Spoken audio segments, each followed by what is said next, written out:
we're back.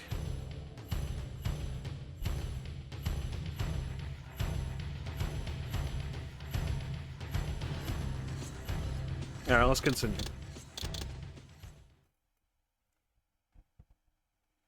I forget where we left off. I think we just left the pillars. Yes. Alright, let's go. What was that, Kain?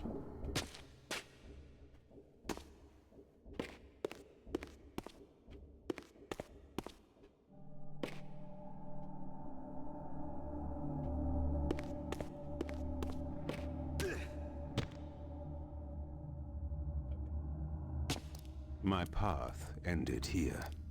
Did it? Offering only this empty vista. Was this another of Mobius's little jokes?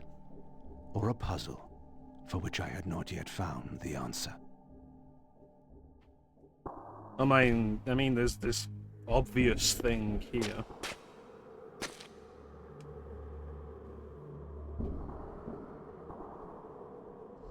Stone disc.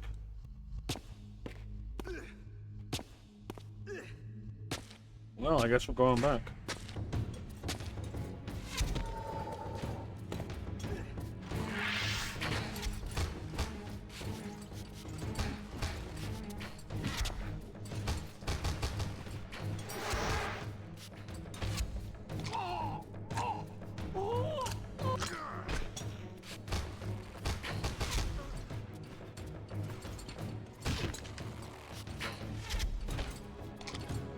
Yummy.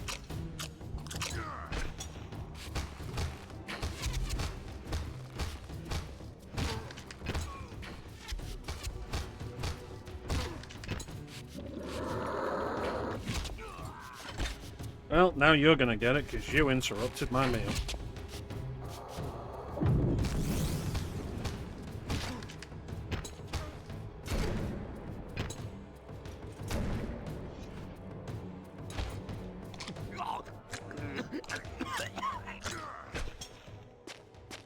Alright, so go back. Stone disc.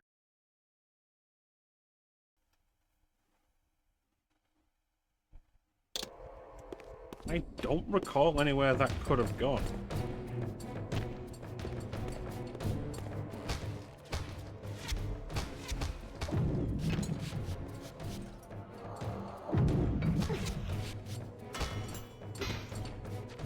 Oh, you seem new.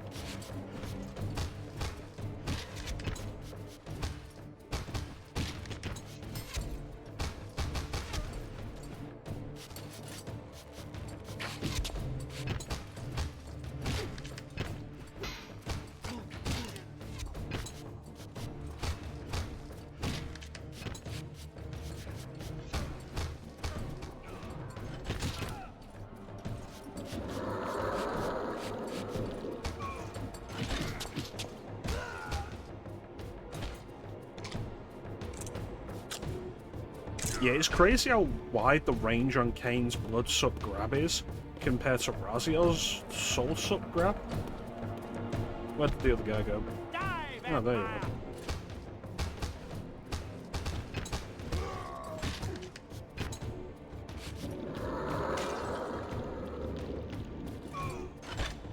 Anyway.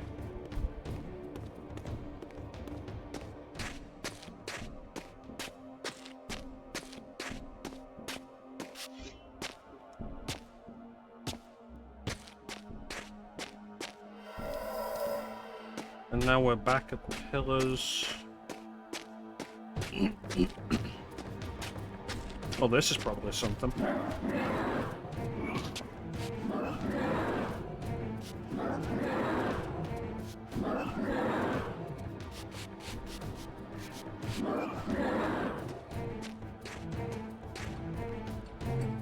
Watch out for the water.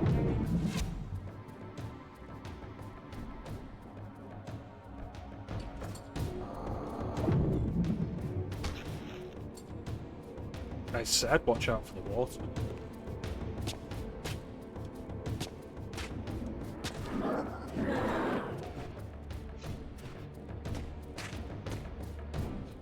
So if that is something, I definitely can't jump up there.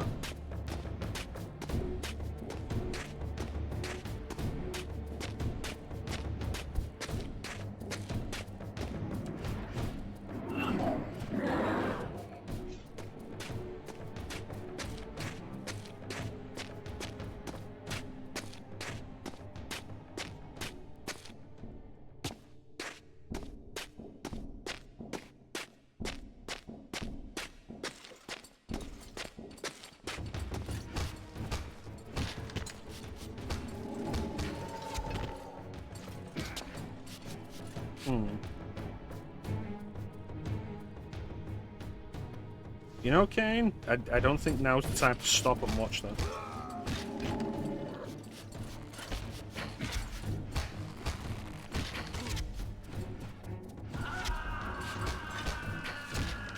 That man fell through the crack between worlds.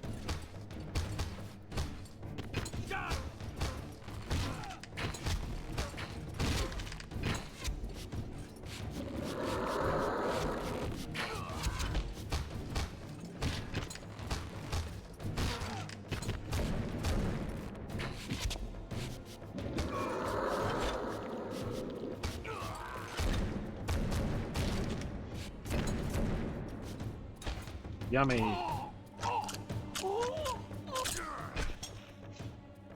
Alright, so clearly this is where we want to go.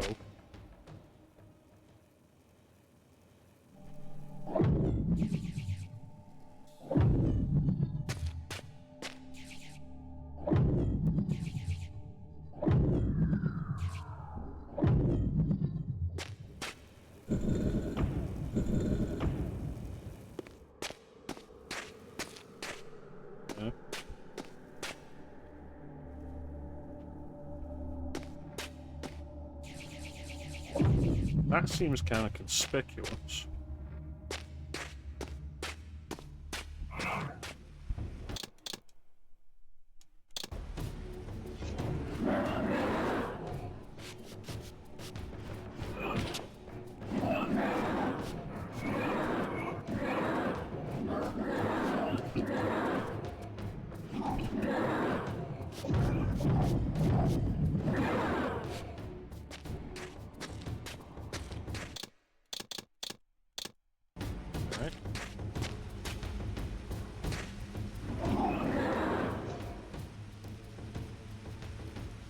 Well, there's something.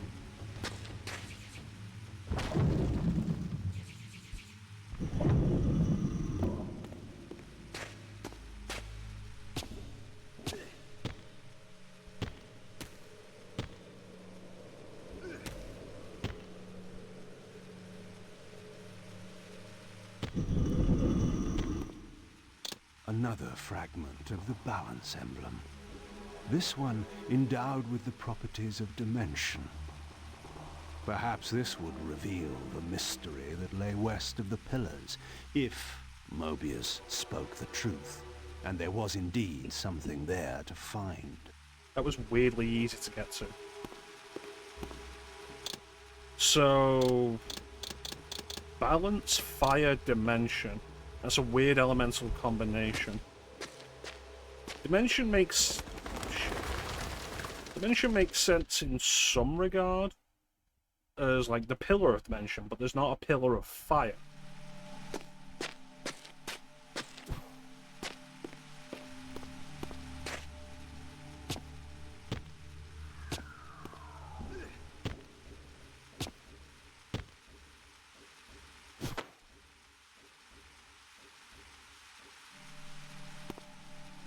It's like if the Balance Guardian was getting pieces of the Balance Emblem that represented other pillars. Conflict, maybe? Represent fire with conflict? Camera's stuck.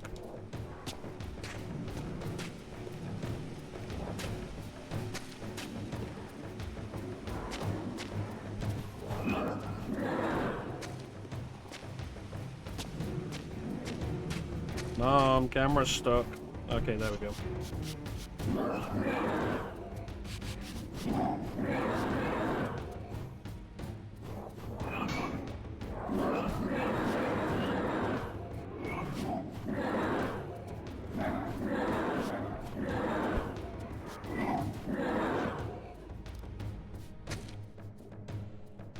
Well, never mind.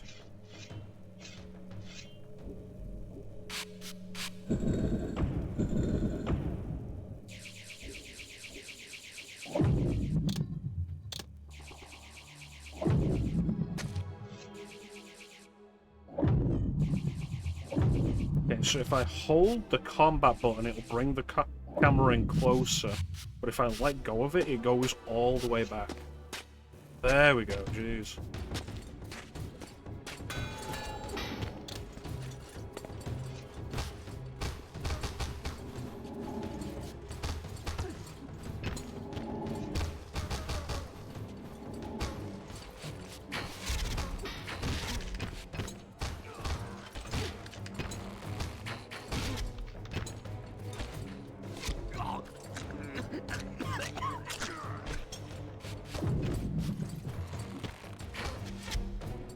Wonder what the dimension spell is.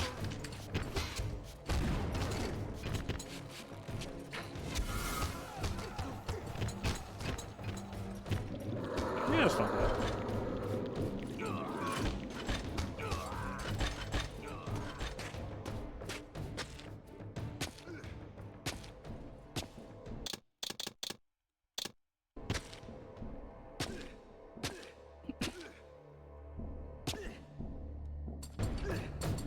Man, these hordes are endless.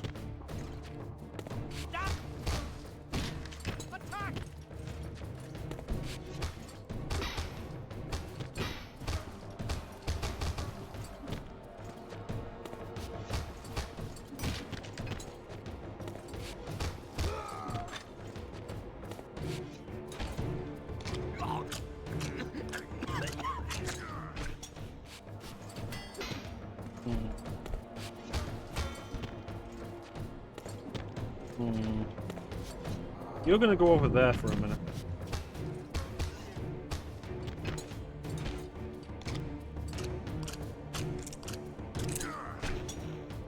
Now you're gonna go over there.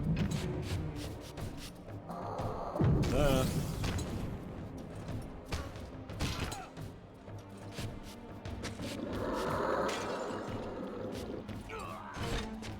There.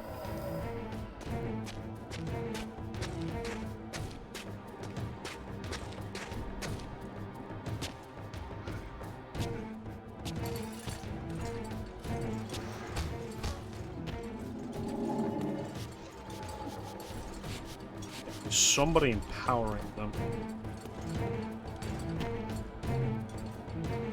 It's the back over there.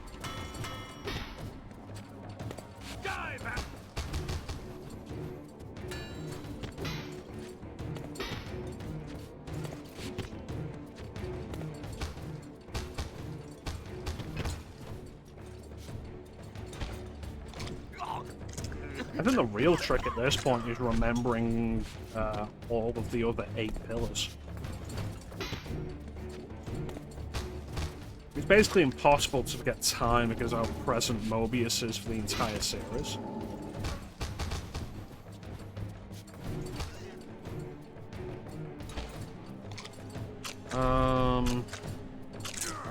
Mind, conflict, dimension,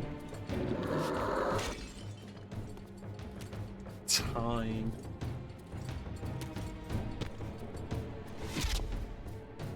I'm not going to remember them all. Not while I'm dealing with this.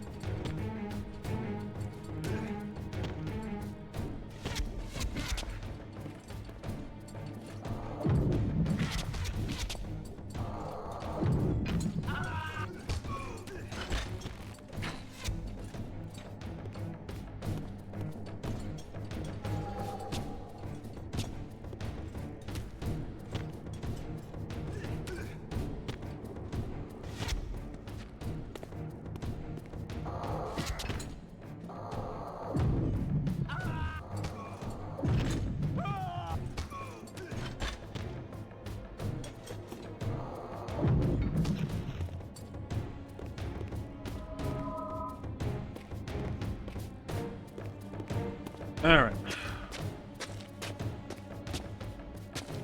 Really? Can't go 5 feet without you fuckers showing up.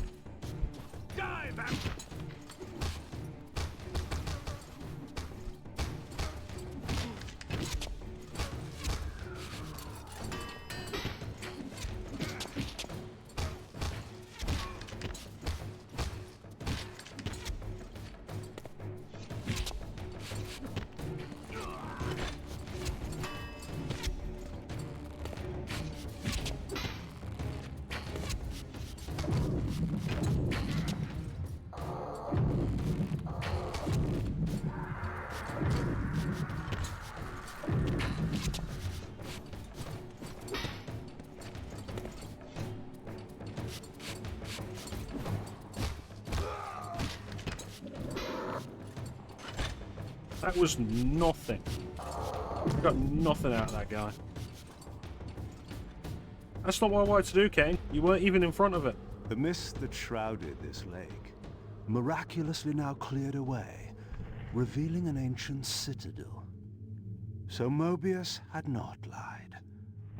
Or perhaps this was simply another of the time streamer's illusions, meant to slow my true endeavor.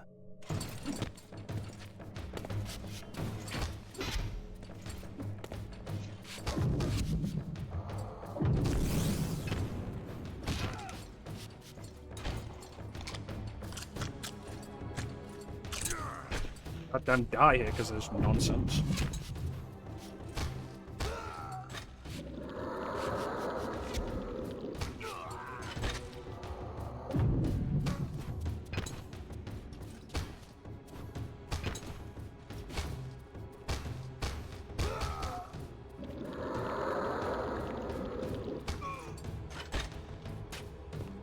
Alright.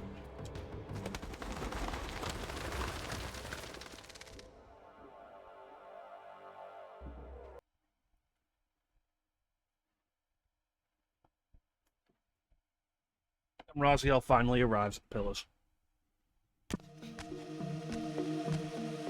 The vampire hunters, brazen as they were, feared to walk these paths. I knew one spirit haunted this place. Perhaps there were others as well.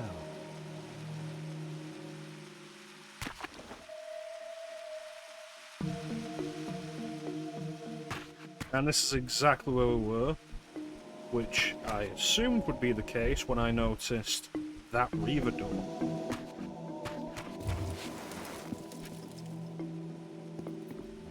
Oh, the vampire hunters wouldn't walk these paths, you say?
Oh, a big one.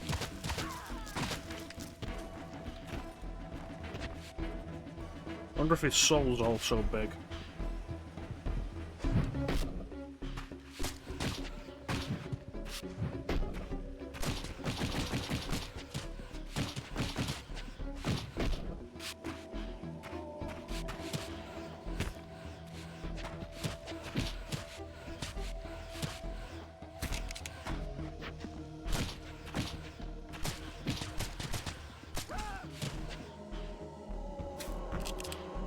Oh, that's a thin man's soul.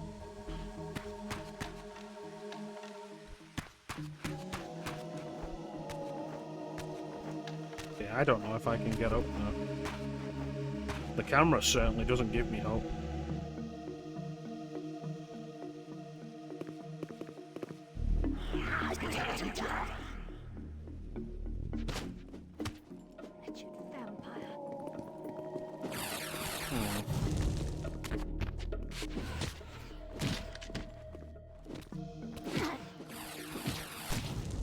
Well, that was curious and didn't seem to lead to anything.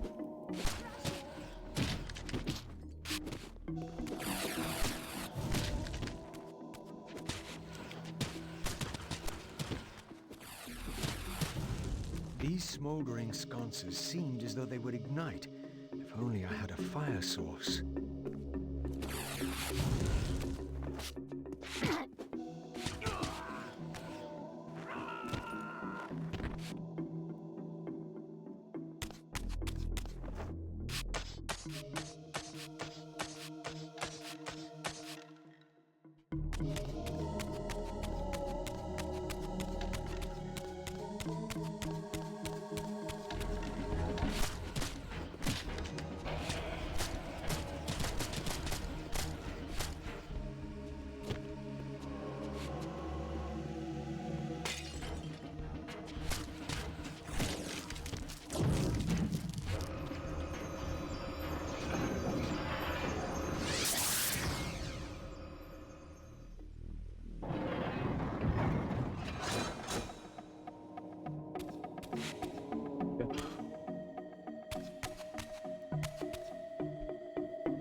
No. So clearly we've got to ignite that.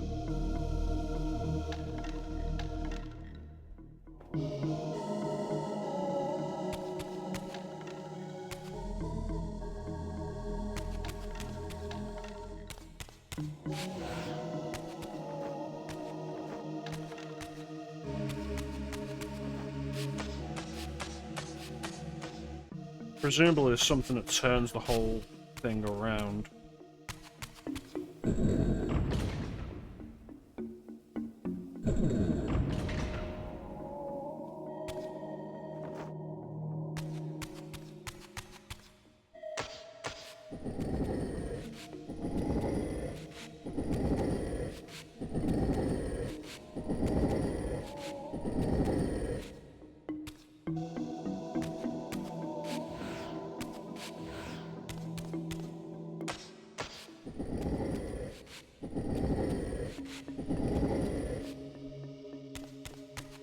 You'd think that'd be close enough?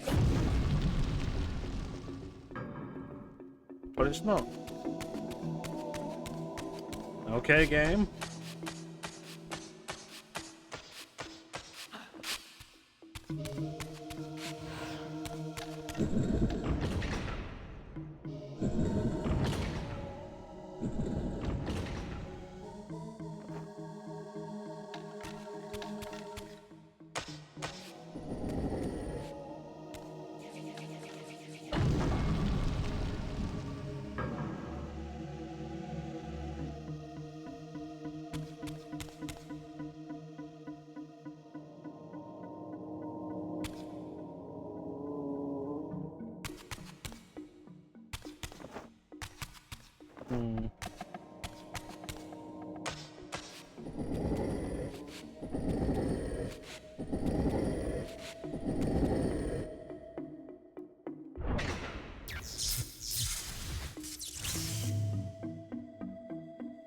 Yay!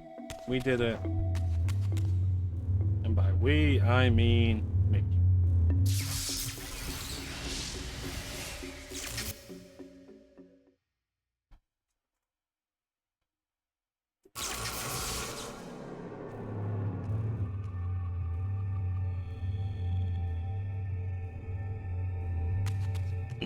I sought to unravel the mystery of my fate, and in this image lay my first clue. For this scene depicted the forging of the Reaver, the weapon destined to become my prison. And I recognized its maker. The years had changed him, but this was unmistakably the vampire Vorador. And in this era, he still lived. If I could reach him before Mobius's mob hunted him down, he would provide the answers I sought.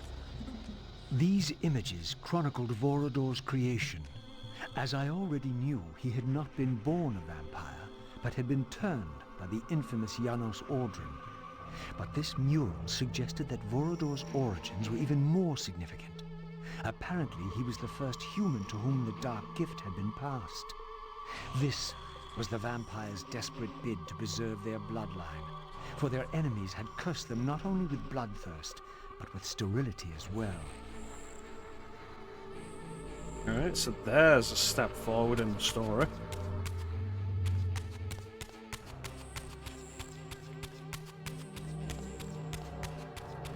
Fortunate how just wandering around in Nosgoth has brought us to a potential solution. Or at least given us an actual direction now.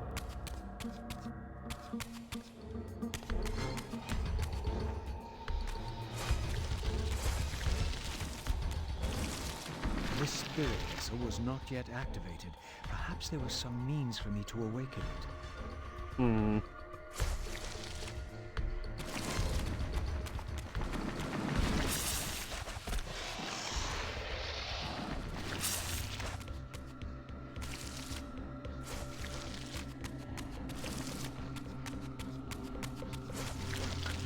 See what we can figure out.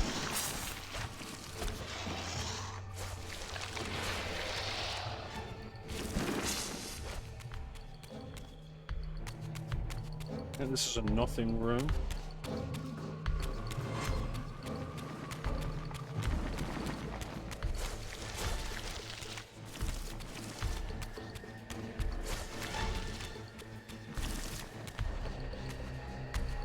Before we shift to the spectral realm, let's see if there's anything up top that I didn't see.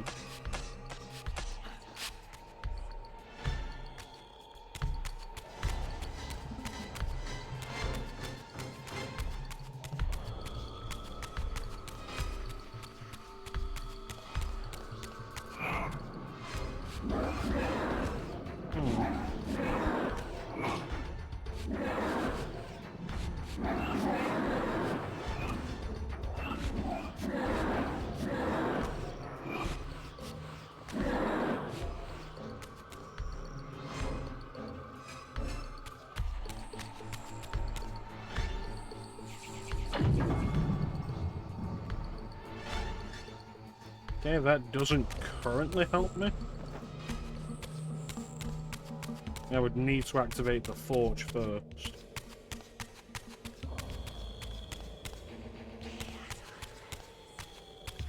Alright, I guess we're going.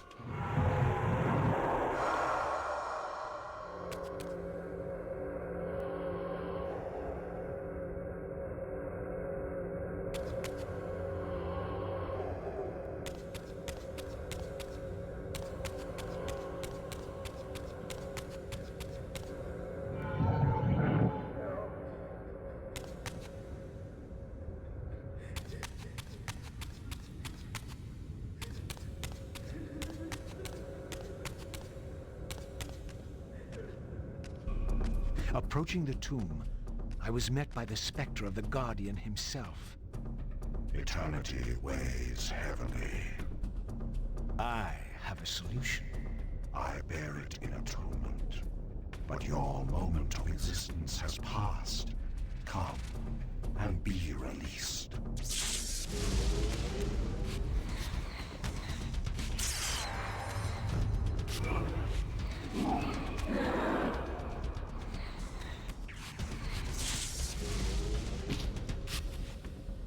Rude.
Come on, we're almost there.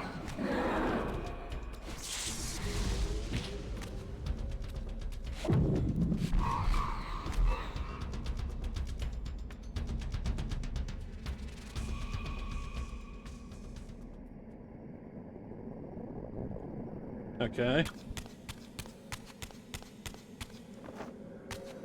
I feel like there should be more to that.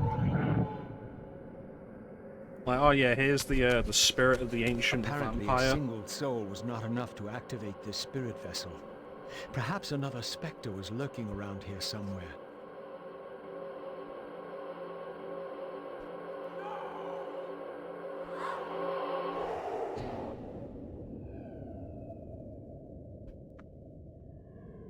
Yeah, apparently the spirit of an ancient vampire.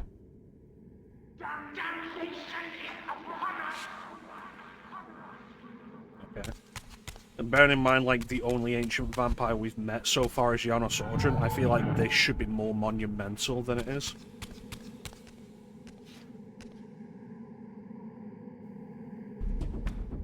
I was met by the specter of the Nature Guardian, monstrously deformed since its death centuries ago. Rejoice, creature, for today your spirit will return to the One.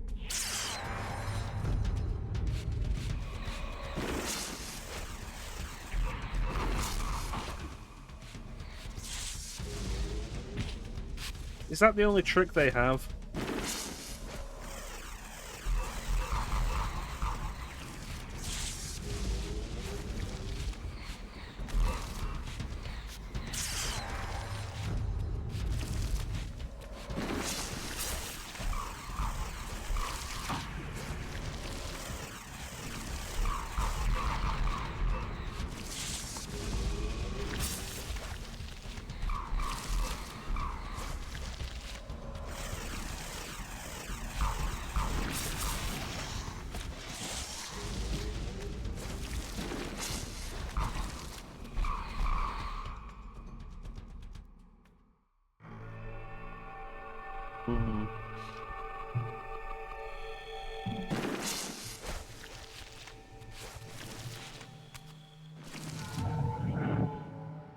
Alright, is that better? Is it full? The spirit vessel would not respond in the spectral realm. I had to return to the physical world to use it. Yeah, I expected that.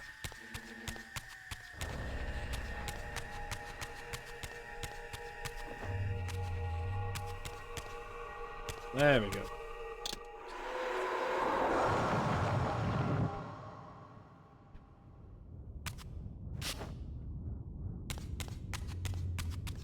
Let's go burn things.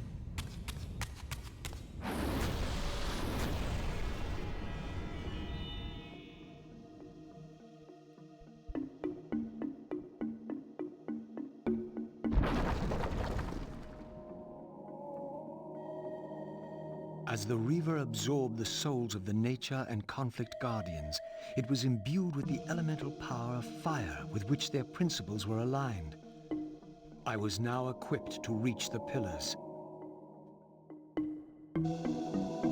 Yeah, this reminds me of what I said last time of, like, Raziel said, okay, there's nothing between him and the pillars.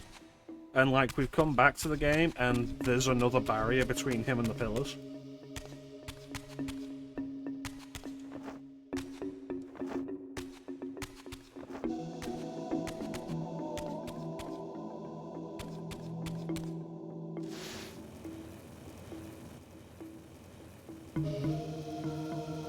Alright, so that's the goal.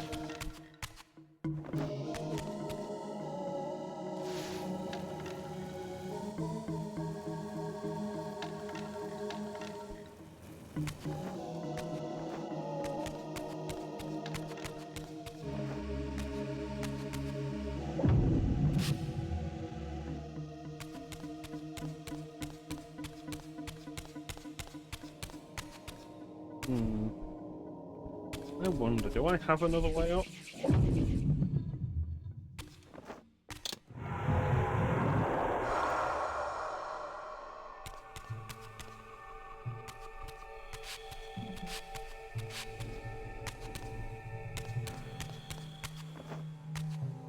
things in this game don't change as much between the spectral realm and the material realm as they did in the previous two games.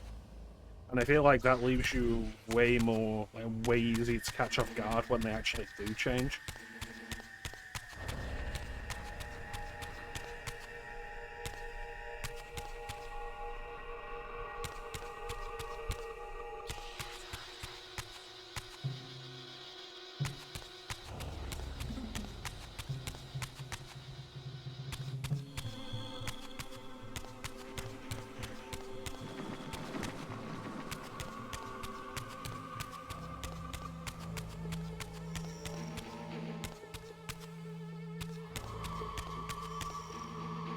Well, this is where the other two sconces are, so I need to come back here.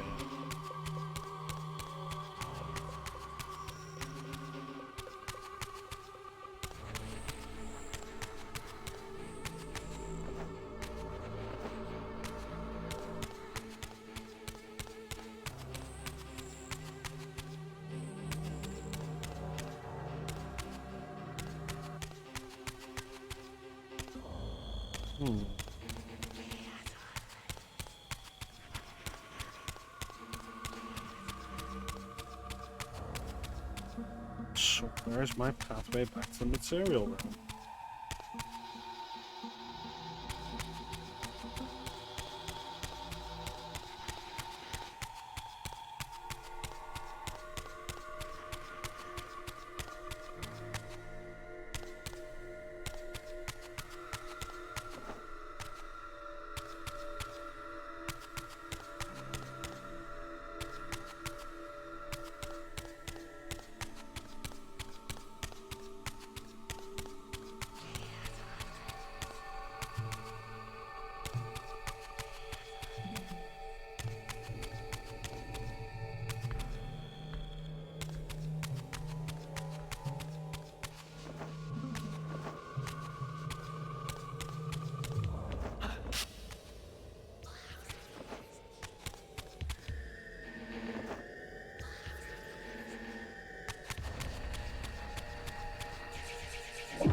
As it should be. Shouldn't be able to interact with stuff in the material realm from the spectral realm. But something I had to test, given that in the previous games, Raziel couldn't climb walls in the spectral realm, but now it can.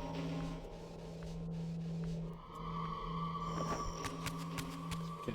So that brought out those sconces.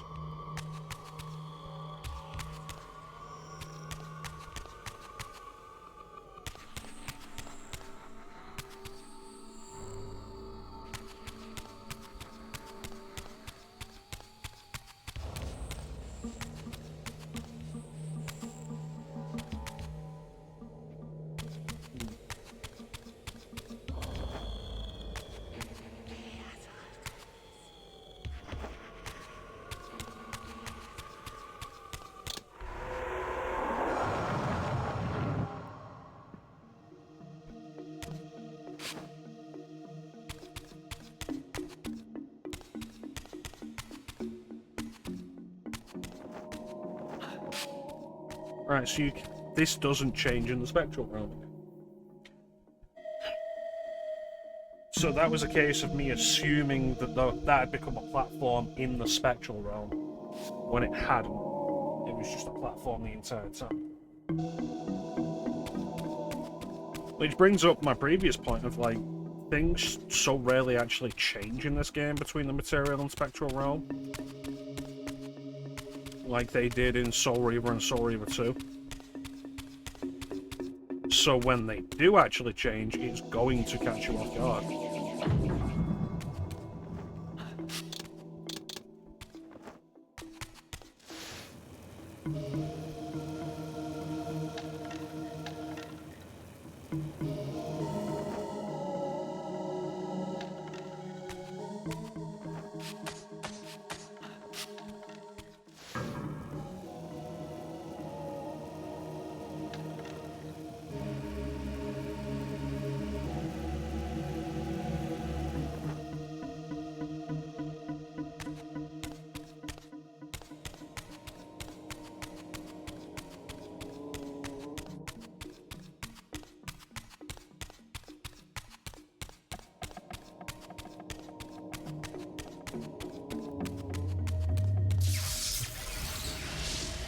we go again.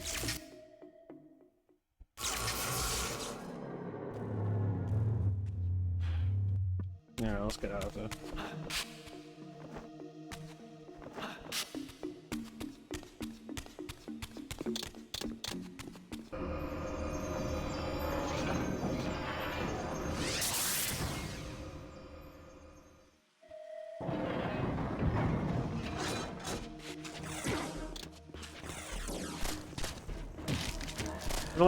I feel like corpses should be weak to fire.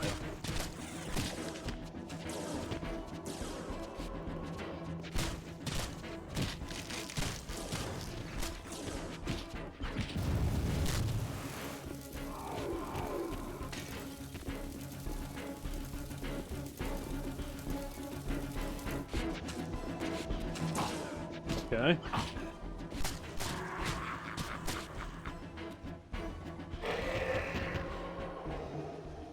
The ones that did die didn't give out a soul.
So there's the remains of the Seraphim.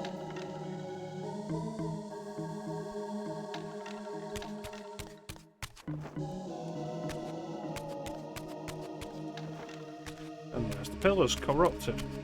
Once again, I beheld the pillars of Nosgoth, crumbling in decay now, following the corruption of the Circle. Here I would find Ariel, the specter of the murdered Balance Guardian, and the last pure, undefiled member of the Guardian Circle. Bound here upon her death, she was doomed to haunt these pillars until her successor fulfilled his terrible duty, and balance was restored. What manner of creature approaches? I know you well, Ariel, though you do not yet know me. I have no time for riddles, strange one. All you have is time. I have come to seek your guidance. I counsel only one man, and you are not he. But you will know him soon. The contagion of your kind is coming to an end. My kind? What exactly do you think I am? Your name shall remain unspoken, as decreed by our ancestors. You serve the one who so brutally took my life and set this tragedy in motion. But even now, hope is at work. Balance will be restored, and your kind will be expelled forever. You have pinned your hopes on Kain. He will disappoint you. What can you know of Kain? More than you could ever fathom. He will do what he must when the time comes. By choosing his own death. A sacrifice for the world. You don't know Kain very well. I know what he is called to do. My faith sustains me. Is it faith or fear? You know that if Kain refuses the sacrifice, you will never leave here. And you begin to suspect. I will not hear your poison, fiend. Grant me the answers I require, and I will leave you to your pathetic delusions. Ask then. I seek the vampire Vorador. To kill him, perhaps, or to join him in death. But for Kain, he is the last of his kind. Mobius's mob has done its work. My reasons are my own. His refuge lies in the heart of the Black Forest. And may you molder there together until the end comes.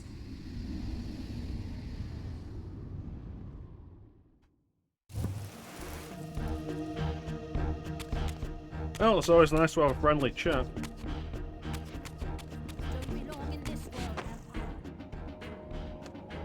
Though there is definitely something of note to what she said, which you'll only pick up if you remember back in Blood Order.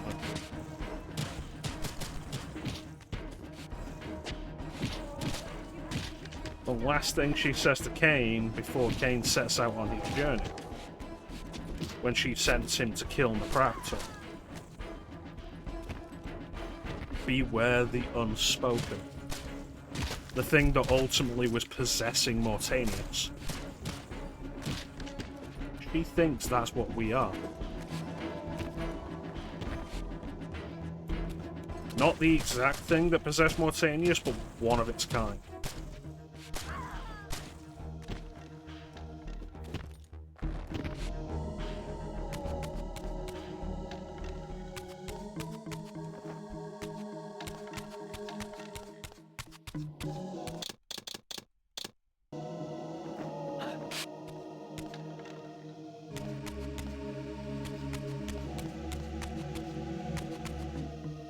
God damn it.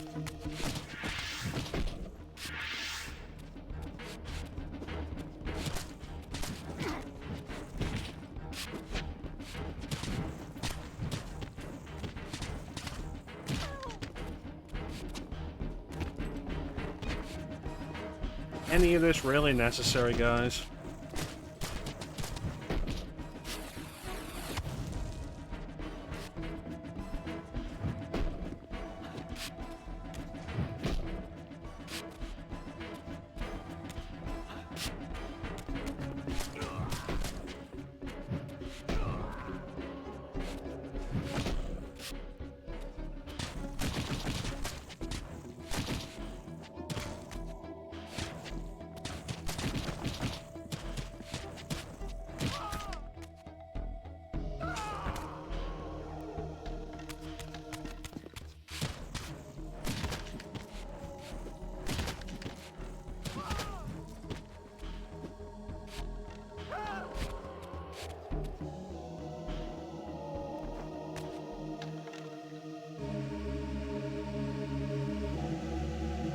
A bronze This disc. seemed to be attuned to the elemental principle of air. Which I don't have, so we're coming back.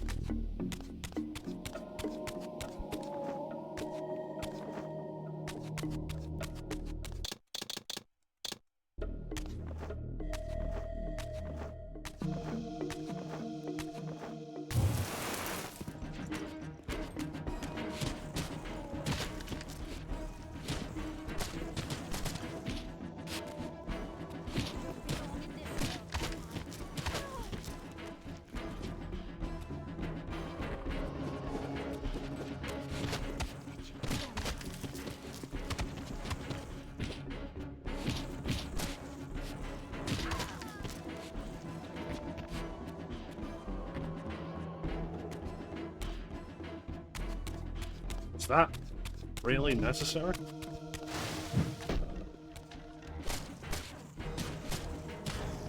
Is this gonna happen every 5 feet?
feel like that scream was completely unnecessary.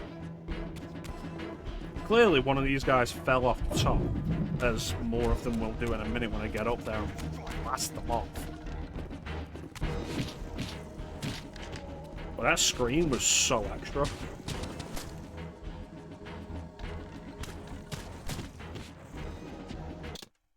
Yeah, what's this new attack? Shatter Spirit.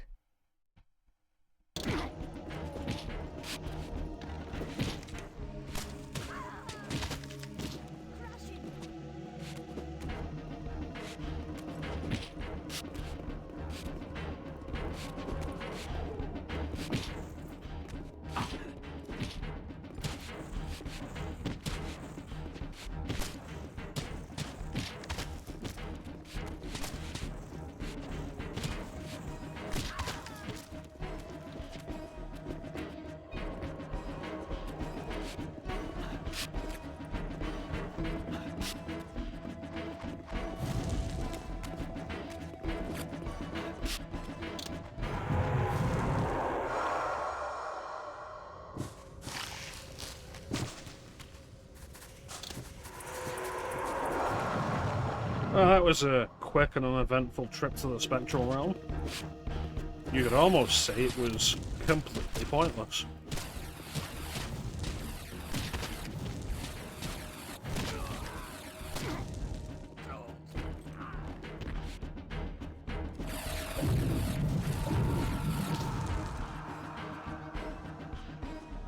So they die like that, but they don't release their spirits when they die like that. Which feels wrong. I feel like there's too many instances in this game of specific deaths where if enemies die like that, they don't give you like souls or blood. And it's like, they really should.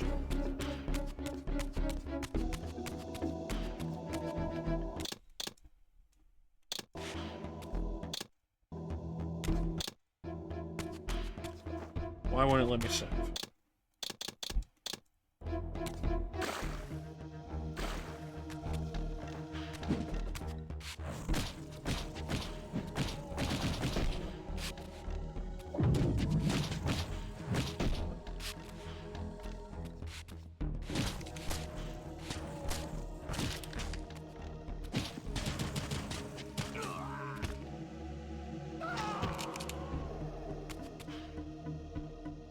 Well, I guess nothing else for us this way.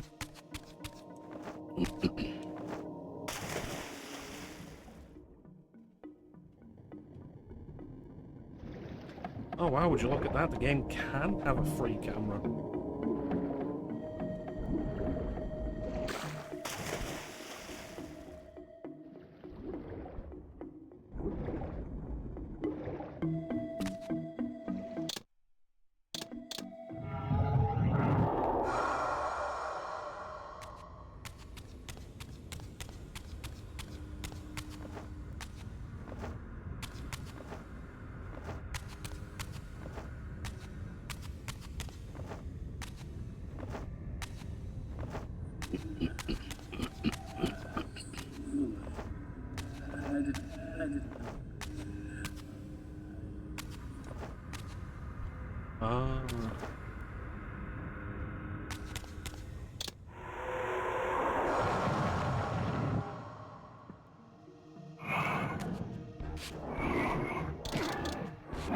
Feels like all I've been doing as Raziel is just going into these Reaper Forges. And basically nothing else.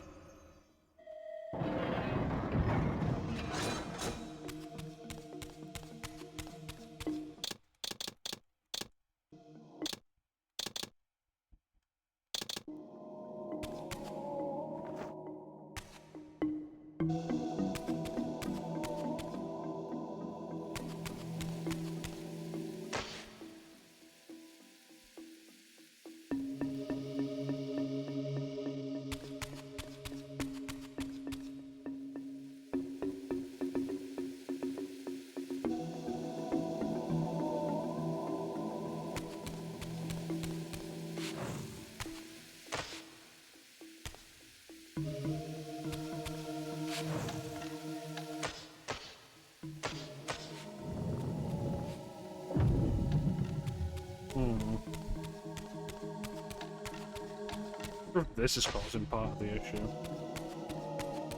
Yeah, it looks like it is.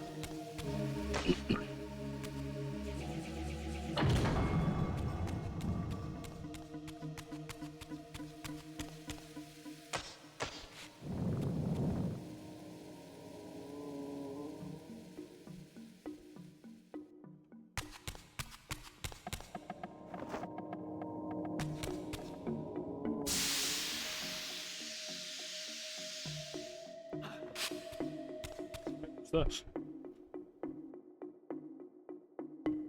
Howling Caster.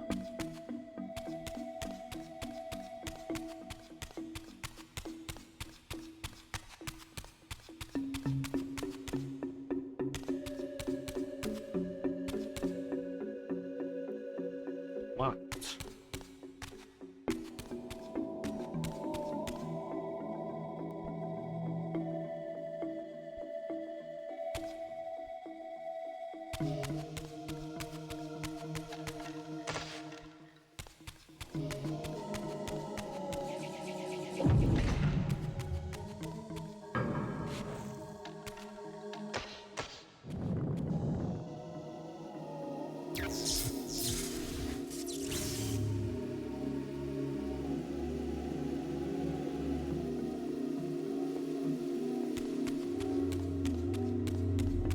I was transported to yet another ancient vampire chamber.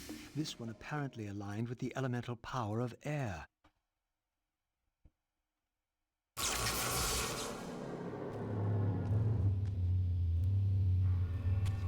These murals had suffered some damage. Once again I recognized the vampire's hero, but this scene revealed something new. For here they had also depicted his destined adversary, now partially obscured, who seemed to bear a flaming sword. Curious.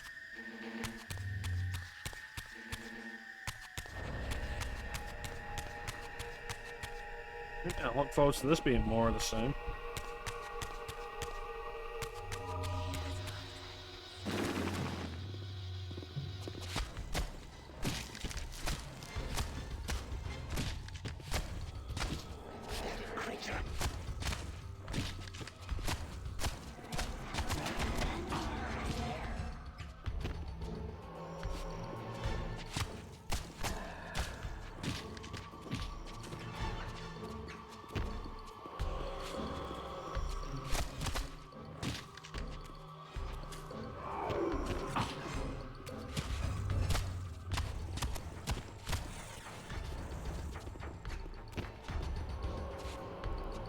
That's clearly not a human soul.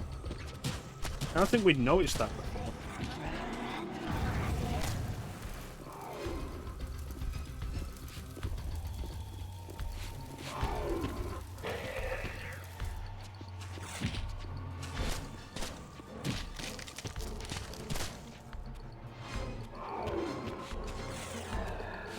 Well, we noticed a different colour, but we didn't know that we noticed that it's a different shape.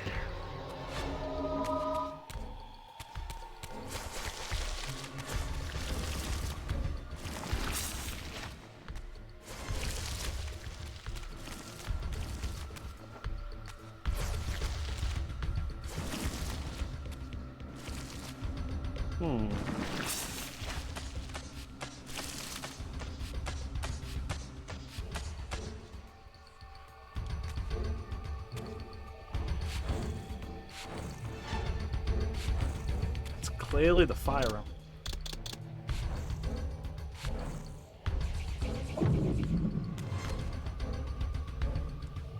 Mind.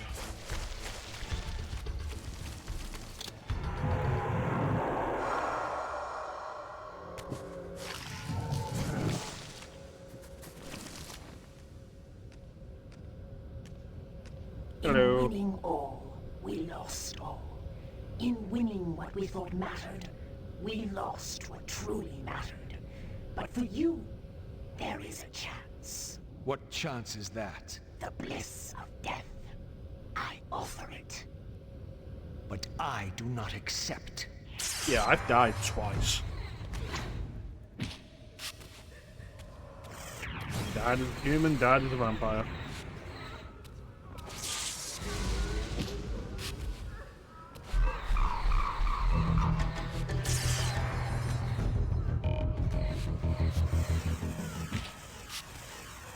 How you doing, Flame?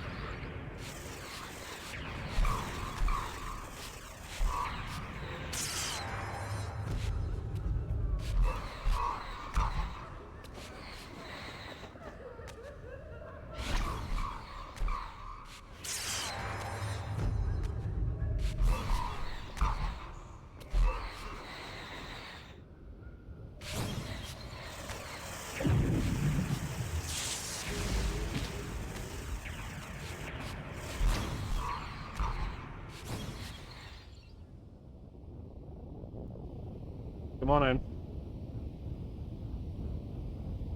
This is our second forge of the day. When going home, there is no home.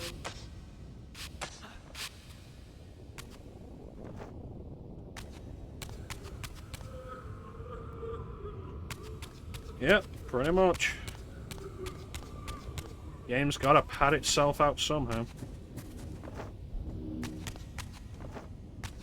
By making us fight 2 of these per forge, starting with the 3rd one.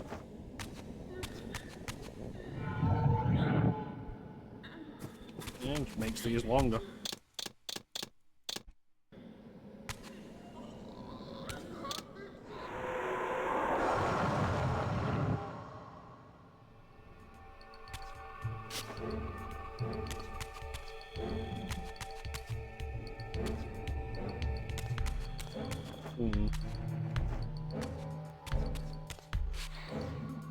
This isn't where I started.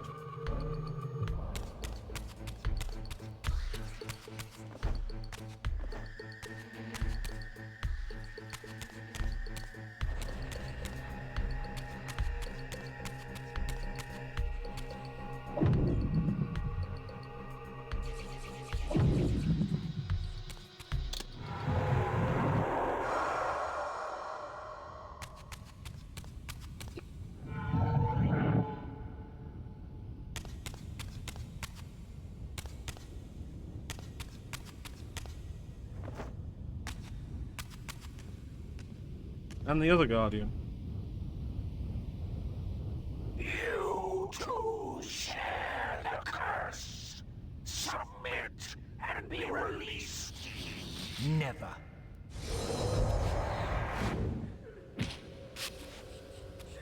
No, it really doesn't.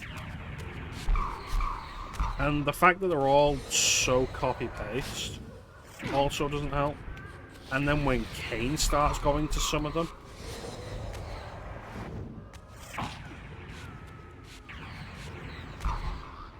aside from a few major story beats, the majority of my memory of this game is these fucking forges.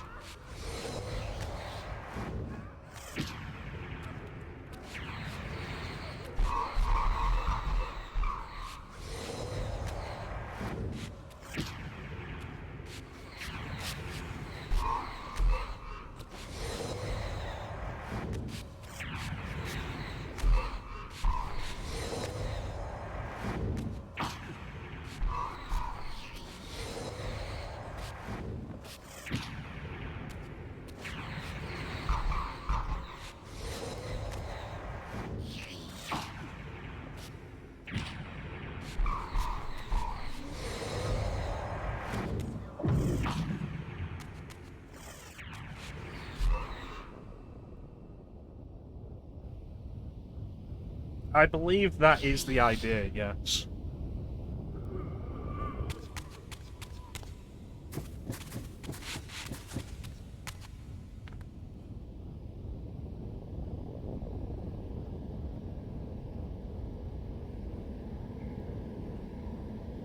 The fact that they're entombed within the vampire citadel, the whole idea of regarding death as bliss, as the previous Guardian mentioned to us.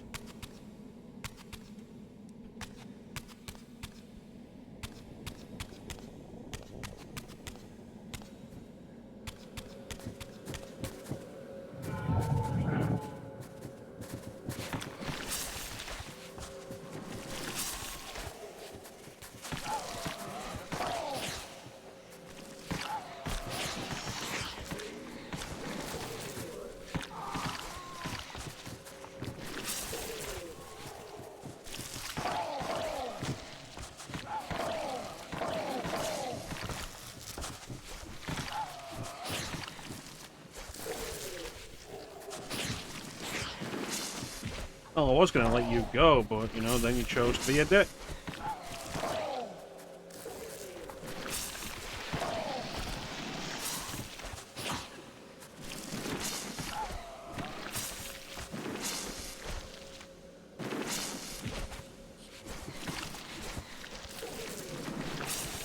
Yeah.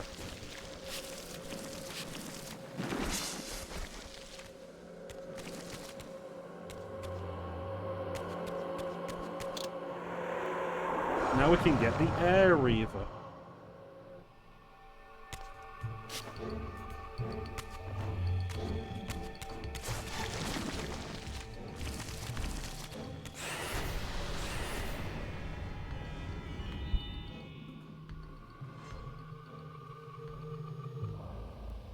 As the Reaver absorbed the souls of the Mind and Dimension Guardians, it was imbued with the elemental power of air with which their principles were aligned.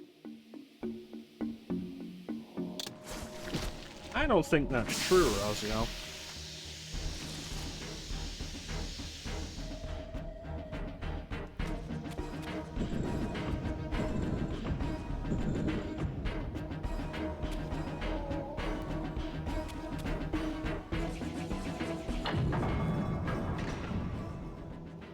If you had to stand still to feed again, then the game would have to, by necessity, be a lot slower.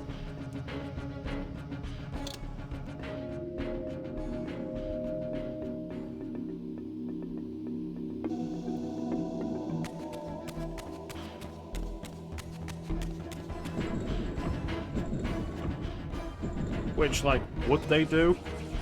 I don't think they would. There's too much emphasis on the combat in this game for that idea.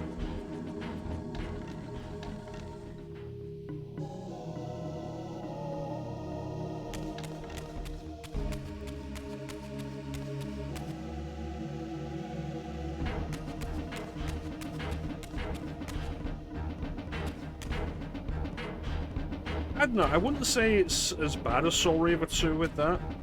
Like, the combat has the proper tools. The problem is, the combat doesn't have enough depth to justify how focused it is on combat.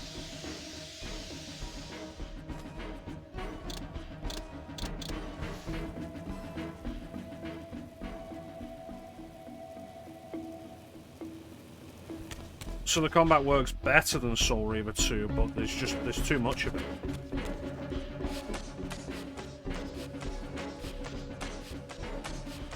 And it's not deep or varied or engaging enough.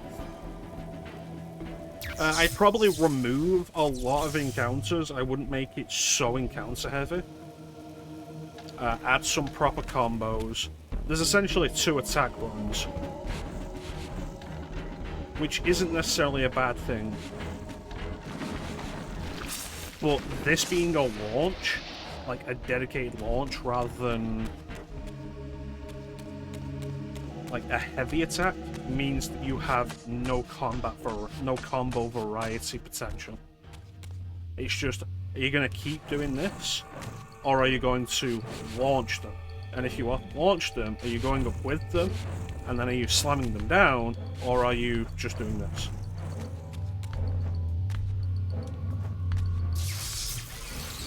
Like, I would replace the launcher with a heavy attack that has the potential to launch.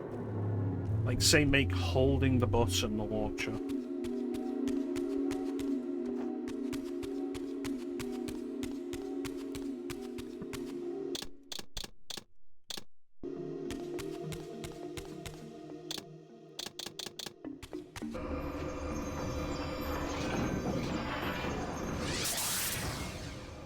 Because with light and heavy attack, you then end up with the possibility of actual combo variation. As it is, there really isn't combo variation.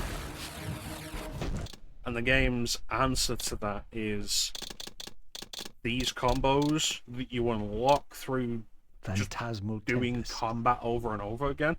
And so the game says, oh, you've gotten enough combat experience made on the right there to get the next one of these. but these aren't really combos in any real sense. These are singular button inputs that then do specific attacks.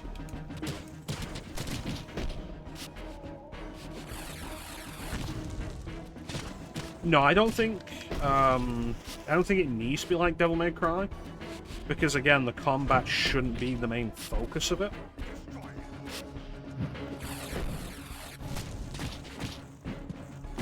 The variation available in Devil May Cry is a result of like, multiple weapons being available, plus a focus on being stylish, avoiding attacks.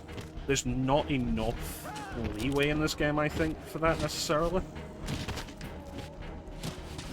For avoiding attacks like that to be a specific thing.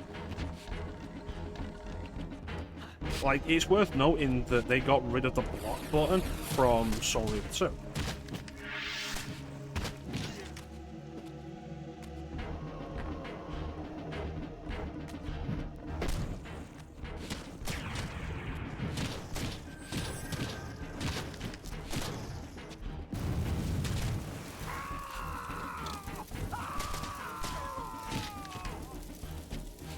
Like, what I would honestly do would be reduce the combat,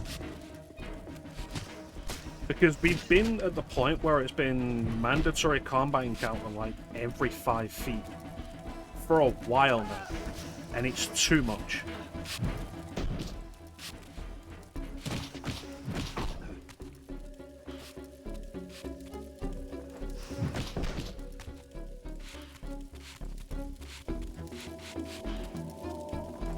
Christ.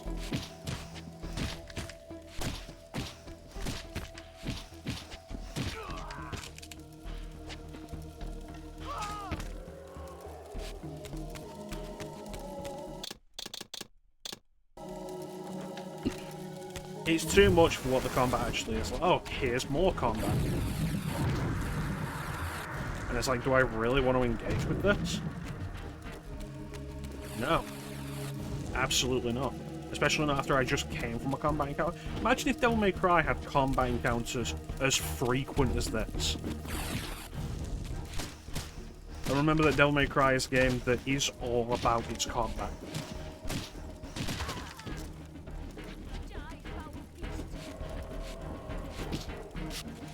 And the real answer they give you for all of that is, oh, you can essentially heal off every enemy you kill.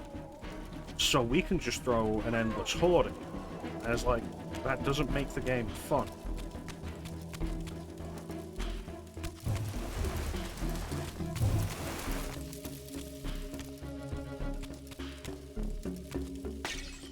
Breathers, variety in the combat encounters. Like, oh look, it's another group of vampire hunters. And when it's not a group of vampire hunters, is it anything notably different? No. The combat encounters are all basically the same as well.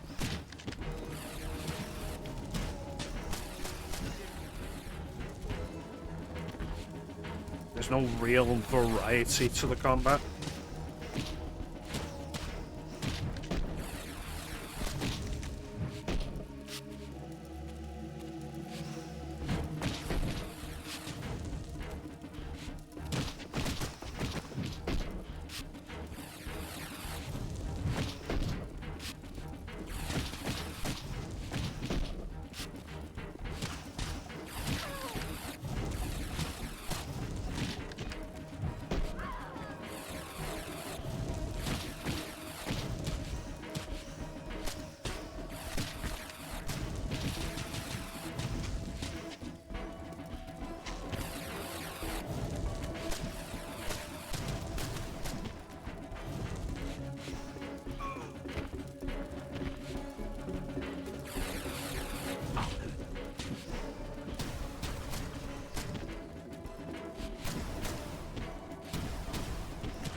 Thank you, Fire.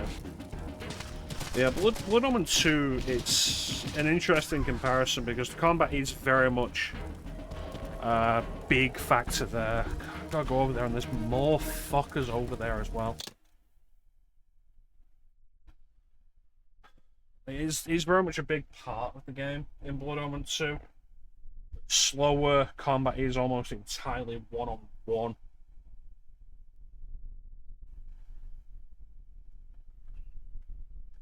It doesn't feel as finicky as this.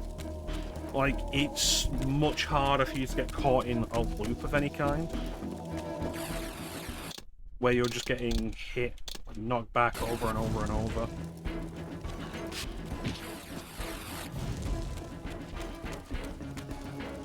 I think the variety of weapons in Blood Omen 2 made things a little more interesting than they otherwise would be.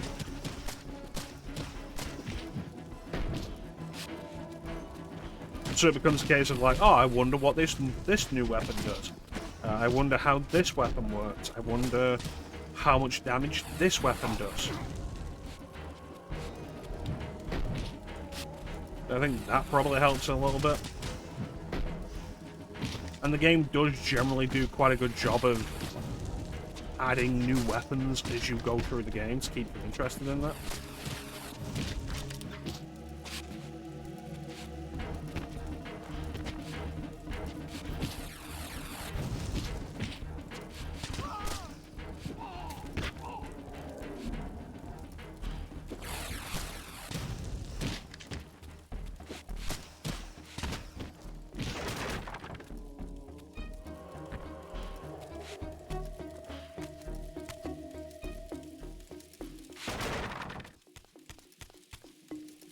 See what's up here.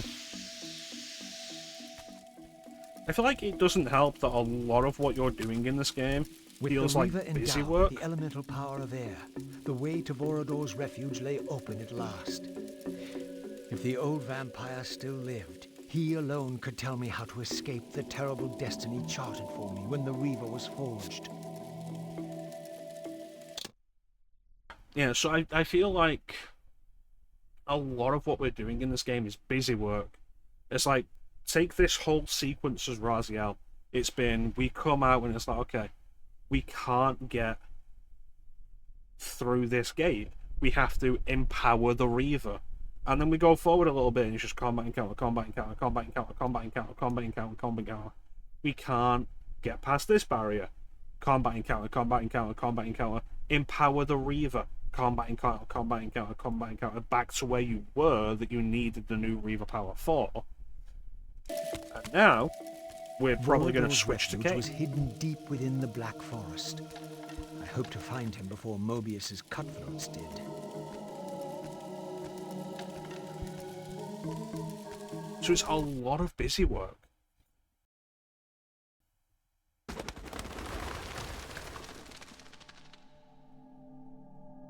And so I arrived at the citadel of my vampire ancestors, long abandoned since their extinction eons ago. Perhaps it still held the wisdom of its creators. Here, Mobius said I would find proof that Raziel was not what I thought he was, or hoped he would be. But in sending me here, Mobius had done me an unexpected, or perhaps an unwitting service. For it was my destiny, not Raziel's, my role as Scion of Balance, whose secrets I was here to discover.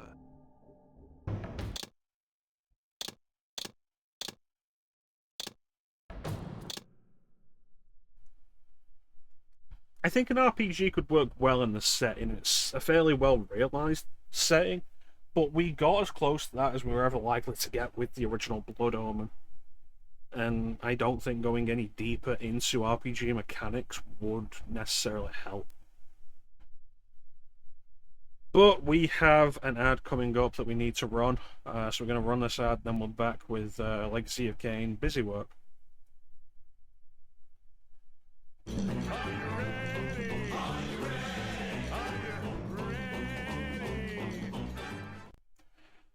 We'll be right back, guys. Don't go anywhere.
And we're back.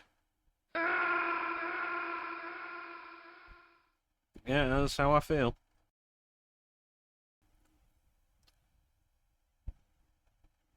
Well, Raziel's doing the defying, really, of the Elder God, but that was what he was also doing in Soul Reaver 2, so...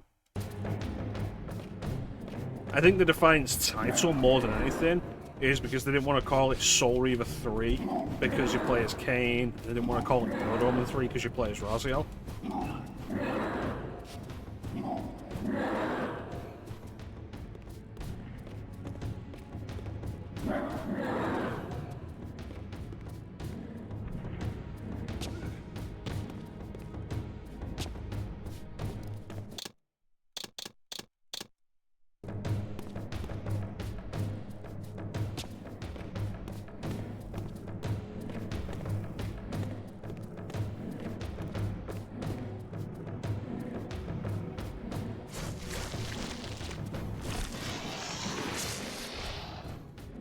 Legacy of Kain, suck my omen.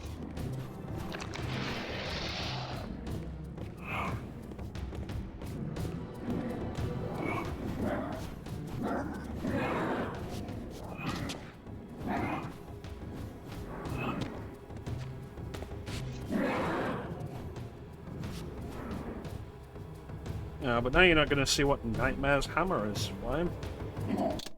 We'll be here when you get back. Nightmare's hammer.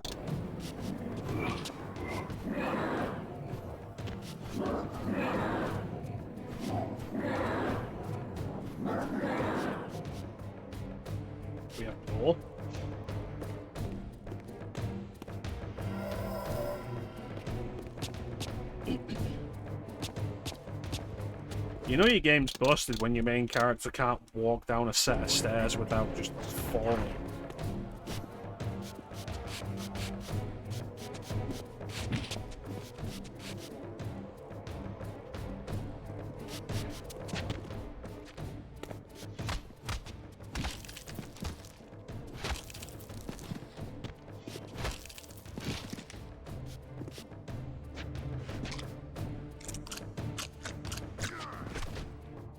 Like, it's something you see every now and then in games. It's like, oh, the walk speed's too fast to go downstairs, so the main character just, like, overshoots the stairs. And it's always kind of embarrassing.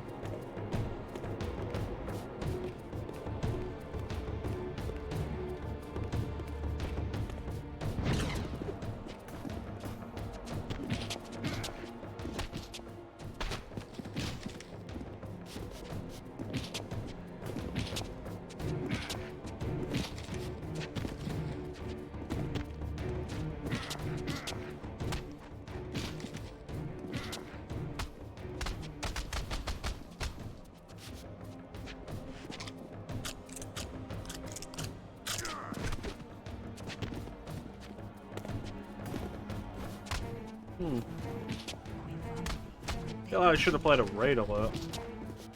Welcome in, Lady Retro. Thank you so much for the raid. These guys are not speaking English. Oh, I forgot I could do that.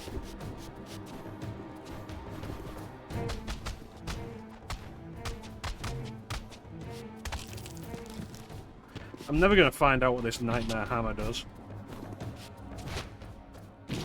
Oh, there we go. That doesn't seem all that useful, honestly. It has been a while. Welcome back. How have you been?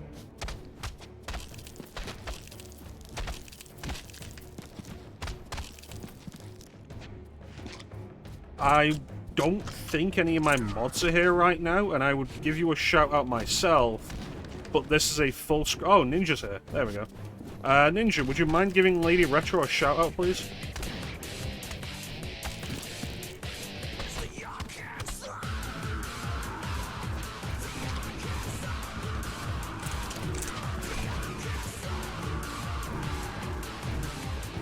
Will I place even tumble dryer? Yeah. Yeah, I can get that feeling. Fortnite, huh? I have never played Fortnite, and I never will. I have too many games I've paid for to play free-to-play stuff. I need to play the games I've paid for. But I hope you enjoyed Fortnite. Here, no doubt, was the evidence Mobius wished me to have. For the vampires had prophesied not one, but two champions. One destined to be Nosgoth's redeemer, the other its destroyer. The vampire's hero wielded the Reaver, forged for this very purpose. His opponent was clearly the champion of their adversaries, the Hilden, and brandished a flaming sword. The foretold outcome was unambiguous. The vampire hero would fall.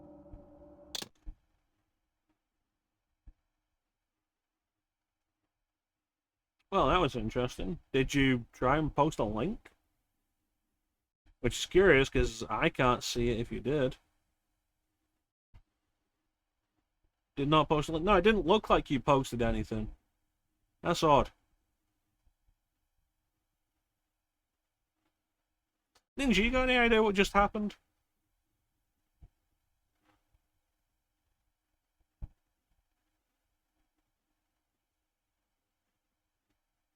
That doesn't make any sense.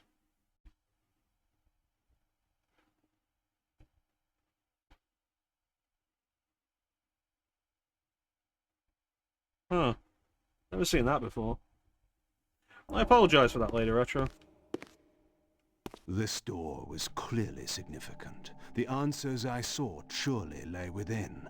Have you ever To played unlock Legacy of the Kain? chamber, the balance emblem had to be fully restored. Also, Ninja, plot details you have missed. Vorador created the Soul Reaver. I think before he was turned into a vampire. So now Raziel is seeking out Vorador.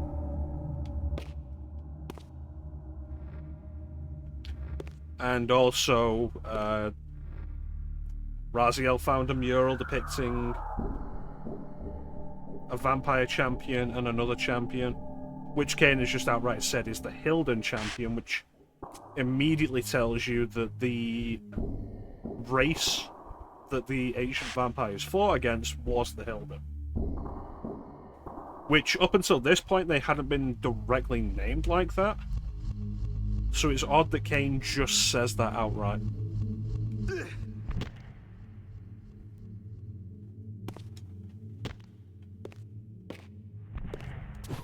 So yeah, have you ever played Legacy of Kain, Lady Retro?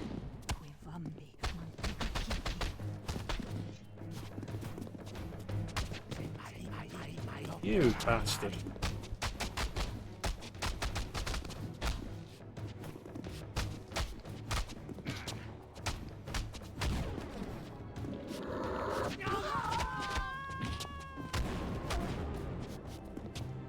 Oh.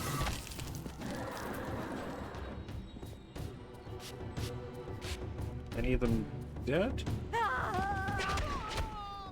Okay, why couldn't I drain their blood then?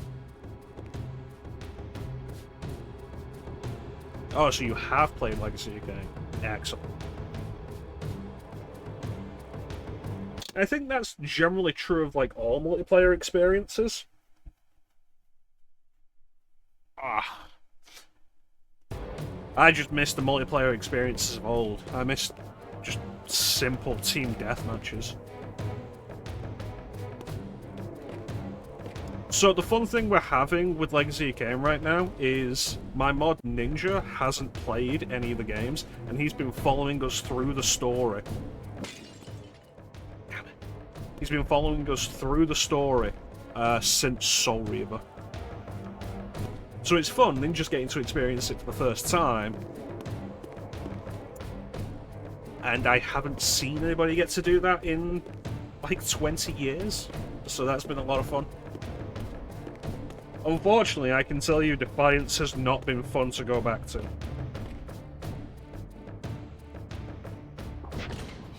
No, to be fair, I started early today.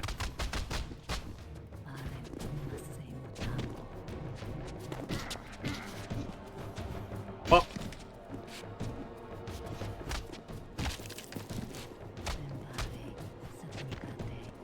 Rude. Yeah, because what was it? We started playing Soul Reaver. Because we got Soul Reaver remastered. Started playing it, we finished it, and I was like, we'll come back and we'll go into Soul Reaver 2 at some point soon. And then I was like, let's just do Soul Reaver 2. And then I was like, let's do Blood Omen 2. And now I'm like, let's do Defiance. We're going to finish the series off. So that's been like the last 2 months.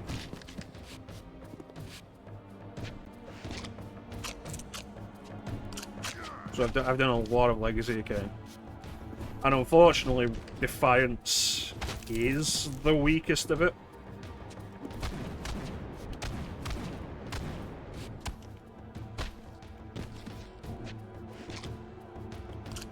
Yummy.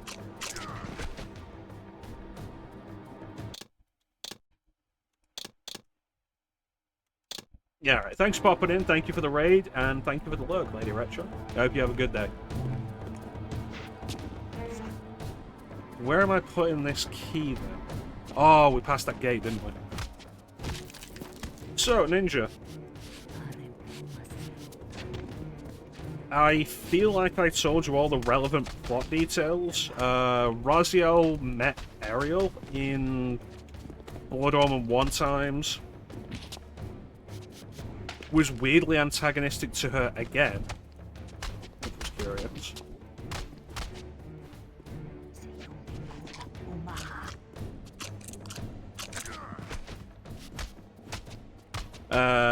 But she told Raziel where Vorador could be found.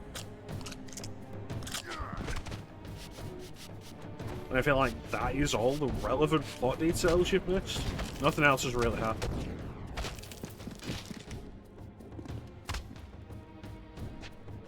We imbued Raziel's Reaver with fire and air. We got the second piece of the the third piece of the balance emblem for Kain, which is Dimension.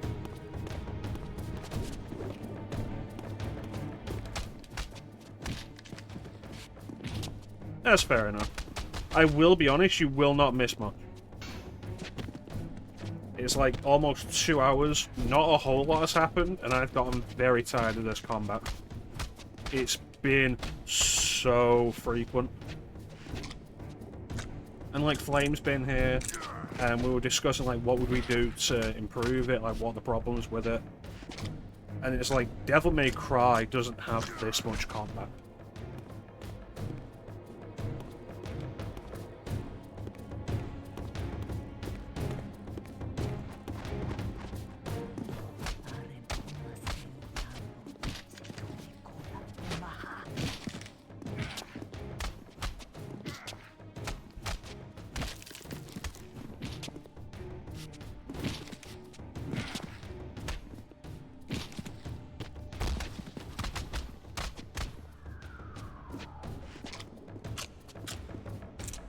Oh no, I would say just combat generally. Devil May Cry does not have this much combat. And the combat that does have has way more variety in both what you can do, in the enemy types, enemy designs.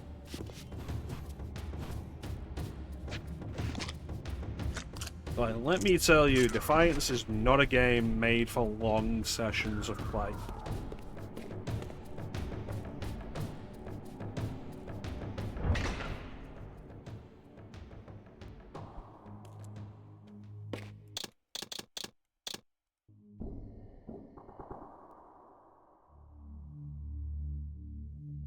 They're not hidden.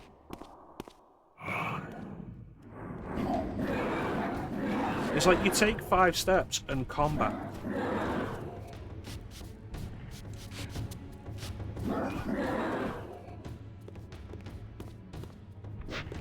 Oh look, combat.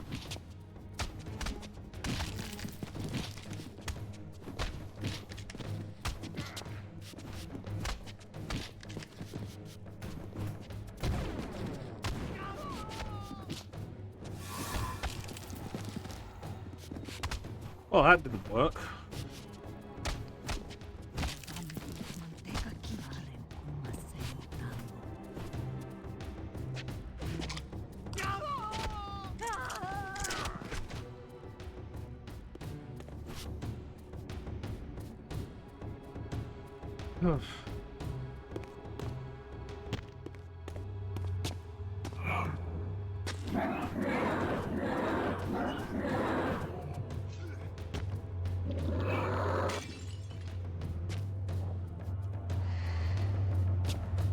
Oh, fuck you, I'm out of it.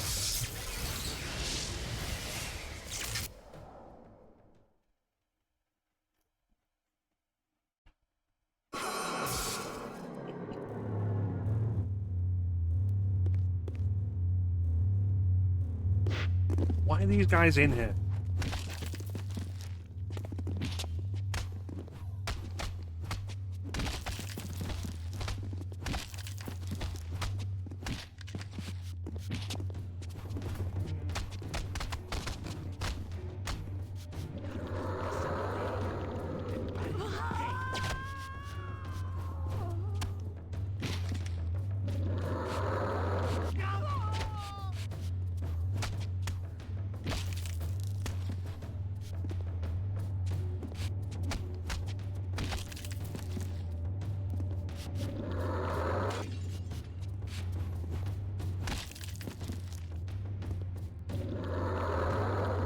If we do get, like, another Legacy of Kain remastered set, I wonder if they'd spend some time to try and improve this game, like they did with Tomb Raider Angel of Darkness.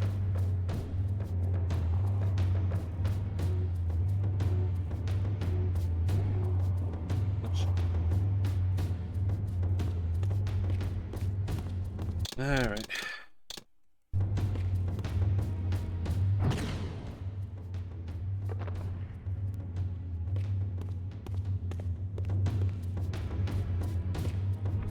You know, I'm really happy after all those combat sequences I was forced into over and over and over and over again. I'm now forced into a combat sequence again.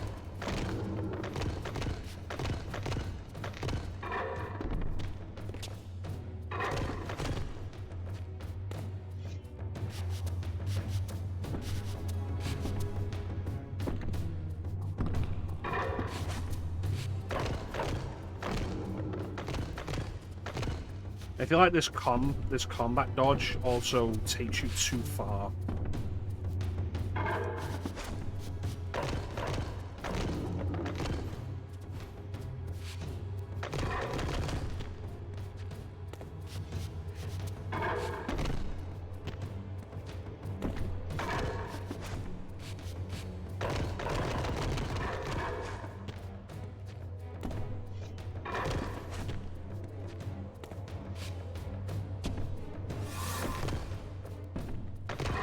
Oh, that was worthwhile.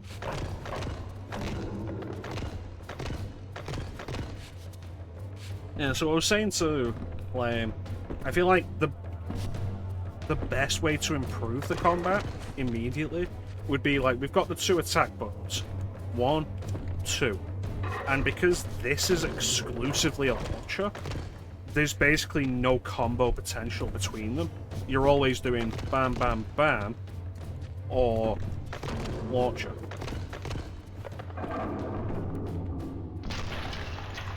So I feel like changing that to a heavy attack and then giving you combo variety there would really help.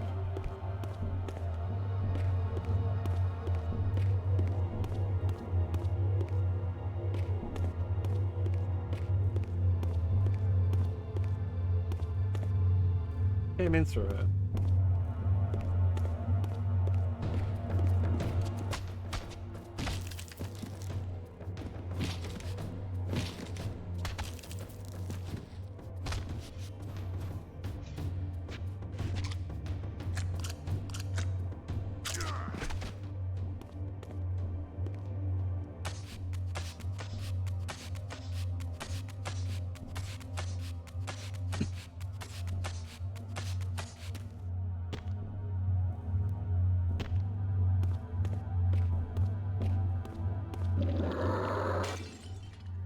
Alright, what puzzles are we... 2 of you just came out of nowhere. I'm not dealing with this.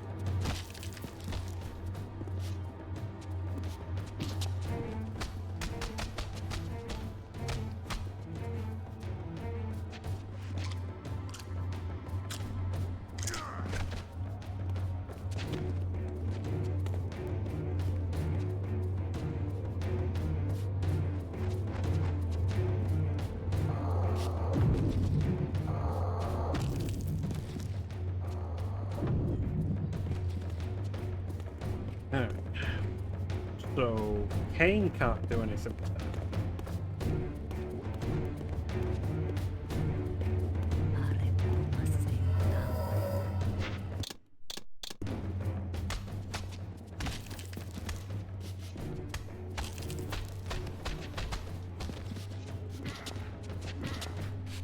I feel like right now the result of this is that I'm thinking, you know, I really kind of want to play God Hand. Because if combat's going to be the entire purpose to the point of it being comparable to a beat-em-up more than anything else, like I won't even compare it to a hack and slash. Hack and slash usually has more variety in gameplay. Like, I'd rather be playing God Hand.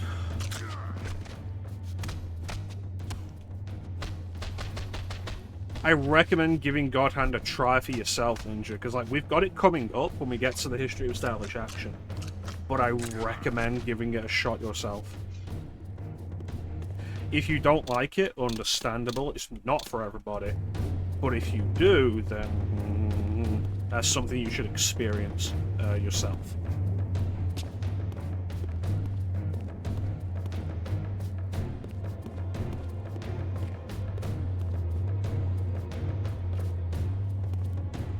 Interesting that Kain doesn't have anything to say about this mural that he's not seen before.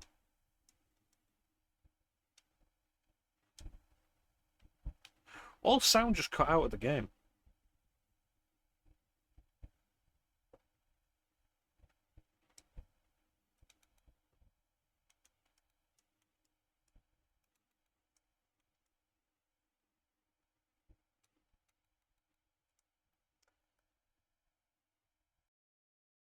I mean, aren't most games too hard for IGN? We'll just do the old restart.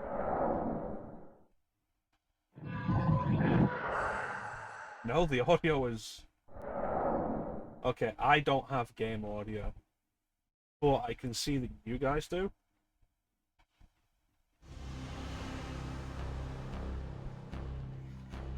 Maybe it's an issue with my headphones.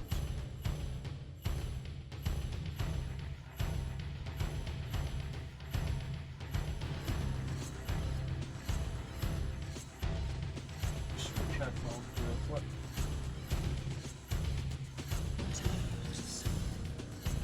But yeah, I think, no, I saw it cut out here, but it was probably down to my headphones.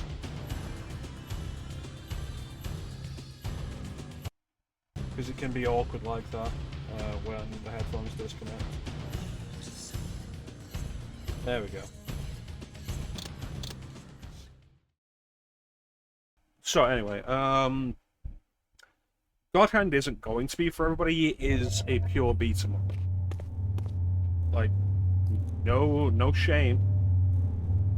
It is a pure 3D beat 'em up from like 2005.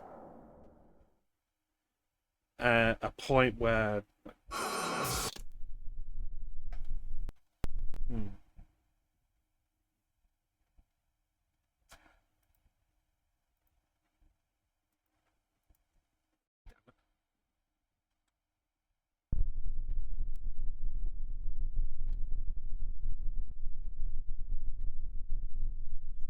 Fucking pain to actually get this to properly register Defiance.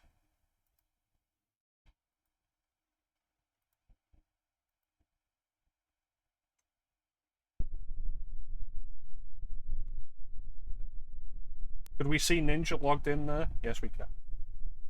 Excellent. Much better. Thank you, Ninja. I would not have noticed that, despite it being very fucking obvious that it's just the green background border I have. So, the only thing you missed is I went into this portal that we saw. These statues were singularly inanimate. I knew better than to assume they would always remain so.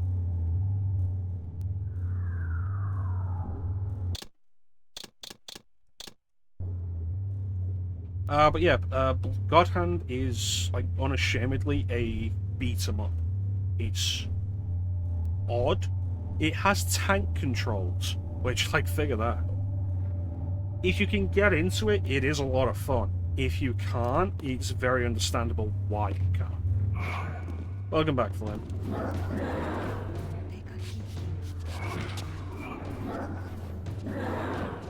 Yeah, I'd forgotten that Kain basically goes through all of the forges Raziel goes through, which means we're going through these forges twice. And boy, that's angered me.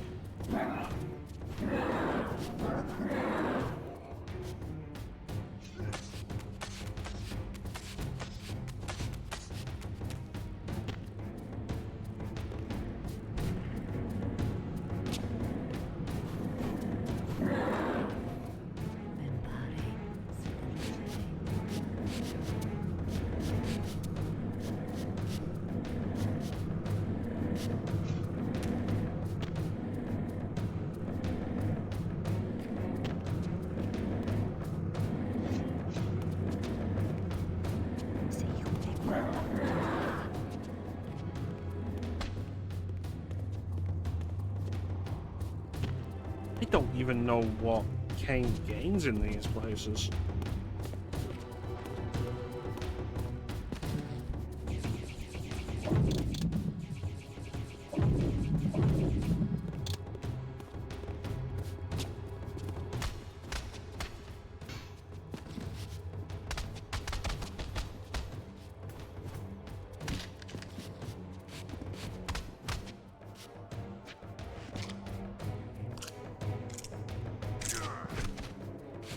You say that, but so far it hasn't really been anything.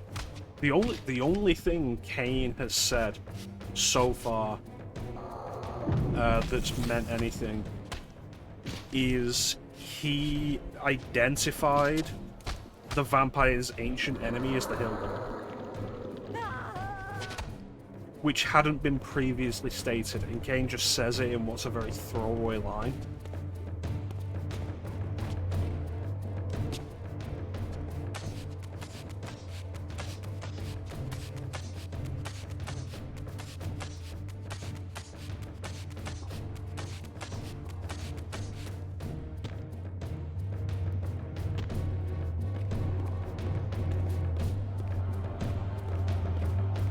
Alright, this is where I started.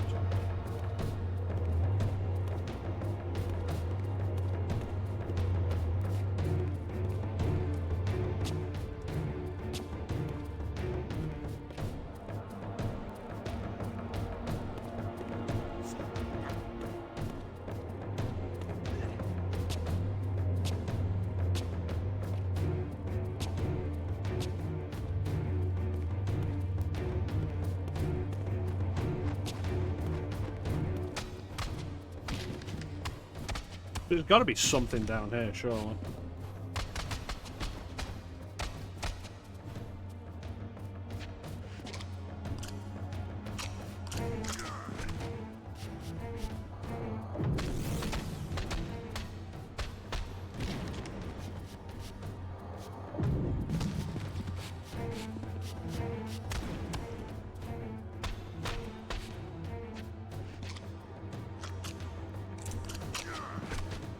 Ninja, did they ask you how you were doing?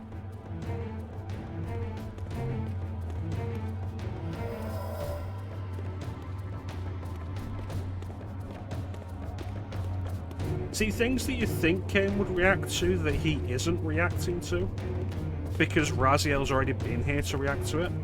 Like, you think he'd look at this and think, that's the symbol of the pillar of whatever. And a probably conflict.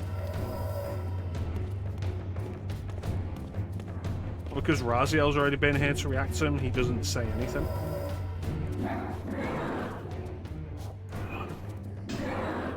Yeah, that was weird. I've not seen that happen before.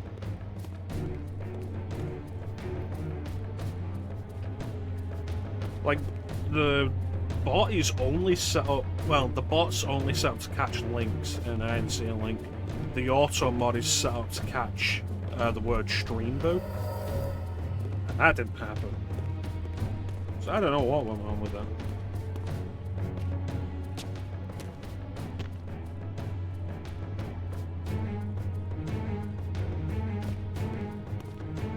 No, like if I can avoid it, I am not clicking out of this game.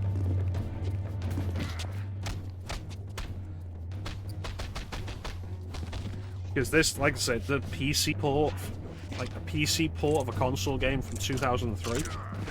I'm thankful this game hasn't crashed yet. So, like, it's not borderless windowed. I click out of the game disappears, and I can't guarantee we'll get it back.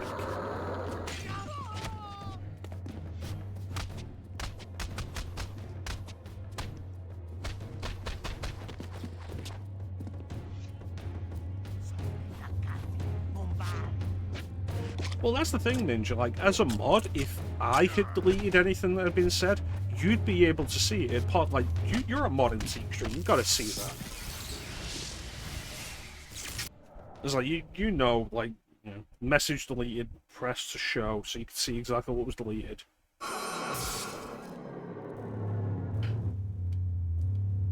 Yeah, pretty much anything that isn't borderless windowed, like, let's not Alt-tab out of it.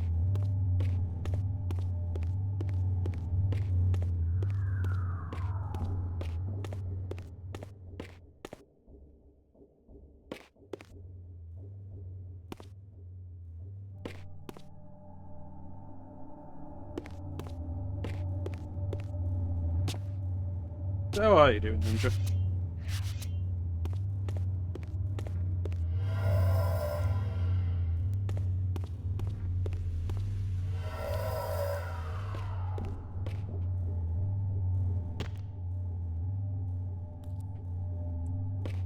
Well, it was an experience.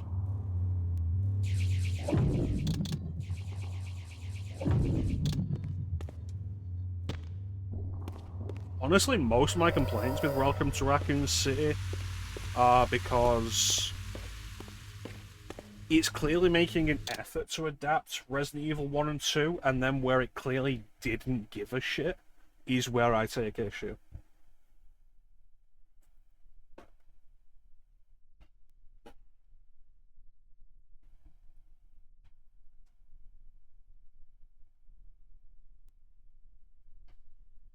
Also, you can pretty clearly see there's not much of a budget there.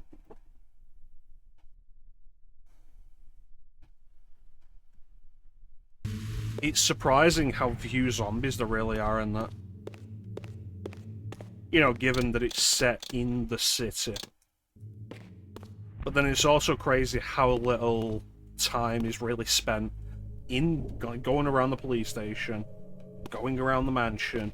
Like, is it an adaptation of RE1 and 2? Because you spend very little time in either location.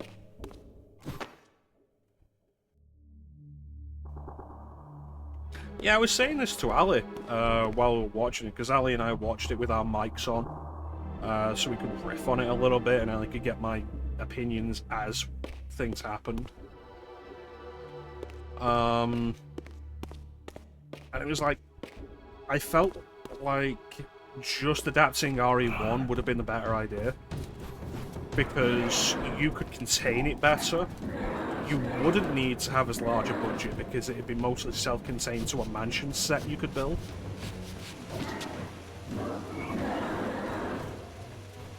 Like, for budgetary concerns, you could very easily, like, make five room sets for the mansion and redress them a bit to suggest different rooms.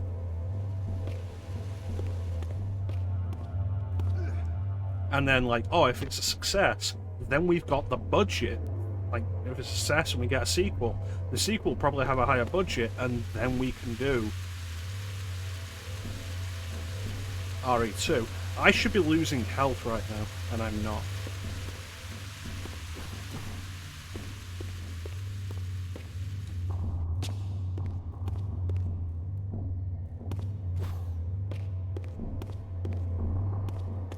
So yeah, that was a real oddity.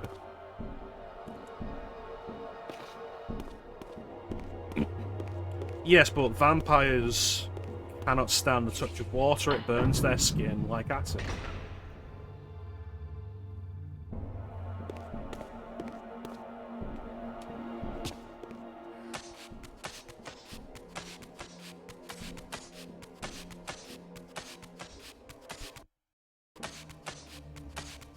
Sorry for the game cutting out there. I cut off the game audio by accident when I was trying to mute myself while I cleared my throat.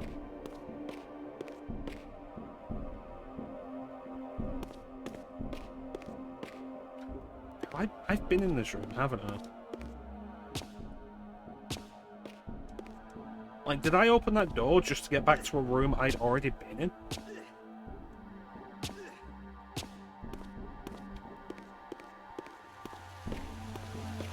Yes. Yes, I did.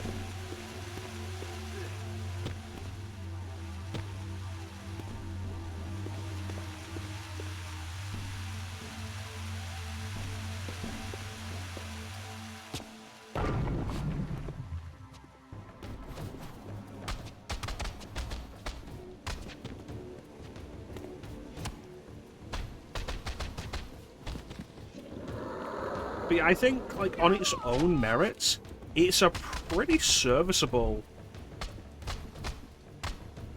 B-movie horror thriller. I think my entire problem with it is as an adaptation.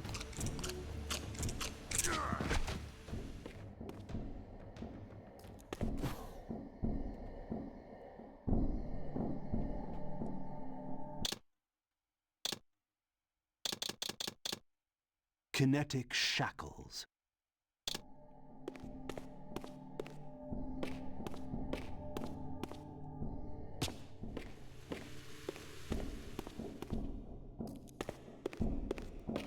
was honestly quite surprised, because I expected, when I heard that it was going to be both games adapted, I thought it was going to end up being RE1, time skip RE2. Like a two-part kind of anthology idea, maybe. So when it's like, oh, it's RE2 happening, and then stars go to the mansion, I was like, what? And then we spend, like, maybe 10 minutes in the mansion, and that was odd.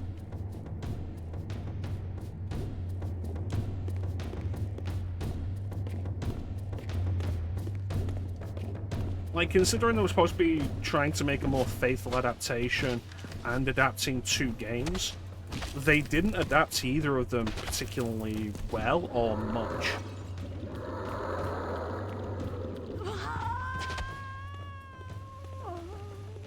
And, like, that's the real surprise, I think.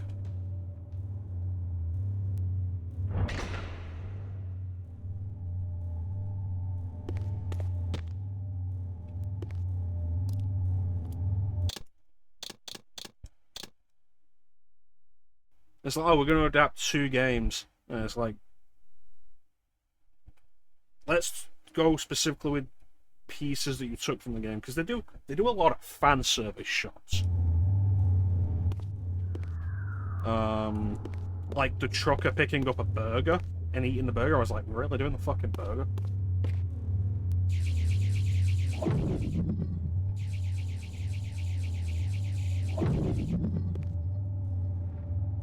And stuff like that.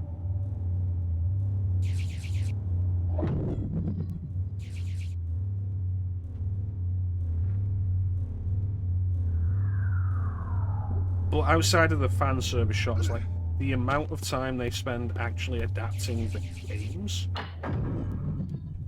isn't that much.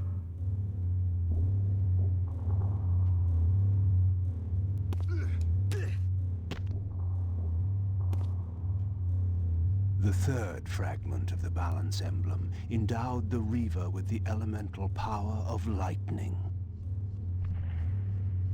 Okay, so fire dimension lightning? What?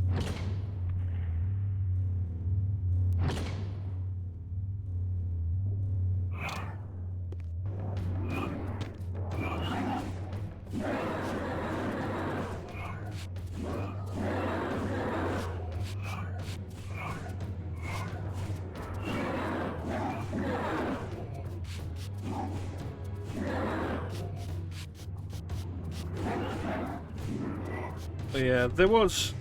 I feel like there are definitely ways to do fan service shots like that.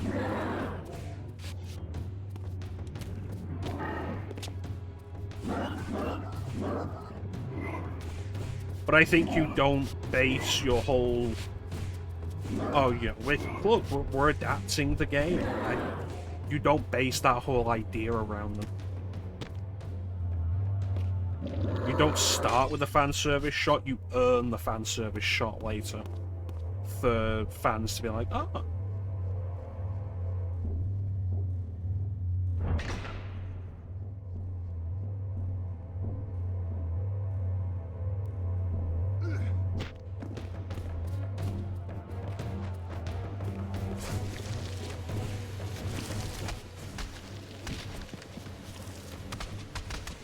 Because otherwise, if you start with the fan service shot, it really does come across as like, okay, the best we're going to get out of this is fan service.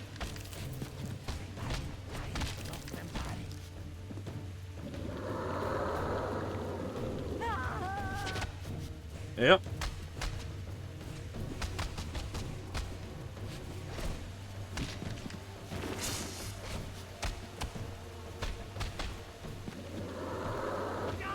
I'm very glad to be talking about something else, so I can just do this on autopilot.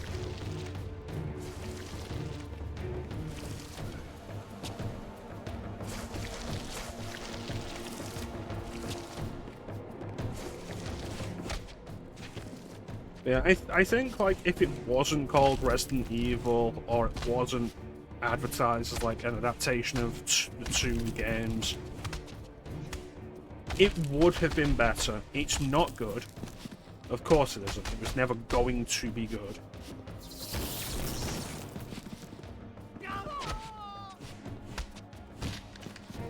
But, like, it can be fun. There's a bunch of fun to have in there. I really like Donald Logue. As always, Donald Logue as Chief Irons I thought was a lot of fun. Really like him. Neil McDonough, again, putting in a solid performance.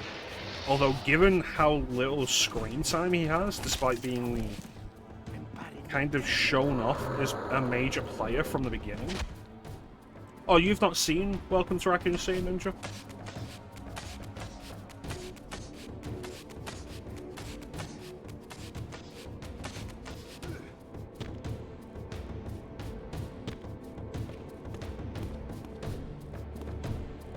I would have thought you had by now. Oh no, you've seen that, okay. I didn't know there was a new Predator animated movie. Yeah. Neil McDonough, I quite enjoyed, though given how little he appears in the movie, like they have him very front-loaded and then he disappears for a majority of the movie to appear again at the end. It really makes me feel that they probably had him for like 2-3 days.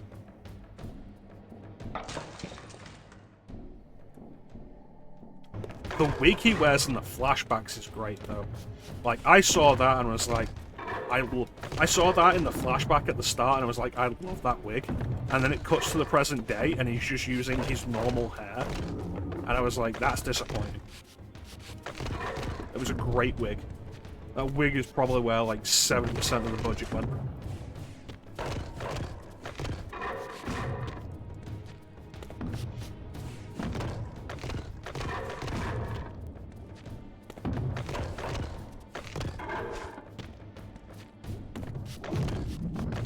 Oh, but yeah, Donald Logue, good. Neil McDonough, good. But those two are both, like, seasoned actors who know what to do with, like, absolute shit, because they've both been in absolute shit. And Donald Logue is always just a pleasure to watch on screen, anyway. As far as the other actors go, none of them really stand out. Probably mostly because it's such a large cast. Like, the cast is probably too large. So the characters that are going to die, you can kind of tell very quickly because they get even less setup and presence than the characters who are going to survive.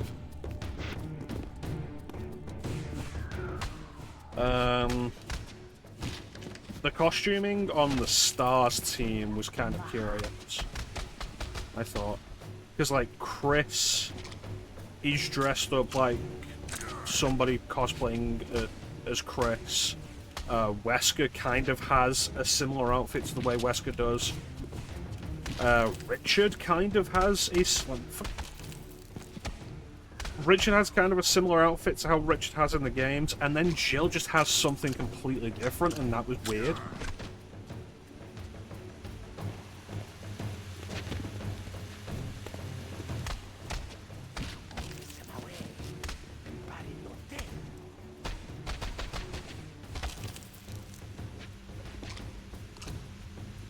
Leon and Claire get the standard RE2 make outfits.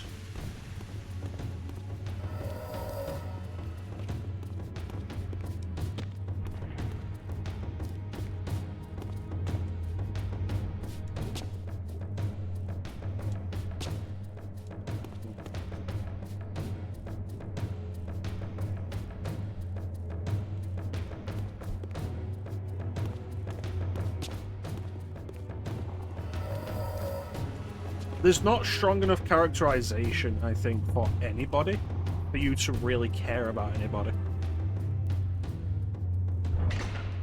I feel like it's why Donald Logue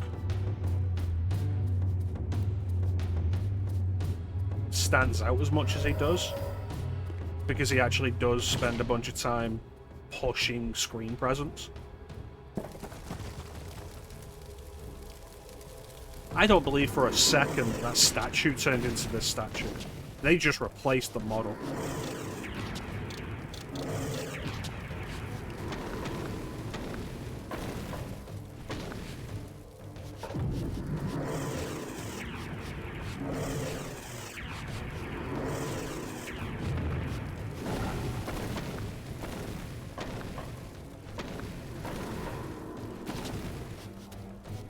I mean, she's reasonably right. There's not really a reason for Claire to take the jacket off in the movie. So if she took it off, it would be more a fan service thing. Not to Resident Evil fans, it'd be like, now she's taking the jacket off and you can see more of her, kind of thing. So she's right, there's not a reason for her to actually take the jacket off.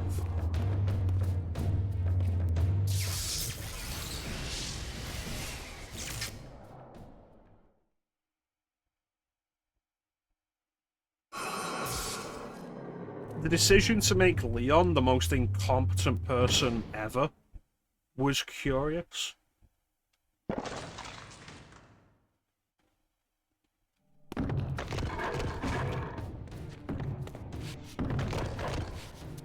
Yeah, Bravo team being 2 people, and those 2 people being Enrico Marini and guess who the other one is? Is it Forrest? No. Richard's on Alpha Team for whatever reason. Is it fucking Kenneth? No. Is it Edward? No. Who is it? It's Kevin Dooley. You mean the pilot who wasn't actually a proper part of Bravo Team? Yes. Okay.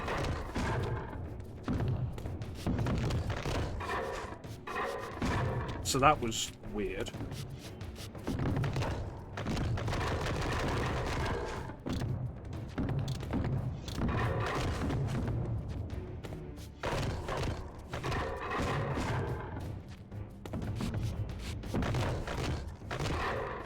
That one shot you get of a USS soldier was interesting, but also did look like cosplay.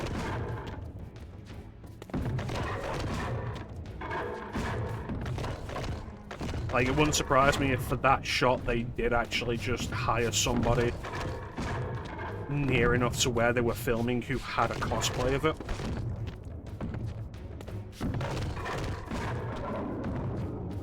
Because, you know, it does only get the close-up in one shot.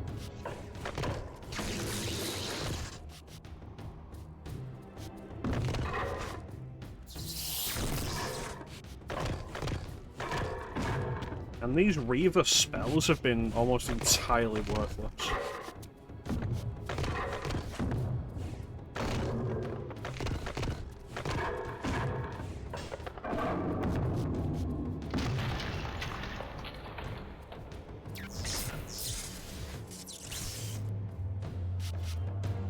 It's like, it's a lot of odd choices that ultimately make you question, like, why did you say this was an adaptation?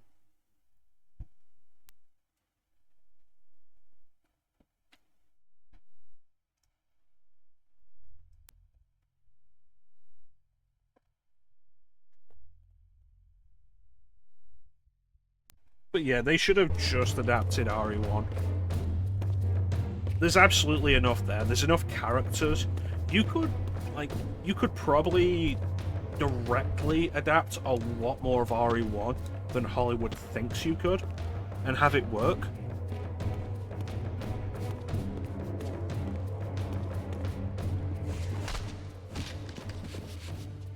Like, there's enough characters, there's enough going on.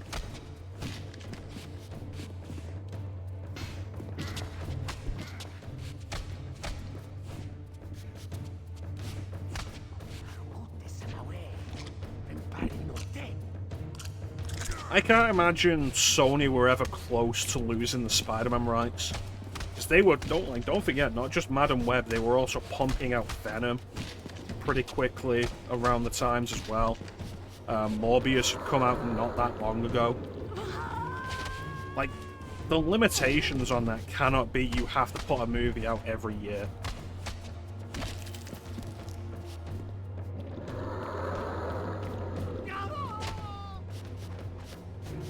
But like with Resident Evil, I can believe that.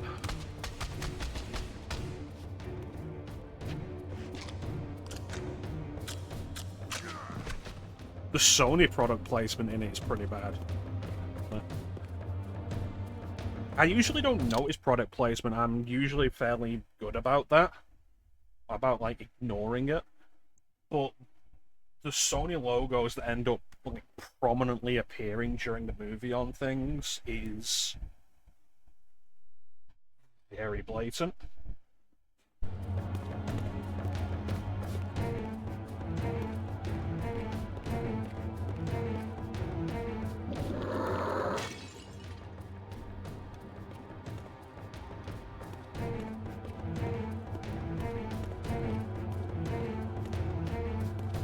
I think the biggest praise I can give to the movie is it's something I would lump into a category of let's watch some bad movies with some drinks and the guys. Like, let's get the boys together and we'll have a few drinks and we'll watch some bad movies. I would put it in there because it is entertaining. Like, it's not boring, it's not necessarily poorly paced. It's kind of poorly paced.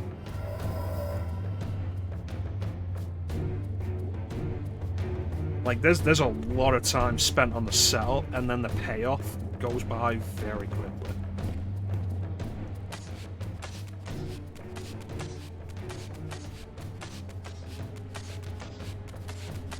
Though I do respect the time they take to set it up. Like, the fact that they spend time setting it up, I do respect that. I imagine it was probably a budgetary thing.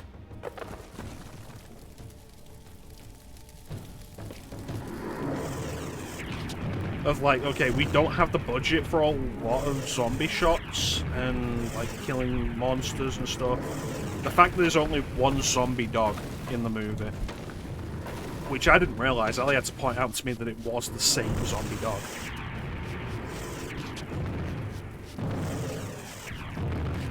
Clearly I wasn't paying attention at that point.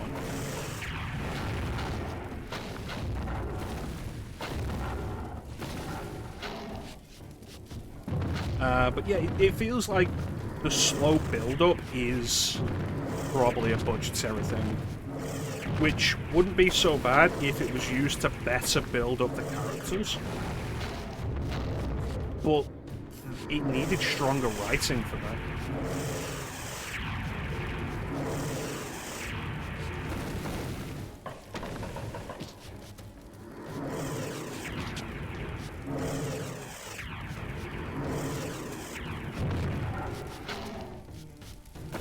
So, like, I was like directly comparing it to like Aliens in that regard, of like how long Aliens spends setting up, and like you get to know the team and such.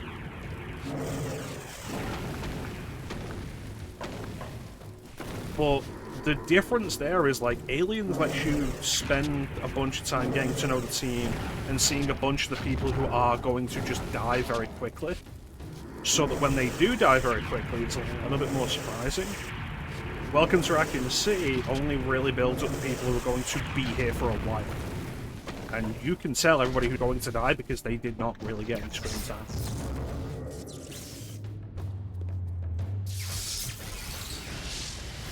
Alright, let's get through here, drop a save just to be safe, and we'll run this out.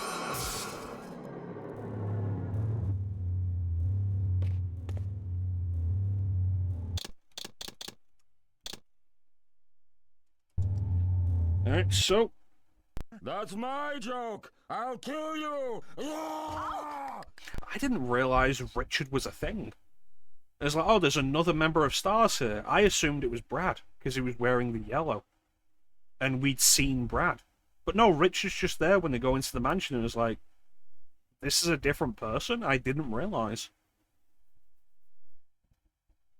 Anyway, ad time. We'll run this ad, and then we'll be back with more Legacy of Kain Defiance.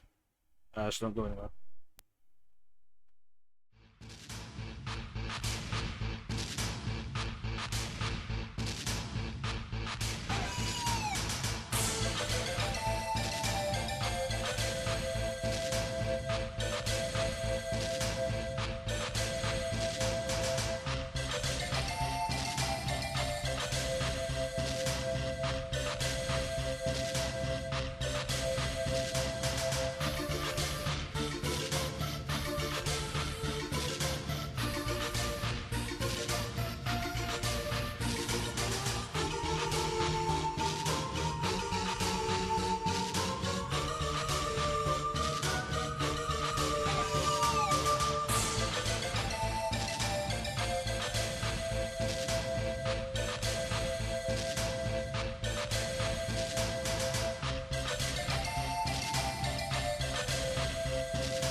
We're back.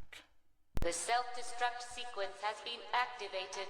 Repeat, the self-destruct sequence has been activated. This sequence may not be aborted. All employees proceed to the emergency car at the bottom platform. Yes. Anyway. This direction? Catch you fuckers at a bad time? I don't remember which way I came in from. Probably down there.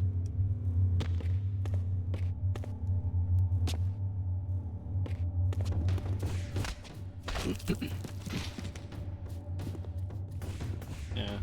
It's a shame that,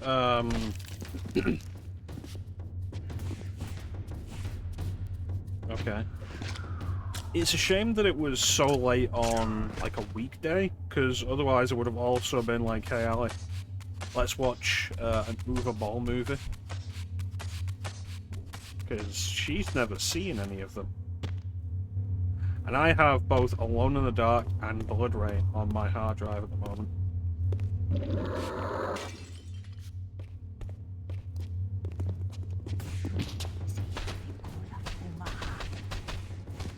Like, those are absolutely the movies, like the kind of movies that I'm also like,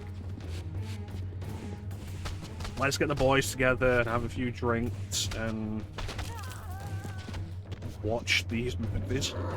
It is terrible. It is absolutely terrible. You can have so much fun watching it. Like, don't sit down and watch it alone, because you'll probably not enjoy it. It's not that kind of movie. But if you sit down with the boys and you do some riffing, you'll have a lot of fun with it.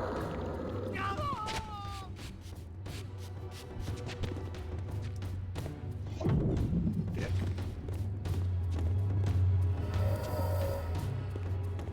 This is the room I came into.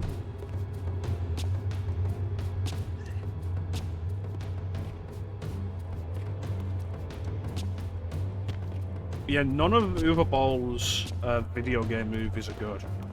I've heard some of his non-video game movies are actually quite good. There was a World War II movie he directed that was supposed to be like really good, and everyone was kind of surprised because you hear Uwe Boll, you think the terrible video game movies.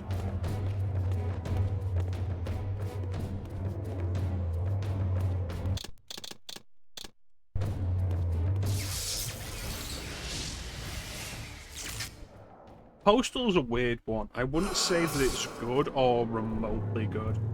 It's absurd and disconnected.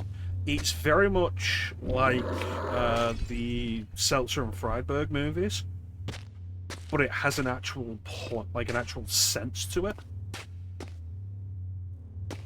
It's not just, oh, reference, reference, reference. There is actually a sense that there is something there.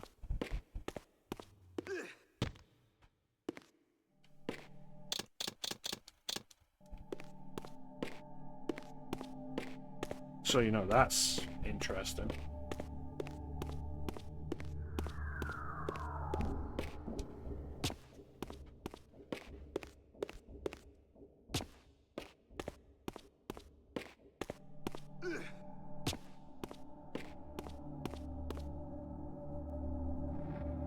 A new area of the vampire citadel lay open. I still had much to discover.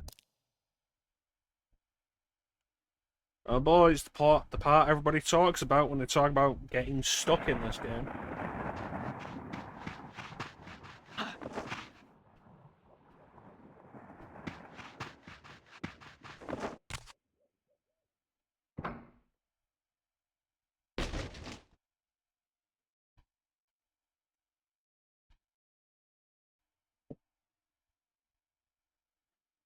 Nestled deep in the Black Forest, Vorodor had once held court over a private kingdom, as decadent as it was depraved.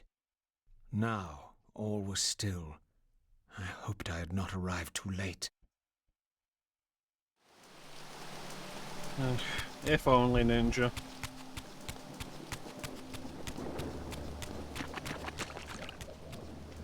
Like, I remember having trouble dealing with this area when I'd played this previously. I remember when I was watching Magic play this, Magic was here for a little while. If you ask Flame, I know Flame's spoken about this part.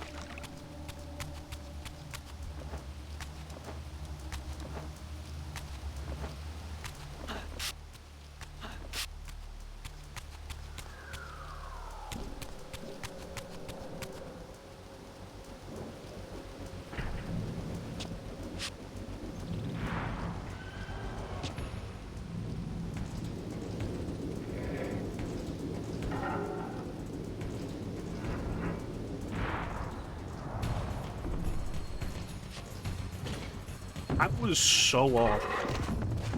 There has not been any other cutscene presented like that in this game. That was so weird. And it also just starts playing Ozar mid-rushing out of nowhere, like, what?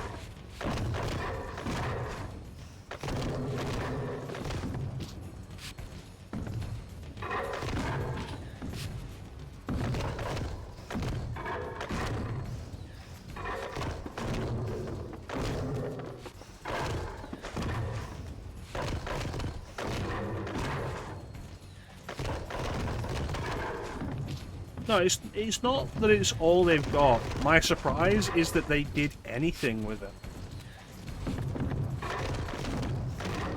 Like, they have the whole thing of Raziel looks around and then jumps out into the courtyard like that.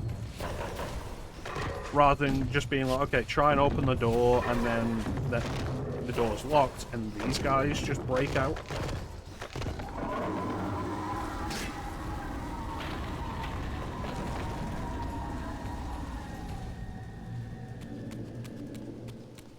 The whole setup of that was so odd.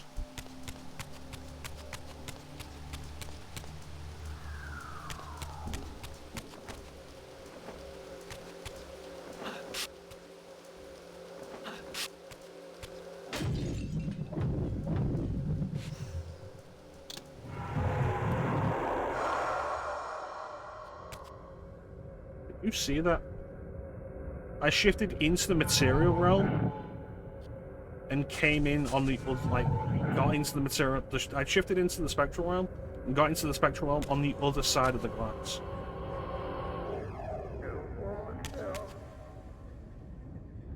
This place looks nothing like it did in Blood Omen.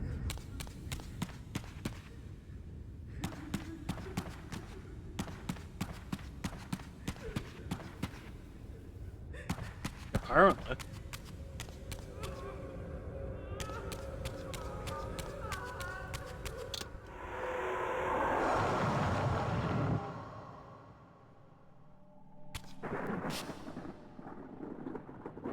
Oh boy, more vampire statues for me to find.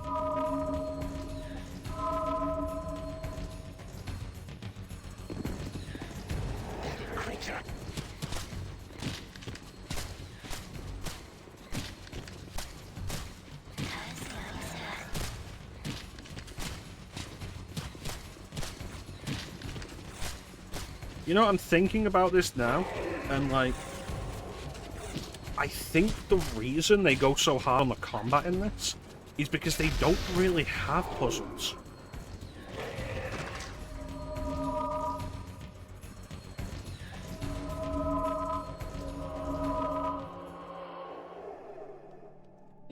I think it's the one song that appeared in more Legacy of Kain games than any other. But I think that's because it's so distinctive, because it's an external piece.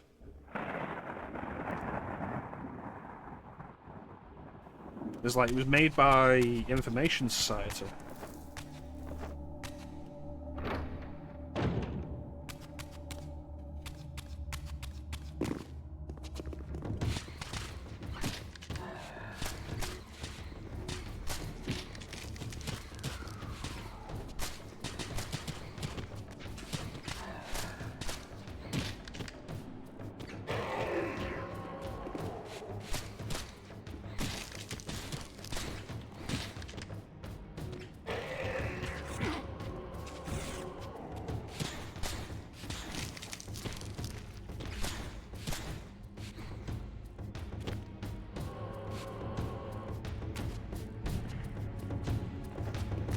I mean, to be fair, you could just be listening to their music and not looking into anything else, which is what I tend to do with bands.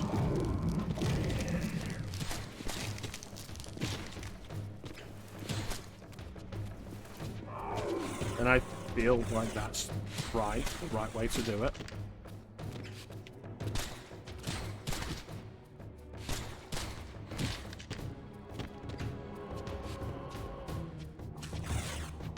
Yep, I did it so fast, Flame.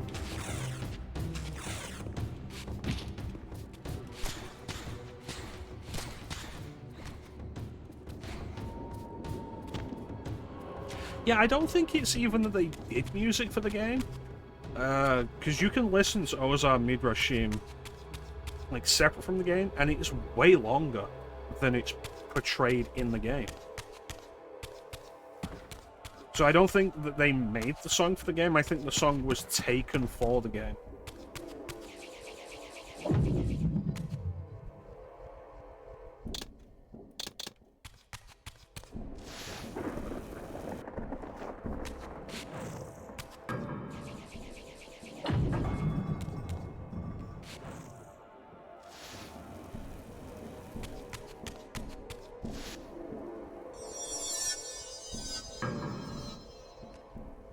That looked weird.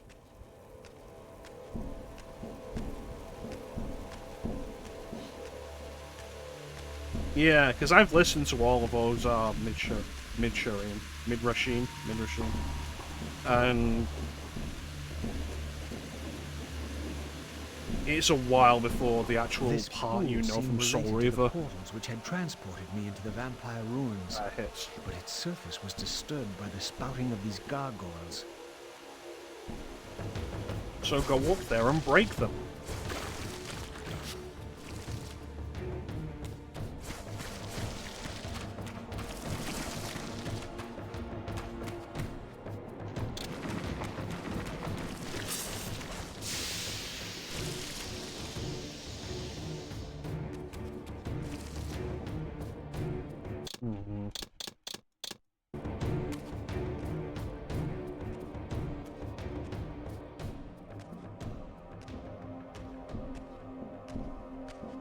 These gargoyles were effigies of the vampire's enemies.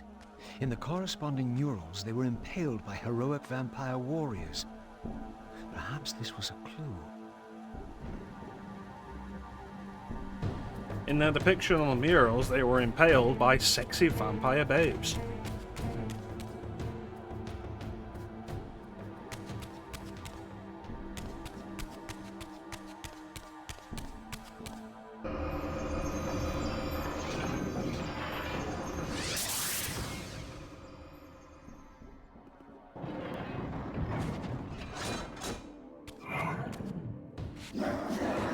Go away. No, they were actually sexy.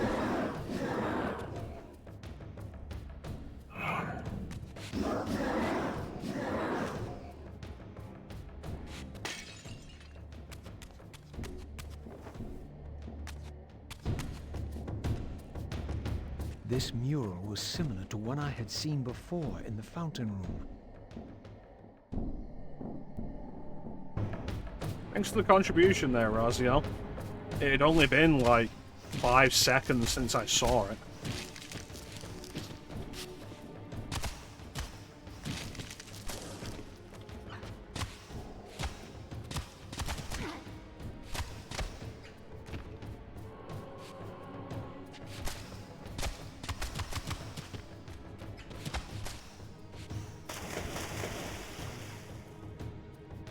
Well, I guess one of us is dead.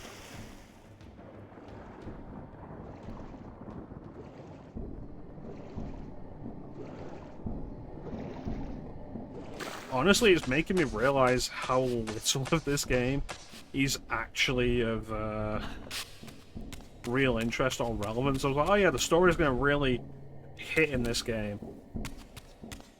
And I'm remembering all the good stuff, and I've clearly forgotten so much more of the game.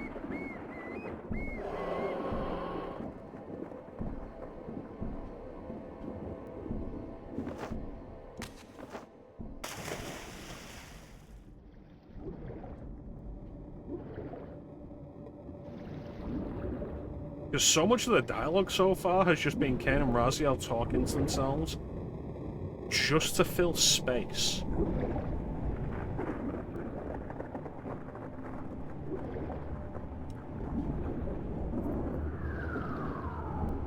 Like, fill space and also be like, this is the point where you're going to be the other character.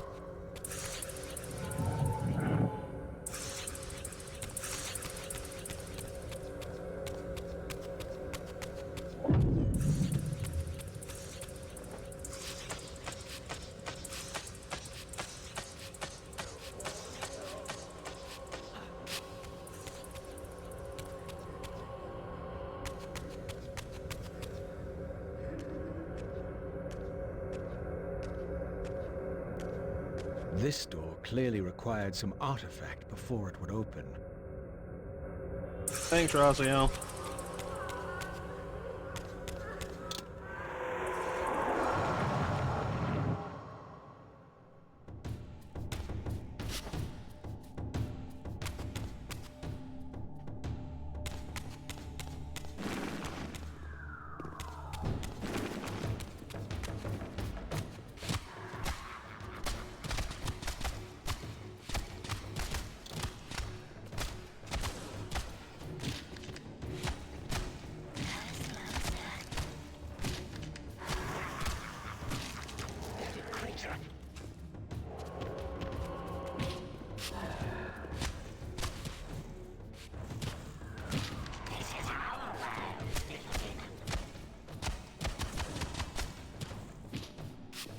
Oh, you know what? There was something I forgot that was of relevance.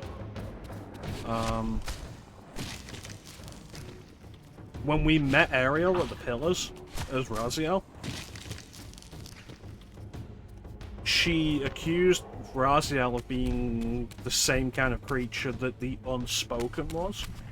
If you remember, the Unspoken in Blood Omen was the murderer of Raziel, the being that possessed Mortanius, and was ultimately the final boss.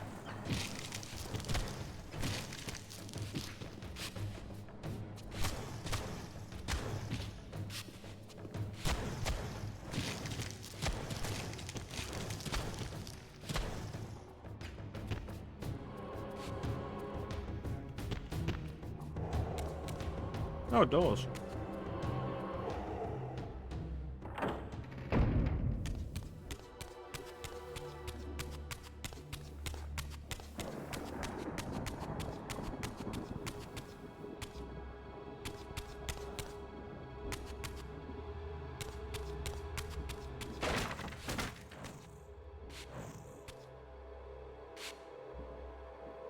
And you can fuck off. No, no, you go back and watch the VOD, you have to rewatch all of it.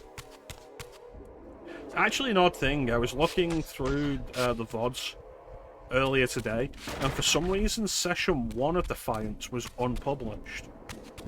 So I've published it now, but I don't know why it wasn't automatically published.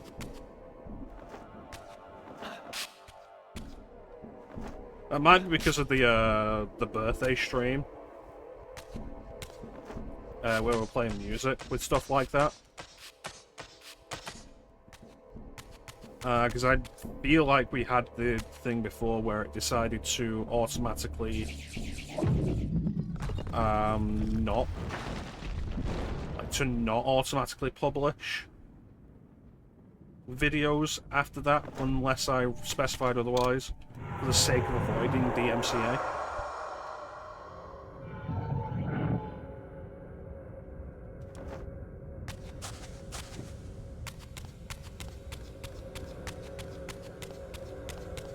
Well, here we are again, back outside.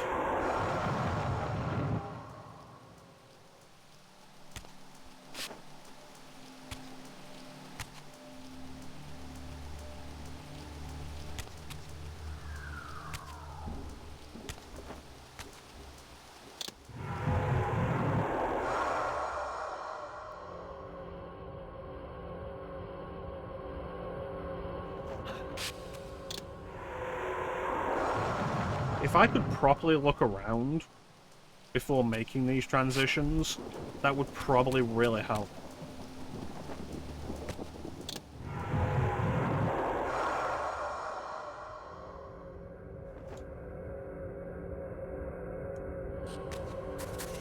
If I had any kind of fucking...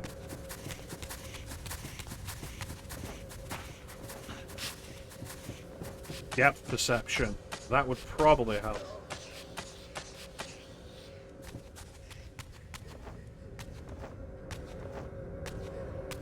Yeah, so when we're done with this session, I'll have to double check and make sure the VOD gets published.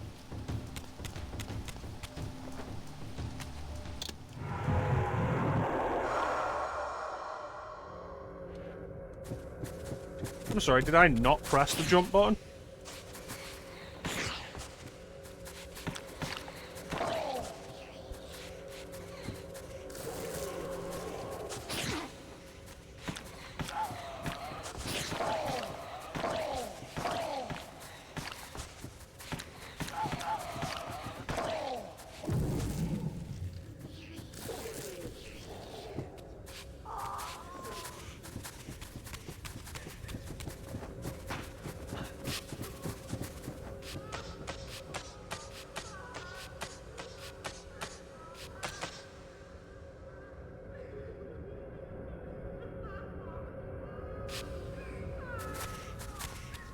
God, shut up.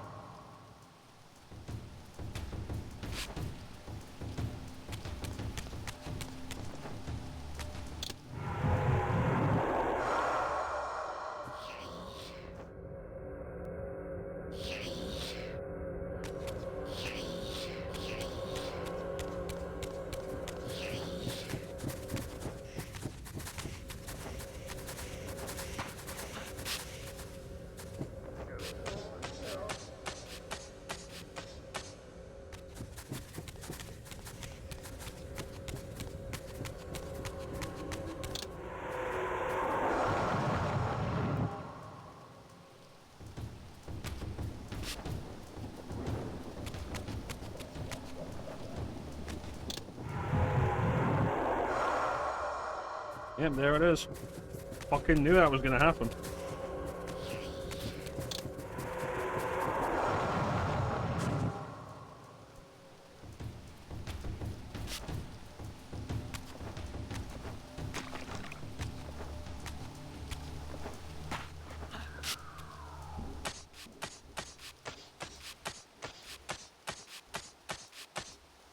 You could tell from how jittery it had been every time we transferred into the spectral realm on this pillar. Like that. You can absolutely tell that was going to happen at some point.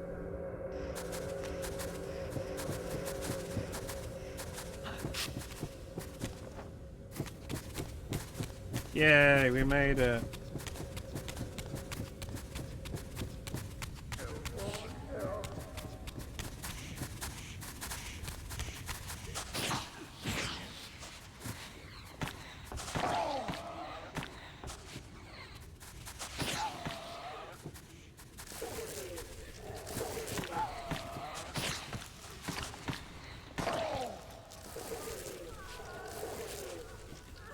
I assure you, Ninja, platforming was more reliable in the classic Tomb Raider games. I wish I could have made sense of those as being stairs, but I couldn't because the camera wouldn't fucking show me.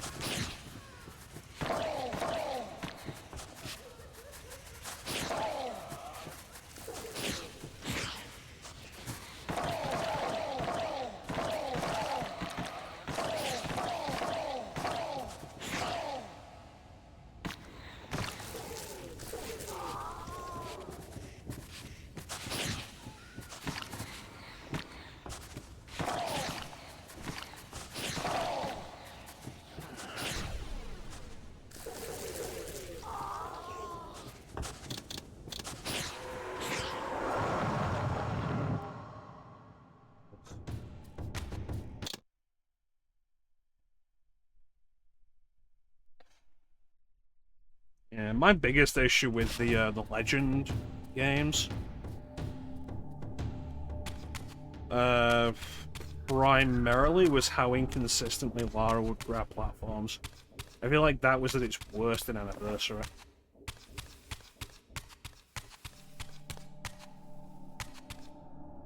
Tomb Raider 3 is really good for heights.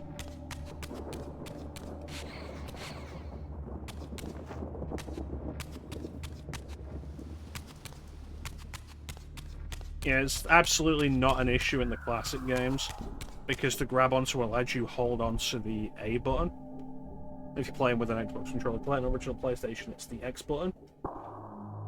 And everything's like really precise about it. Because it all feels like a 3D grid that you move around. So it's really easy to know like what you will and won't make a lot of the time.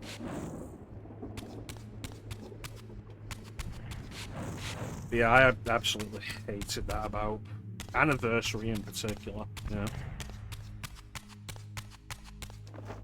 Well, Tomb Raider 3's got some really good high places.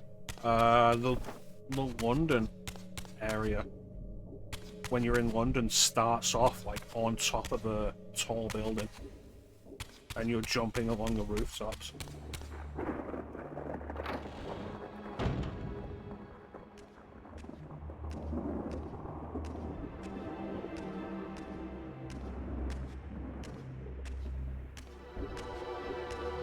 This statue appeared to be the same hero I had seen depicted in the fountain room. This had to be significant. Thanks, Raziel.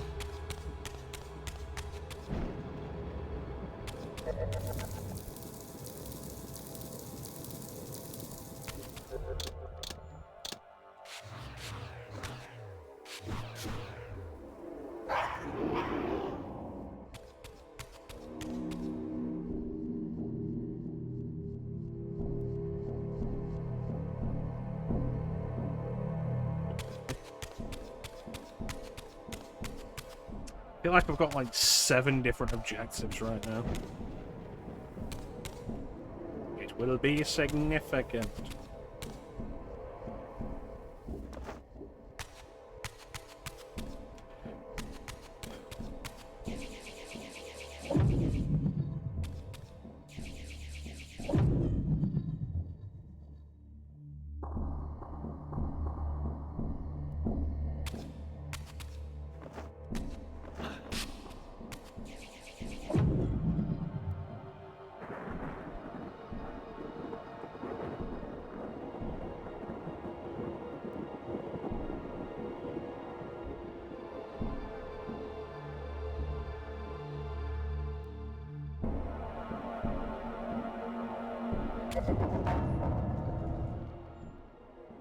You fucking kidding me?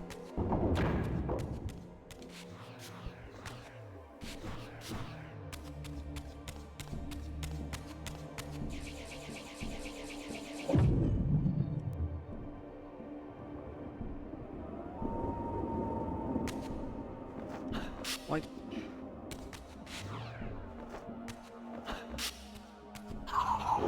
Is there a need to make the platforming any more of a problem than it already is?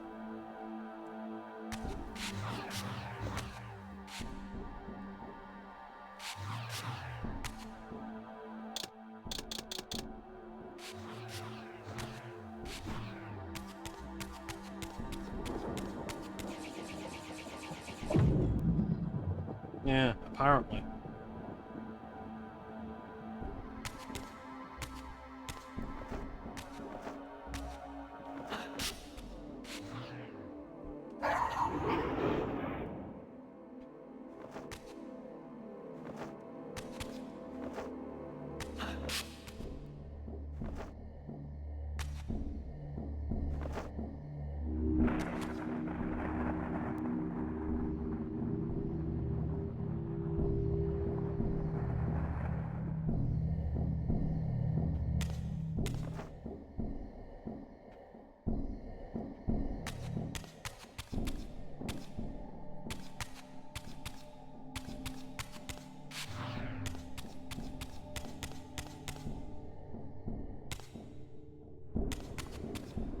Alright, so what else?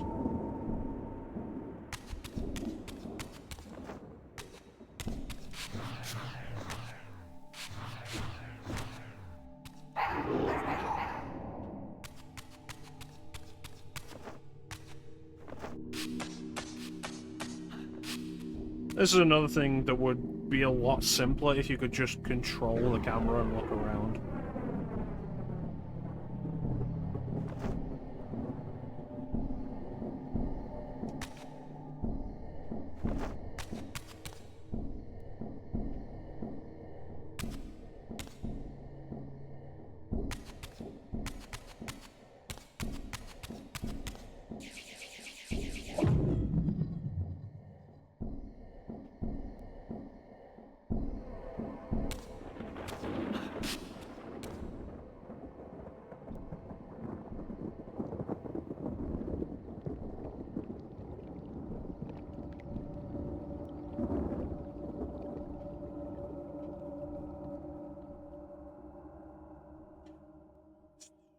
One there.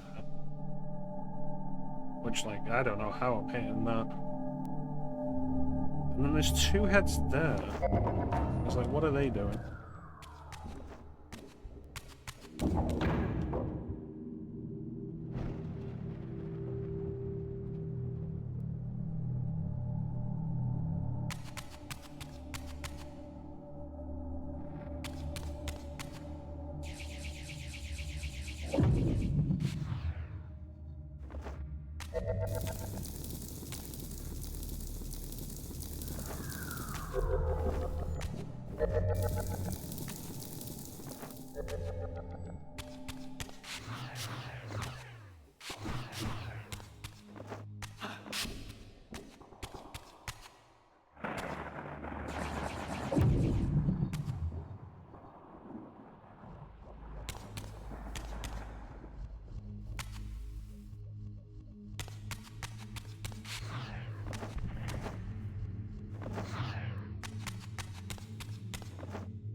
Do you fucking mind?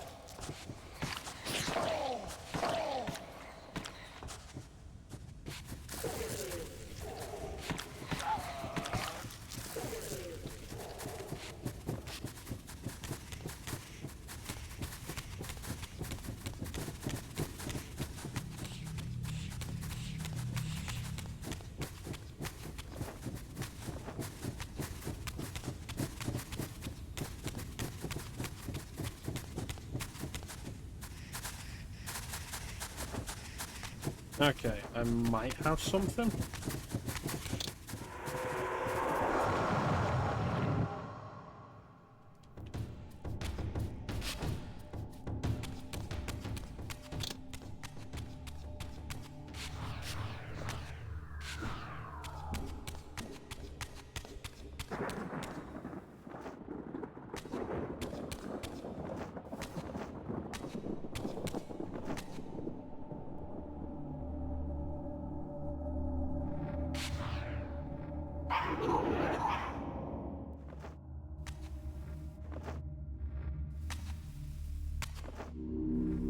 Fucking awful.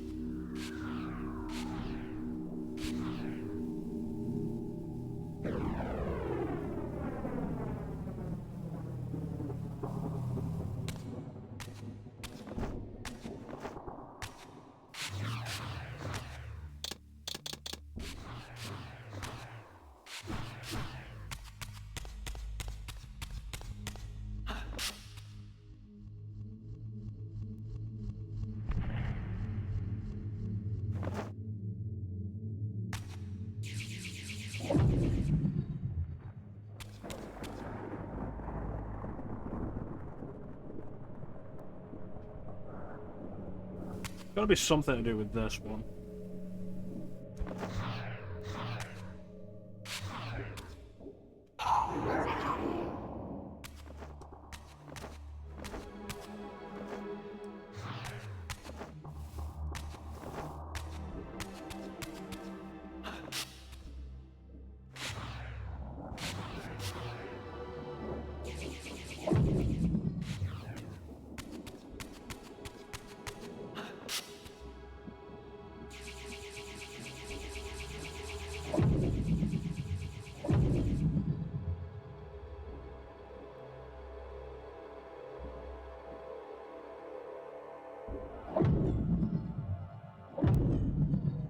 are you aiming at?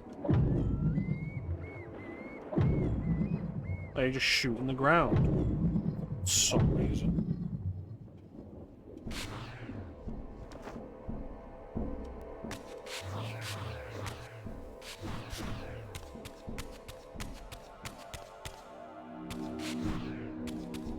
Alright, there's the last one. Again, would have been easier to see if I could move the camera.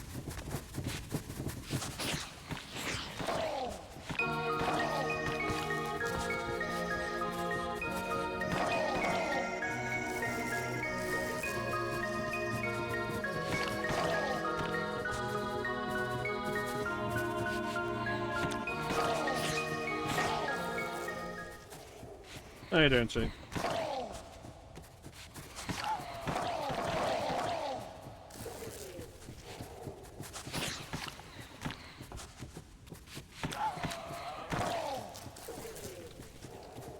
This is the protagonist of the games in the series that sold better.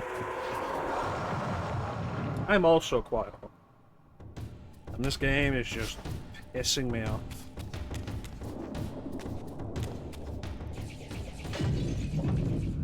See, if that hadn't been visually distinctive in the spectral realm, I wouldn't have known I could break it.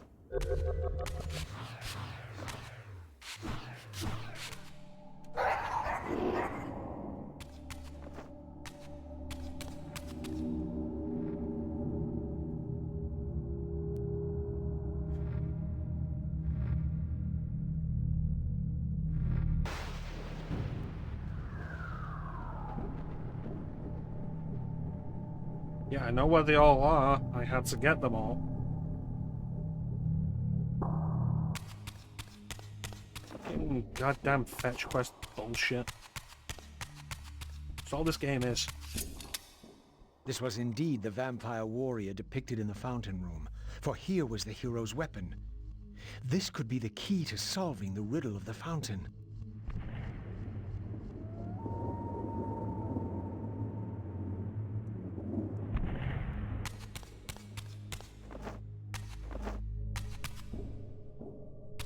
The worst part is knowing that we're going to be coming back here, because, oh look, there's the door to a Reaver Forge.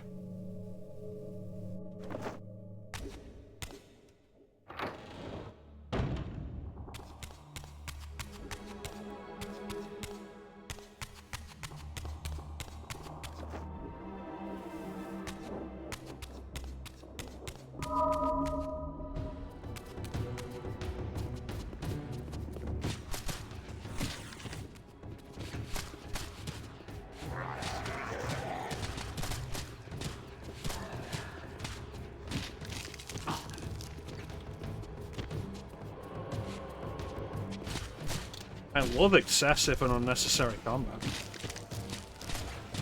It's my favourite thing when the combat is boring as shit. Devil May Cry 2 didn't have this much boring combat.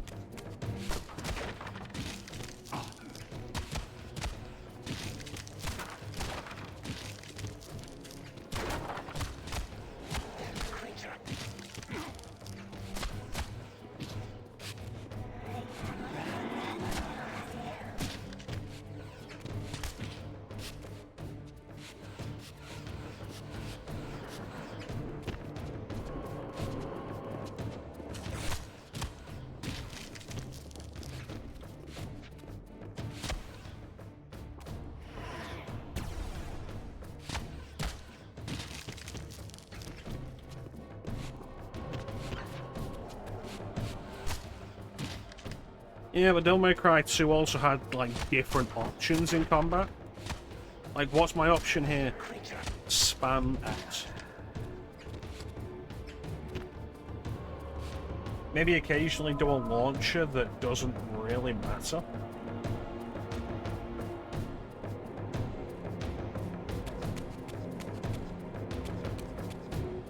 Devil May Cry 2 also more often let you just run past enemies.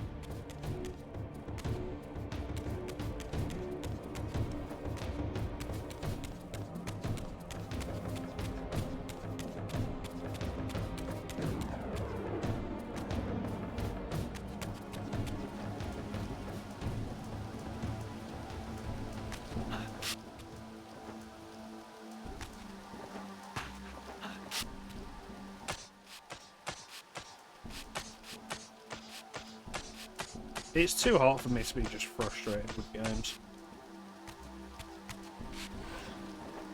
I can't jump back up there, can I?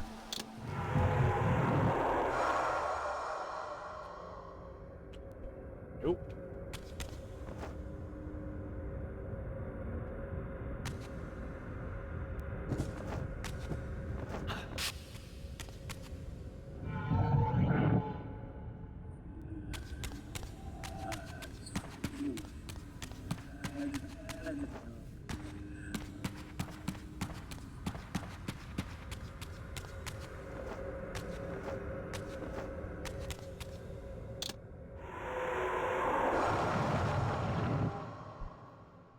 Yeah, I don't know, like...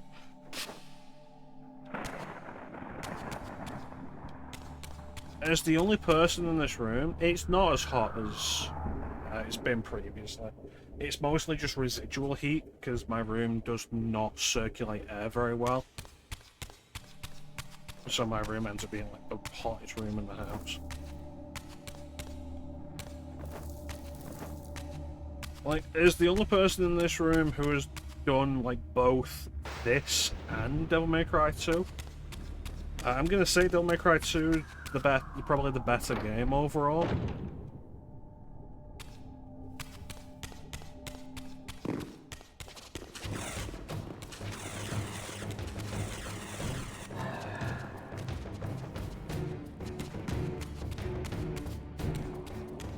Not that that's saying much though.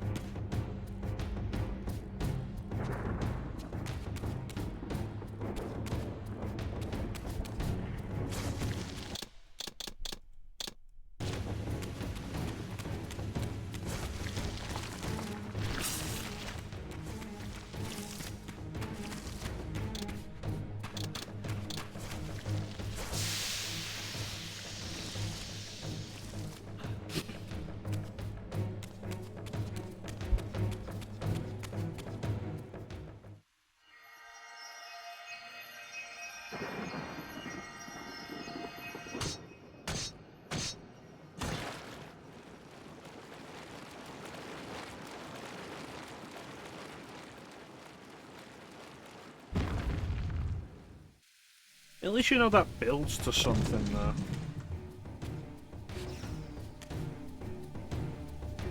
Wow, that was fucking worthless. Yeah, at least you know Devil May Cry 2 builds to something though. The final fight with Argasax the Chaos is at least fun.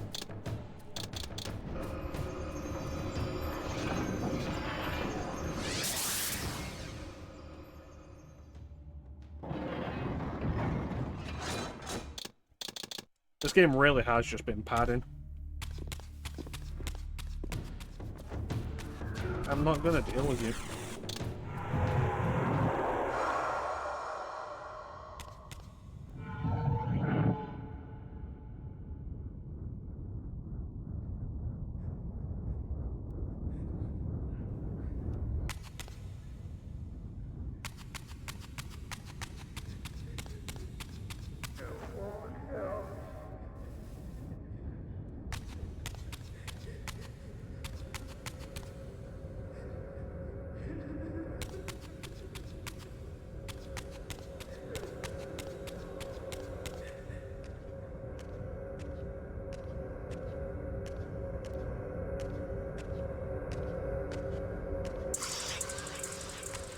Wow, that was a truly valuable cutscene.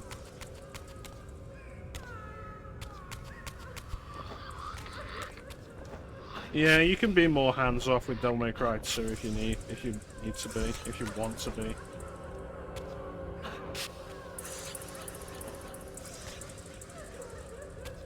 This requires you to engage, and like the gameplay never really evolves or gets more interesting.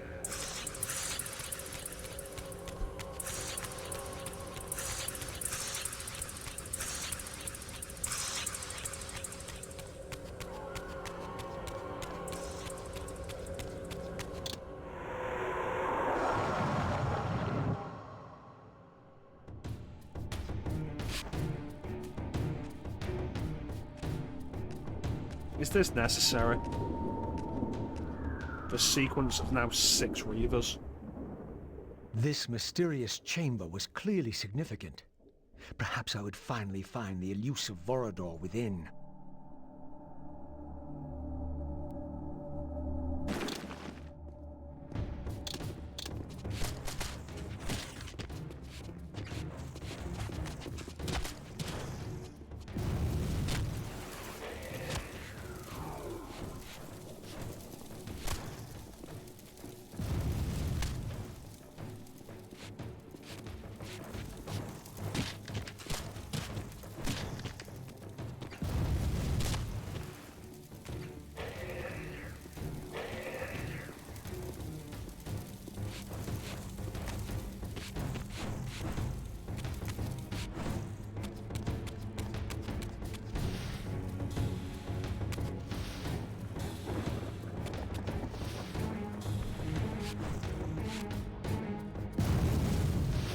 Braziers were all lit, but still the door remained sealed. Perhaps I had ignited too many. Yeah, obviously.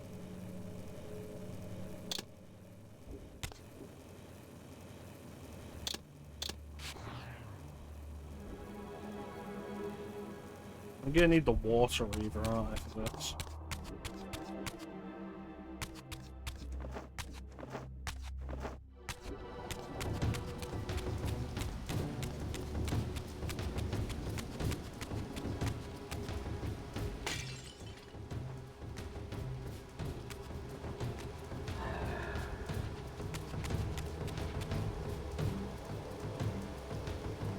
Well, it's stupid because, like, oh, I lit too many braziers.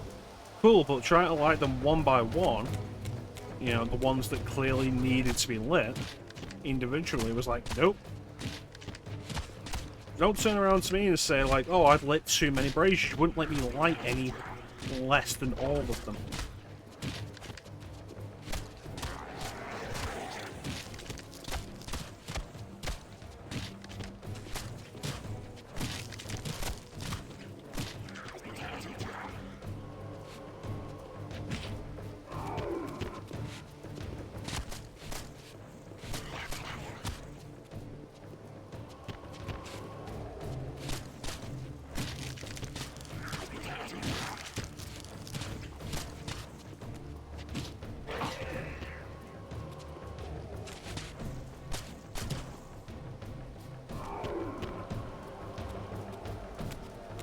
Oh.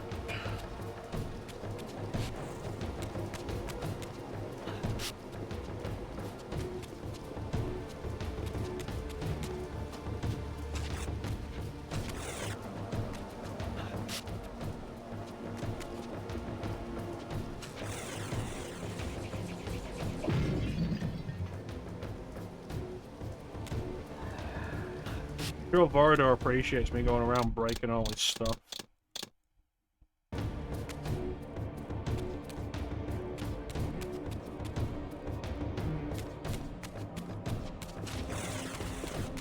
I miss being able to control the fucking camera.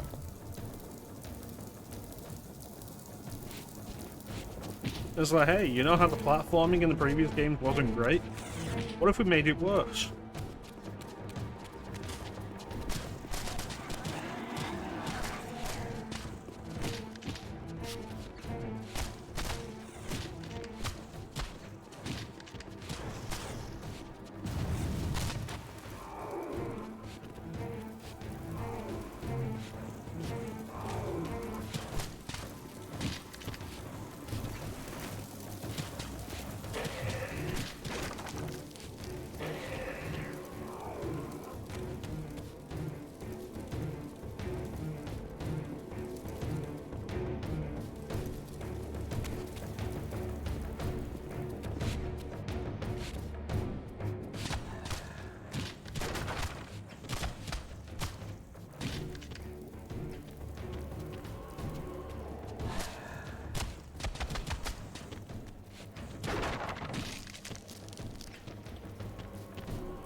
Alright, let's go.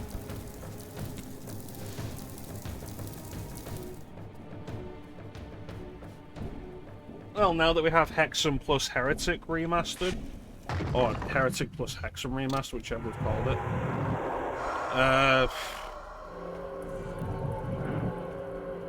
We do now have an easy method of doing co-op Heretic.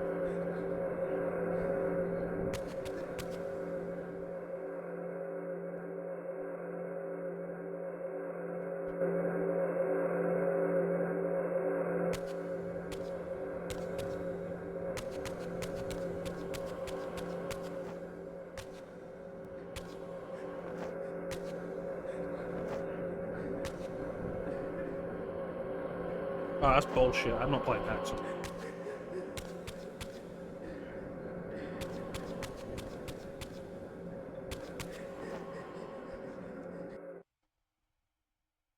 What?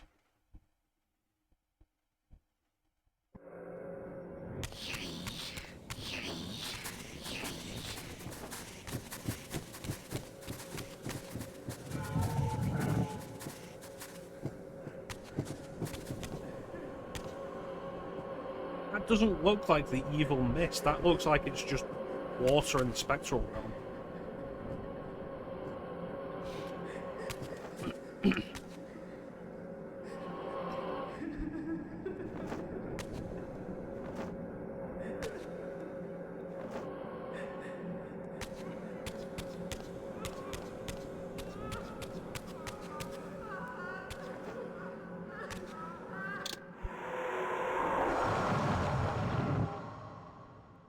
Yeah, I don't honestly want to play Hexen. I just don't care for it.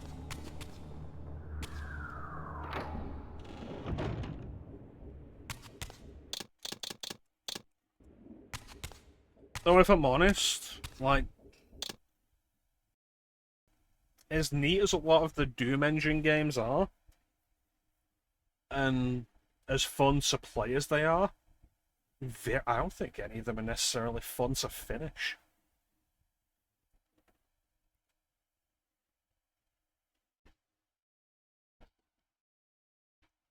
Yeah. Sounds about right. Thank you.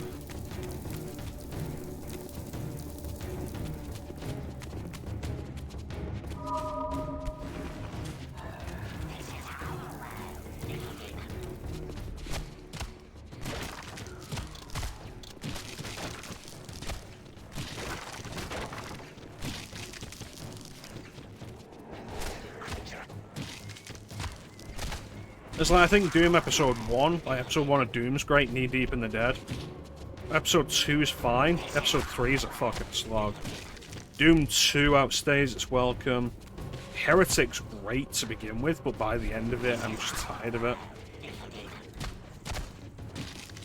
Even Strife, like by the end of Strife, I don't think it's all that fun by the end.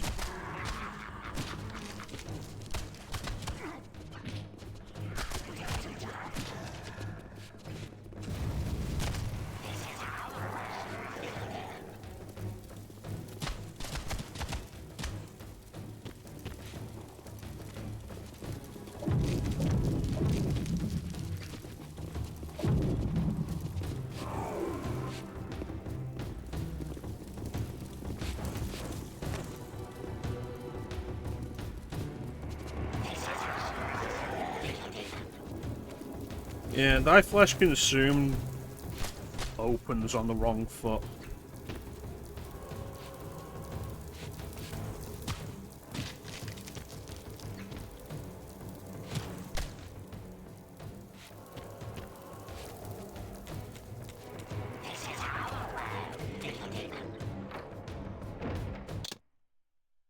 Alright, time for another ad break, and I'm going to say this is the last ad break because I don't want to play this that much longer. I wish we were in a good place to stop, honestly. But here's a sound alert. You're too late. Yep. We'll run the ad. Don't go anywhere, we'll be right back with more of this.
And we're back. Rules of nature! I'll get to American McGee's Alice at some point. Oh, that's a game that lives up to the hype.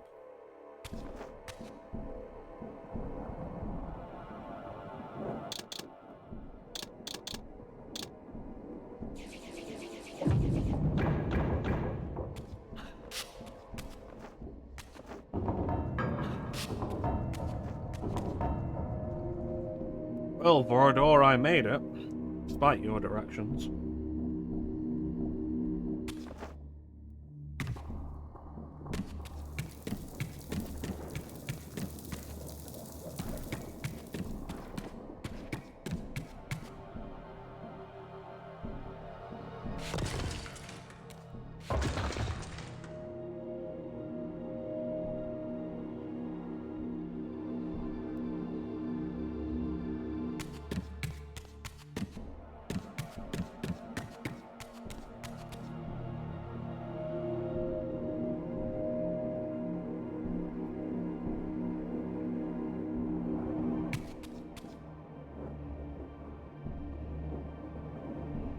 Fucking key for us to look for.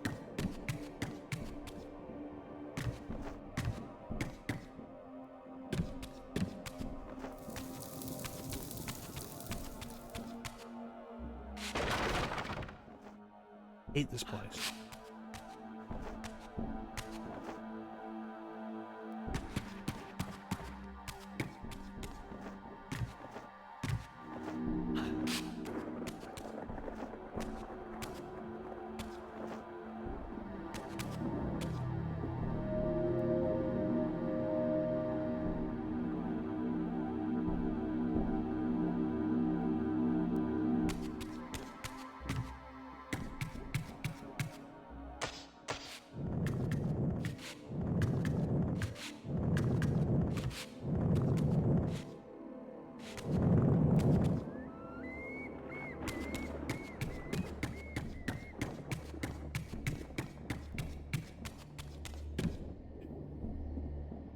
How do I want that?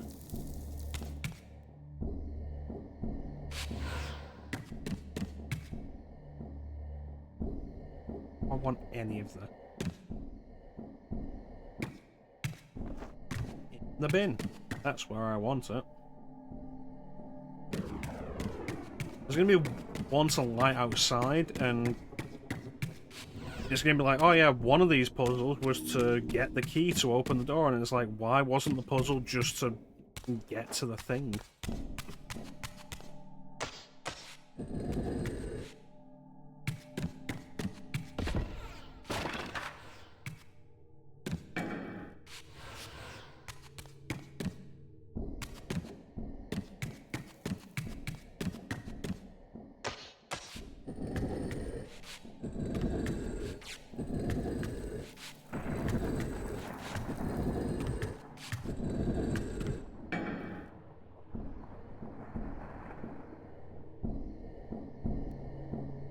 Oh, was the bookshelf the intended method of getting up to that one? If so, fuck you.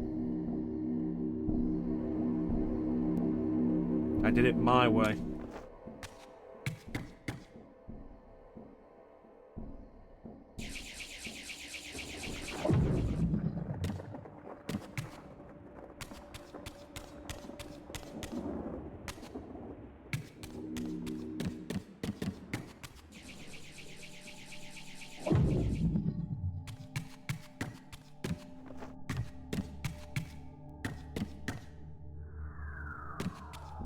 The only place we've not seen anything is up here.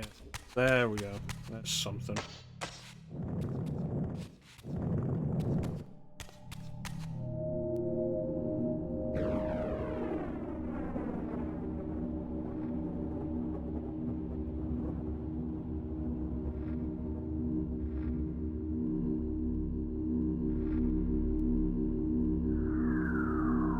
You know, after this I should play a Zelda game, just so we can see how this shit should be done.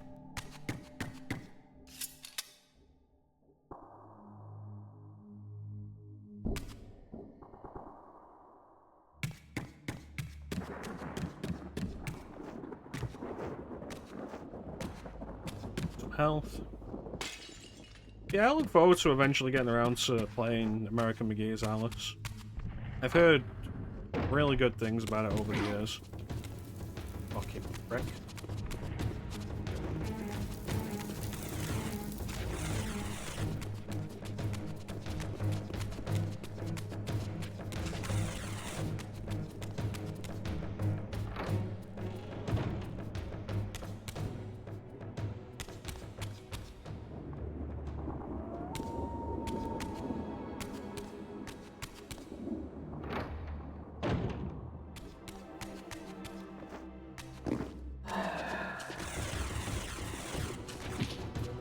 I appreciate that it has a console version.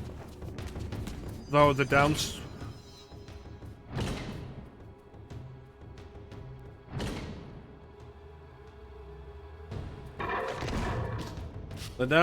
of that is the PC version cannot be purchased anymore.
I think one of my favorite things about this game is how the game is so loaded with unnecessary combat, like excessively so, and the camera is very clearly not designed for combat at all.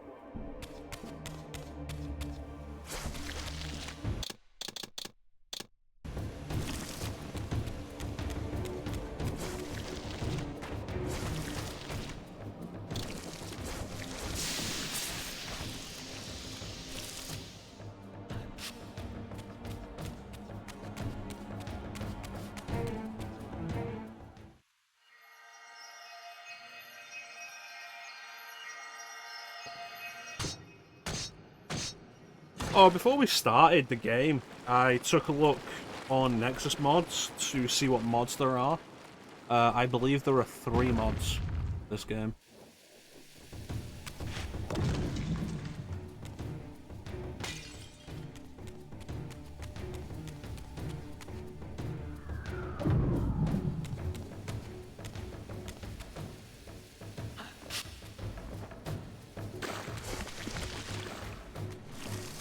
So I've been through both doors this room led to. What the fuck else am I doing?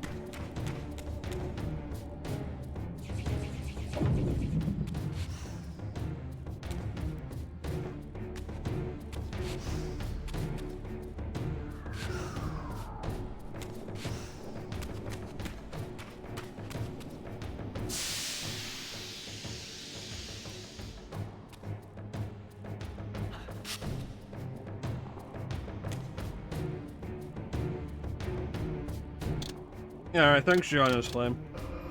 You take care of yourself. You have yourself a good rest of your day.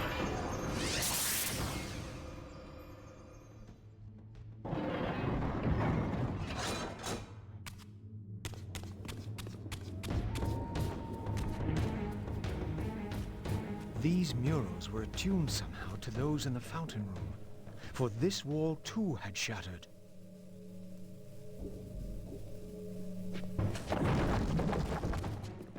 Hey. I'm gonna have to go through the entire fucking area again.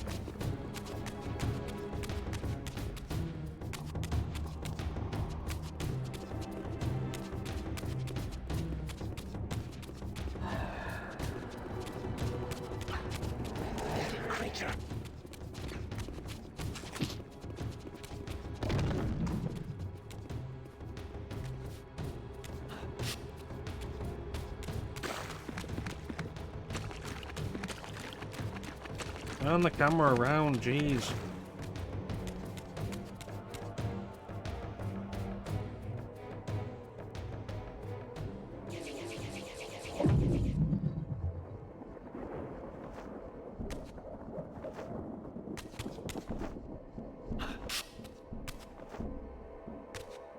That was too easy. Perhaps this arcane emblem would unlock the sealed door in the crypt. What crypt? Half of Vorador's crest.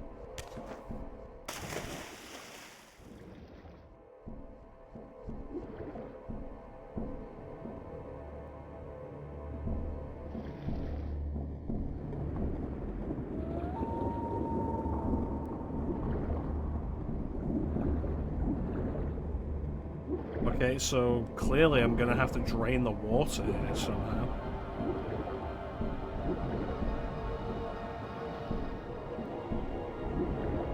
So we're going back here.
Is any of this really necessary?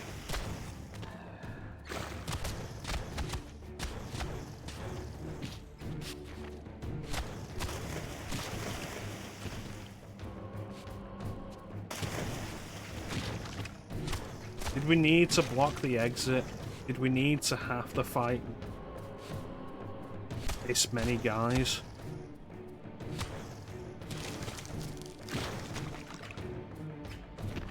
Oh, that feels so weightless as well.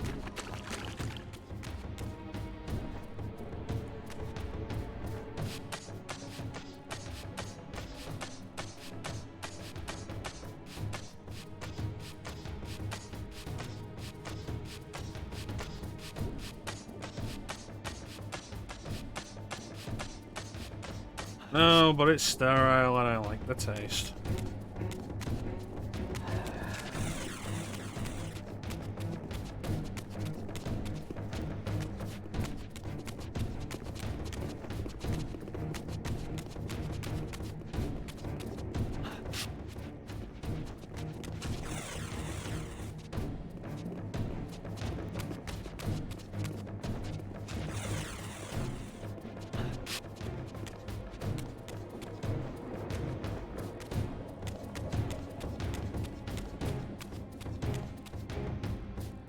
Still don't have that read. We know going through there again isn't going to lead us to anything.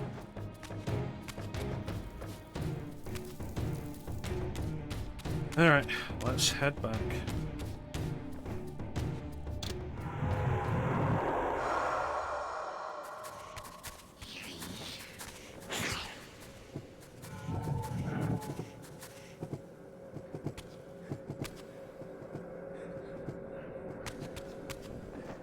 So just get to the other side.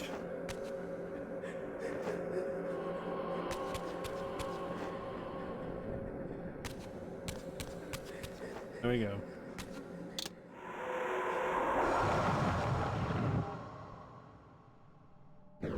Just double check that door. See if this half is actually enough, if the other half's already on the door.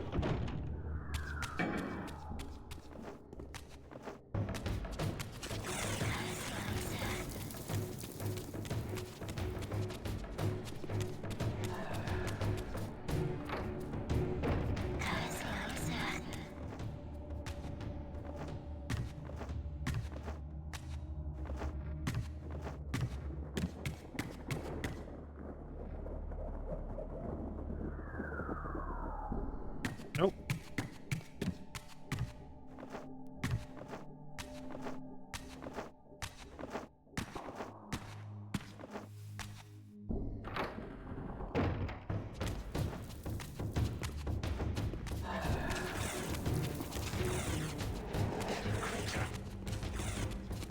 This place is worse to navigate than it was in Blood Omen 1.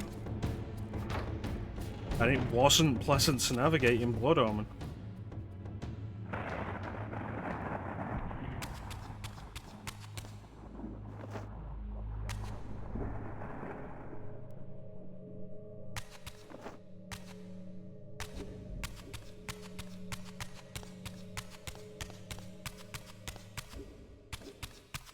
Isn't it great how the camera mostly obscures this door?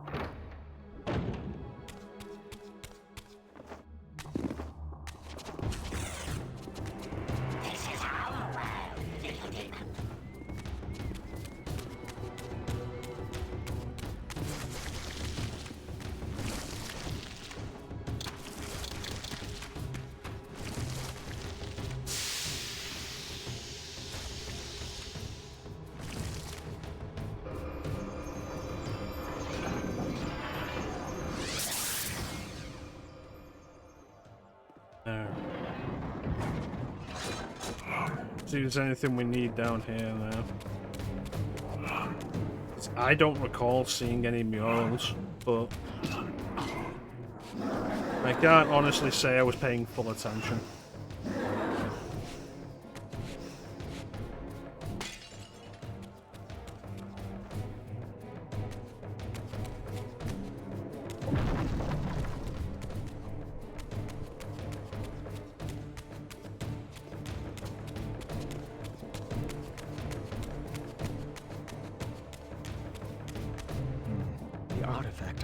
Not sufficient. There was clearly still a missing piece to this puzzle. Whoa.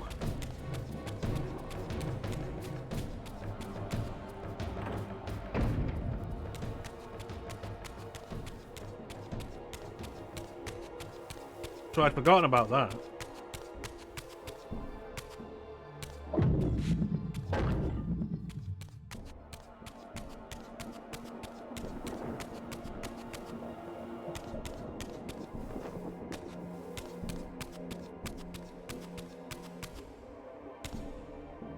The trouble is, like, if we stop now, I'm going to forget all of this by the time we come back.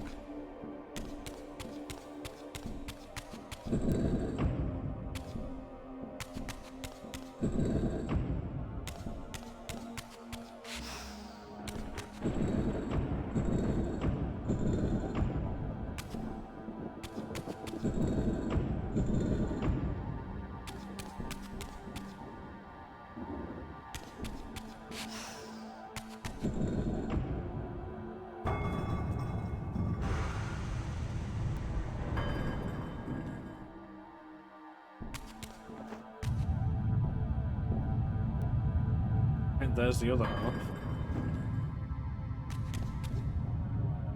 Ah, here was the second piece of the emblem. Now, undoubtedly, the crypt door could be opened.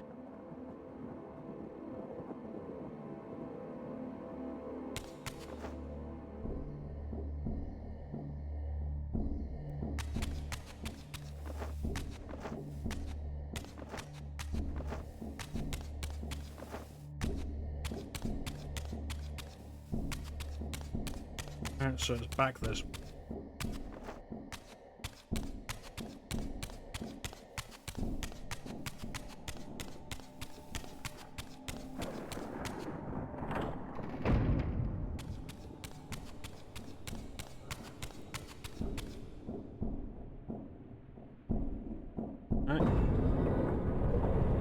Those two pieces do not look like they fit together.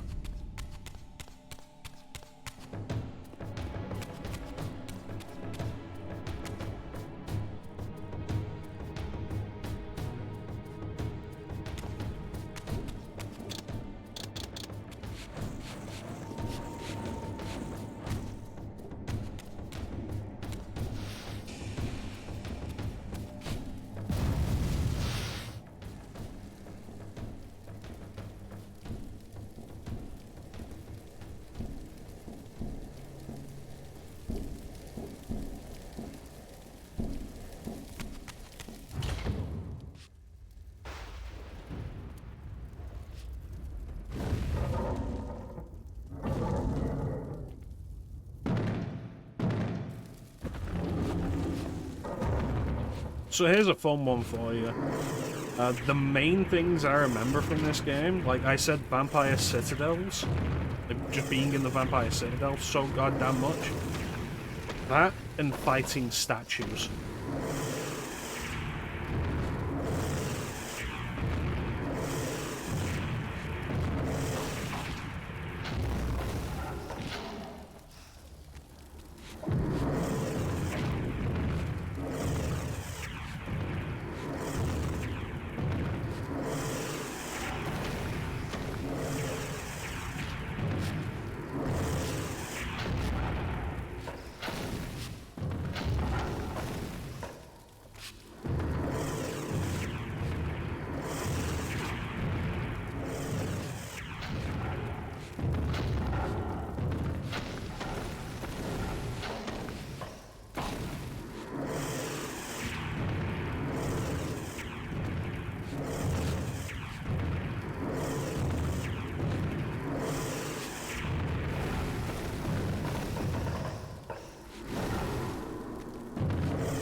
One of them's gone.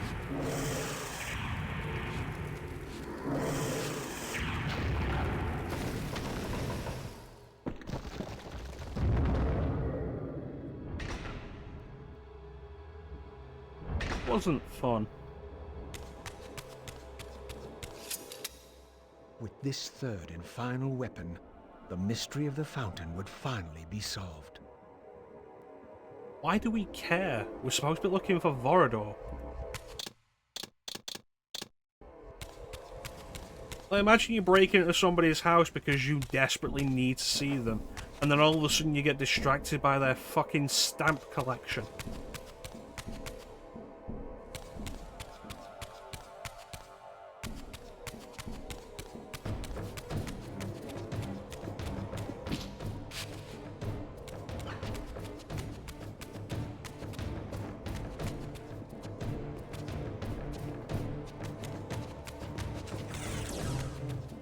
Doesn't matter what the stamps are. You're there because talking to this person might mean that you don't spend eternity rotting inside a sword.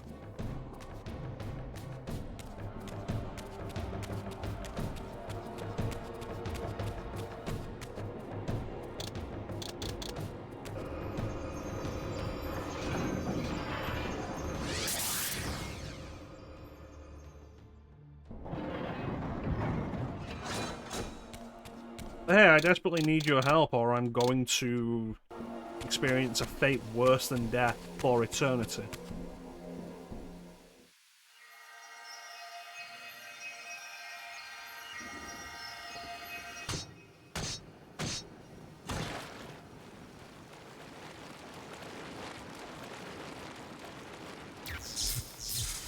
There's a time and place, Teak. What good is appreciating a stamp collection if it means spending eternity rotting inside a sword?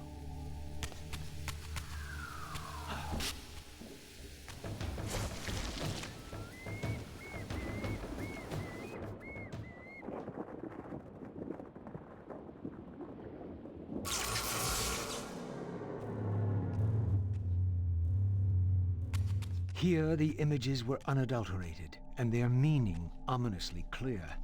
The vampire hero, the bearer of the Reaver Blade, was confronted by an adversary worthy of his powers. The enemy race, long banished, had a champion of their own, with flaming eyes and a fiery sword. The resemblance I bore to the adversary mocked all my hopes. Had Kain been the vampire hero of prophecy all along? Did he suspect what I was? For if I was this foretold adversary, then Mobius was right, and had always been right. I was destined to fight Kain and destroy him, or be destroyed. What part did free will play in any of this? I don't know, Raziel. Looking at that, you look much more like the vampire savior than the Hilden warrior.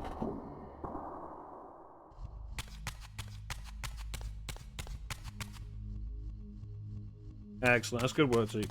Proud of you.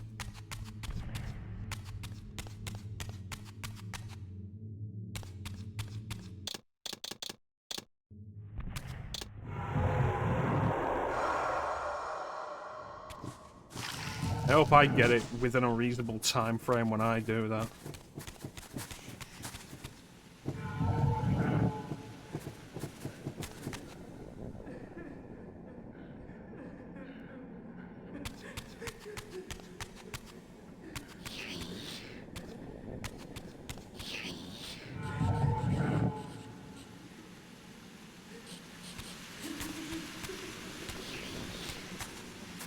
Well, that's the whole thing of the prophecy of the vampire champion versus the Hilden champion.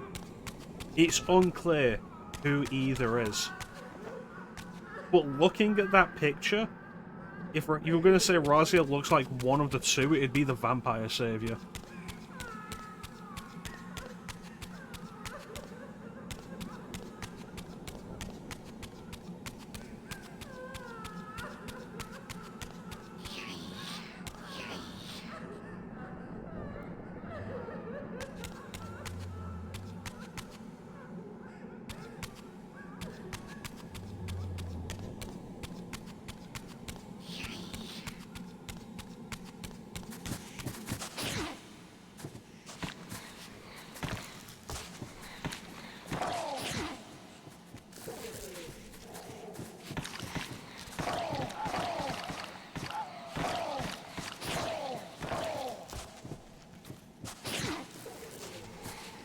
They regenerate so fast in this game. It's like you can't kill a couple and then absorb their souls. Your deliverance is at hand. In death is you have to kill one and absorb its soul, or it will basically immediately come back to life.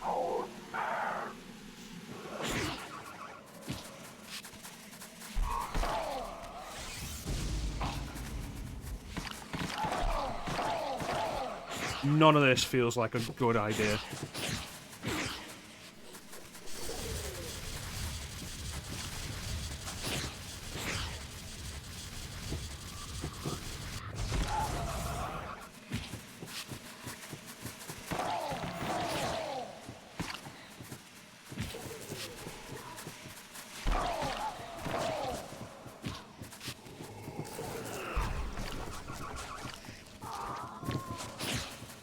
Fucking absorb a soul, Raziel. Jesus Christ.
Yeah, more Darkstalkers anything would be nice. It's odd that a franchise with the potential of Darkstalkers has just been completely neglected by Capcom for close to 30 years now.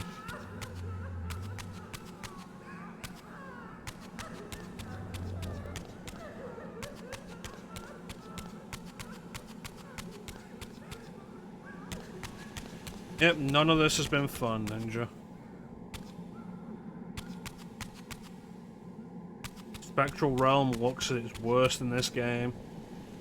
The blurring filter over everything, the colour palettes at its worst in this game. The actual relevance of Spectral Realm shifting is also, like, really understated in this. Like, it's so much less in this game. Like, in Soul Reaver and Soul Reaver 2, switching between Material and Spectral would shift the environments, quite often giving you the change in environment that was necessary to progress. I think that's happened twice in this game. And every other time where I've had to go into the Spectral Realm has very specifically been to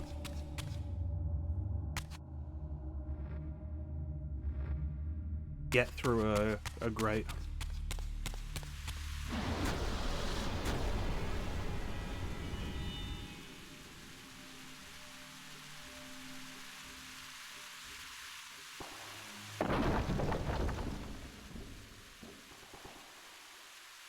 Once more, the Reaver absorbed the spirits of the former vampire guardians, and thus was imbued with the elemental power of water.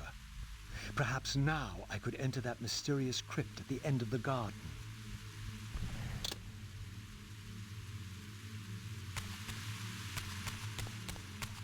So if we're counting off numbers, we're doing 2 Guardians per Reaver imbuement at this point. Means there's got to be 1 more Reaver imbuement left. That'll make 8 Guardians minus the Guardian, the Pillar of Balance.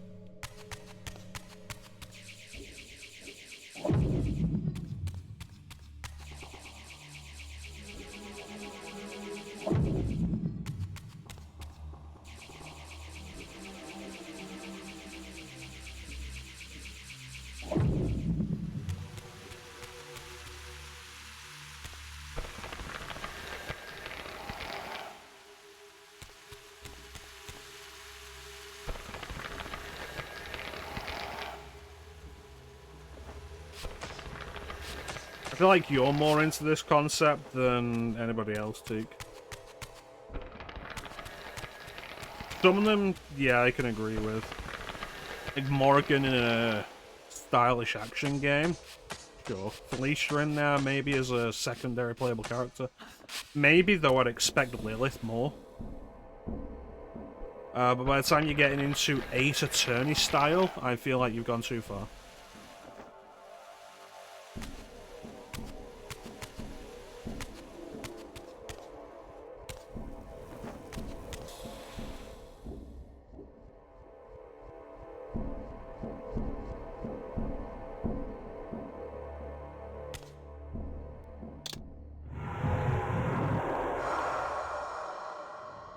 There we go, 3 instances of this being a thing.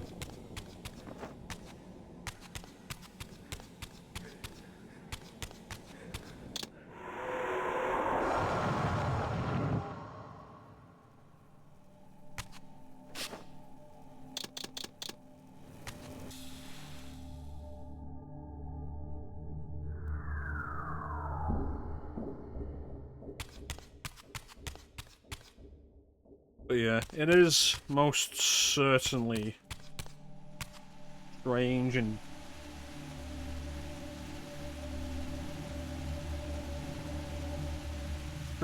disappointing that Capcom has essentially just let Darkstalkers outside of crossovers, and even in crossovers, they didn't do anything new with Darkstalkers until Marvel vs. No, it wasn't Marvel vs. Capcom 3. Tatsunoko versus Capcom. Because they changed the design, it wasn't 2D sprites anymore, it was 3D character models. So with that, they had to retire the Morrigan sprite they'd been using for close to 20 years.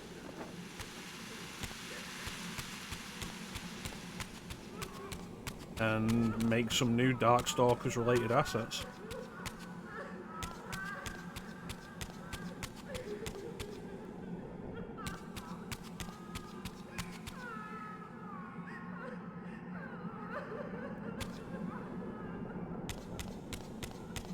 I feel like we are at the point now, though, where there's been more, like, re-releases of Darkstalkers than there's been original Darkstalkers games.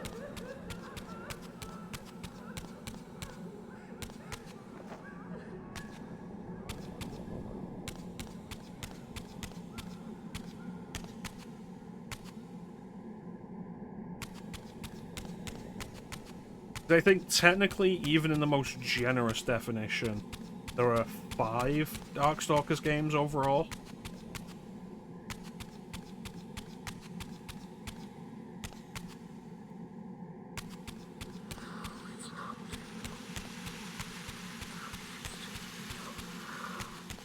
You've got, like, what, the PSP one, the Chaos Tower, which is a compilation of 1 and 3. Darkstalkers Resurrection, which is a compilation of 1 and 3. Capcom Fighting Collection.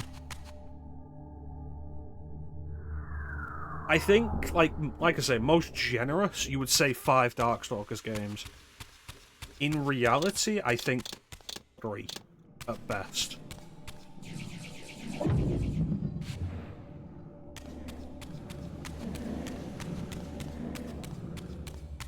Which would be, what, Vampire Savior, Vampire Hunter, and Night Warriors?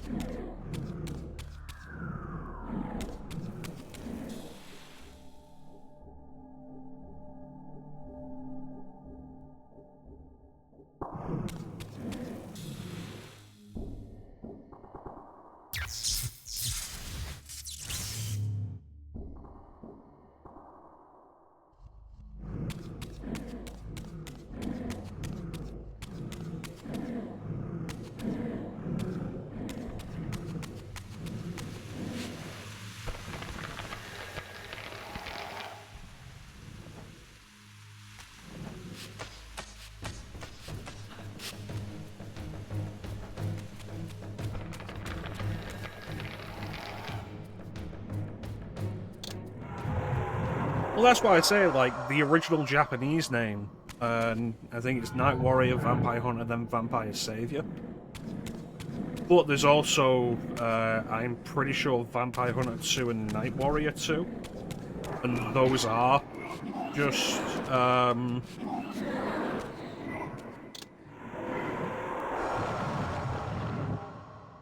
updates. Fuck off.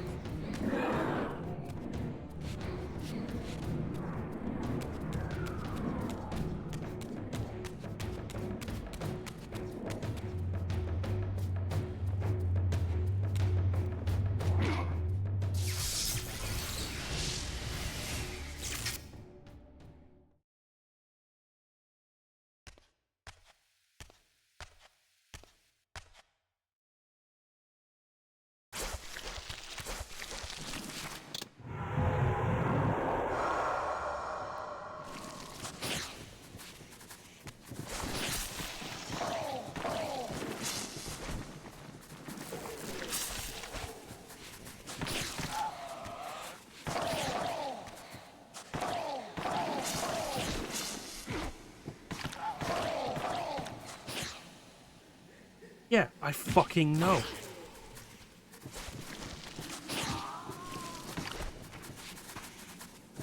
Why do they respawn so fucking fast there?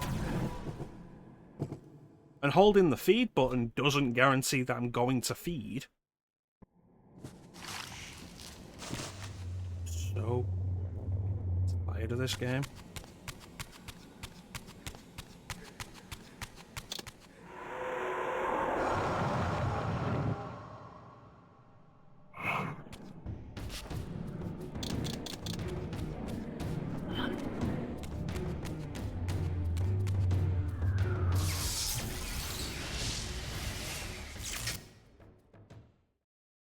Yes, I think like you boil it down to the most basic number, and it is 3.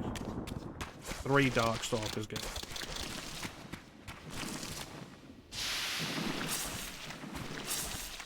Oh, I'm sorry, was I not using the fucking Reaver?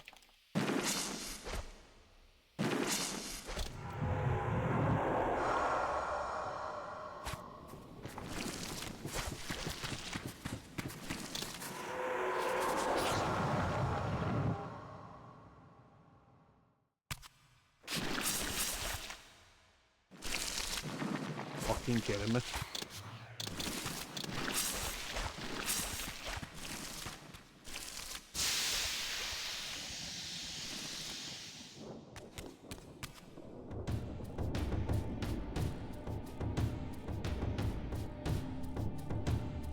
It's this way, I'm pretty sure. Everything in this game is annoying, Ninja. At this point, I am honestly tired of it all.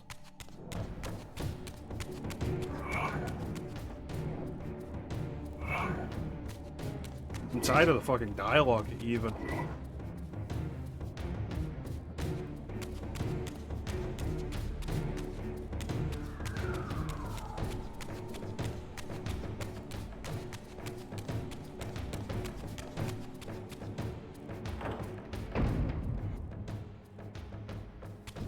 Yeah, you've got the Capcom Fighting Collection, which was like the Darkstalkers collection plus Red Earth.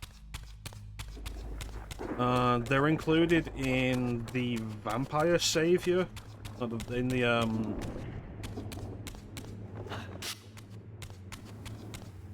other direction, isn't it? The other fucking man. They're included in Capcom Arcade Stadium.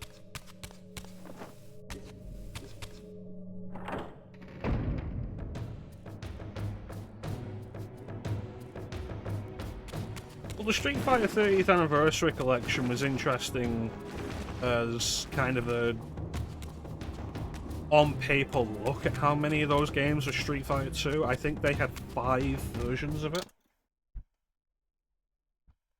It's 12 games overall, the 30th Anniversary Collection. It's Street Fighter, 5 versions of Street Fighter 2, 3 alpha games, and then versions of Street Fighter.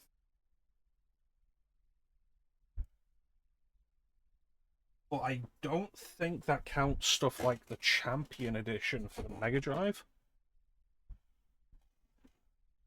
I think it is exclusively the arcade releases.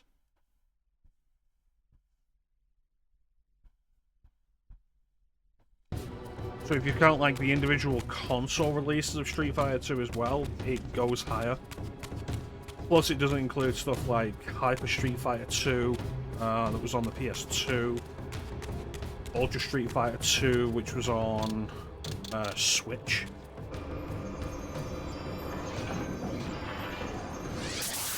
I don't believe so, no. Though I honestly couldn't tell you an unreleased version of Street Fighter 2.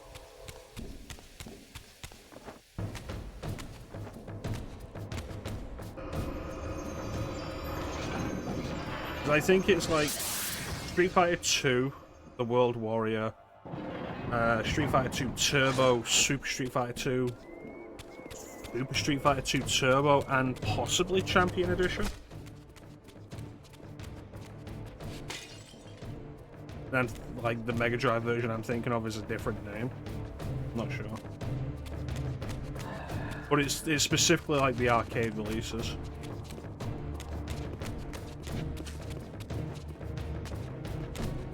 Oh, also, did include Street Fighter 2, Super Street Fighter 2 Turbo HD Remix. Had the redrawn sprites.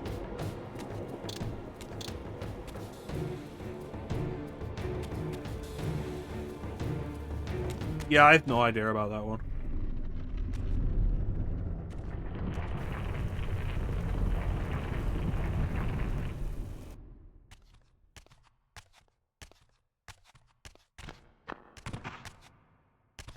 So, our wretched little savior returns. Come to join the last pathetic battle of the vampire race? But on which side, I wonder? I've not come to fight you, Vorador. You don't know why you're here. I know this much, that you are the author of my fate, and as such, only you can rewrite it. You give me too much credit. You forged the Reaver. I have seen the evidence. I was its maker, yes? Then you know its purpose. No. Only the scraps of prophecy my master shared with me. And do these scraps explain why you would forge a weapon to imprison your savior? Ah, well then. It seems we have our answer. You've chosen your path. I have chosen nothing. I've been deceived at every turn. You seem to know what I am. Tell me. I thought I did once. But now all the prophecies have failed. The pillars are corrupted. I am the last of my kind. And when Mobius's hunters find me, it will have all been for nothing. You've forgotten about Kain. Ah, yes, Kain. I fear he shoulders a greater burden than he realizes. I cannot help you, even if I was inclined to. I crafted the Reaver blade, but only at the behest of my sire, Janos Audron. What sorcery he and the others laid upon the sword afterward, I cannot say. Janos tried to give me the Reaver before he died. He said that it was forged for me. But what did he mean? As my weapon or my prison? Perhaps you should ask him yourself. Janos is here. In a manner of speaking.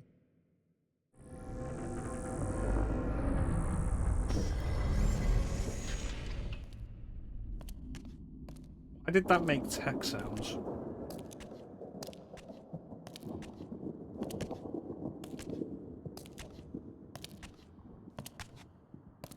The greatest of us all, the father of our race. The Seraphim tore the heart from his living body 5 centuries ago. But there's no sign of decay. How is this possible after all these years? Somewhere, the heart still beats. And while it does, the body will remain preserved. If his heart could be restored, Janos might yet be raised. And you haven't tried to recover it in all these years? Many times. But our enemies hid the heart too well. It was taken as a trophy to Avernus Cathedral centuries ago, where they christened it the Heart of Darkness. Believing that it embodies the essence of our dark gift, they hid the heart away lest it fall into the wrong hands. Our hands. Redeem yourself. You may be our last hope. Perhaps you alone can find the heart if it is meant to be found. If Janos can be resurrected, he will have all the answers you require.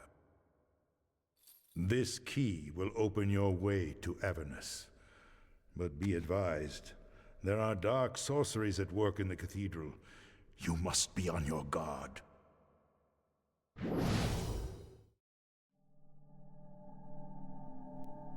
So what are you confused about, Ninja?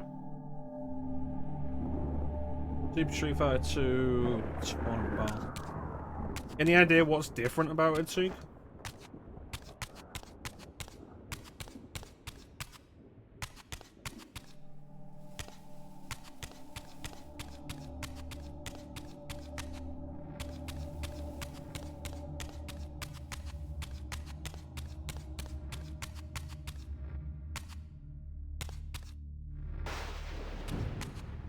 What, the Janos is here?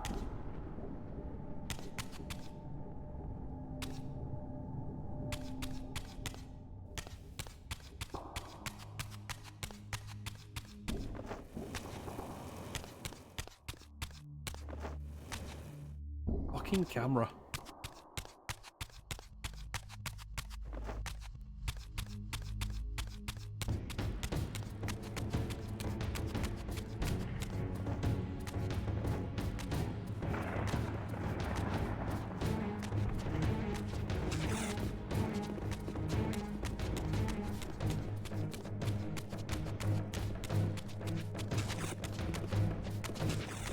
No, the library's further on than this path is. Alright, I know where I'm going.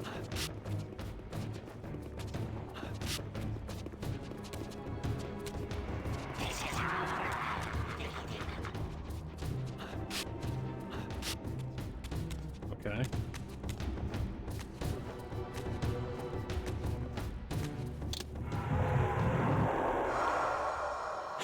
Yeah, so Vorador crafted the Reaver, and then Janos and whatever other ancient vampires there were at that time placed whatever magics they did upon it.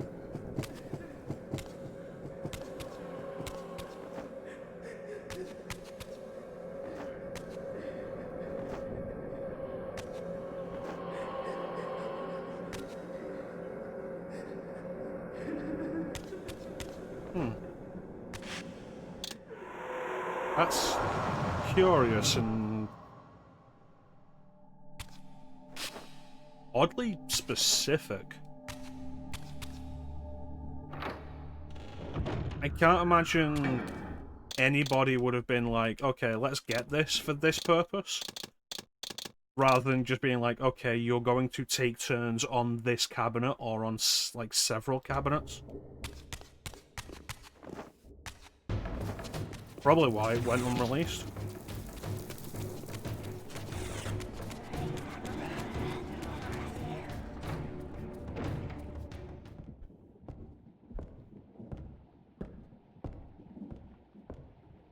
Avernus is in flames, and with it, our hopes may evaporate. How can I find the heart in the midst of such chaos? You must act quickly. But beware, an ancient evil dwells within, long unspoken among our kind. Undoubtedly, this is the source of the corruption that infects the circle. If you are to succeed, you must resist its influence. So Avernus Cathedral is in flames, which lines us up with around the time Kain travelled there in Blood Omen.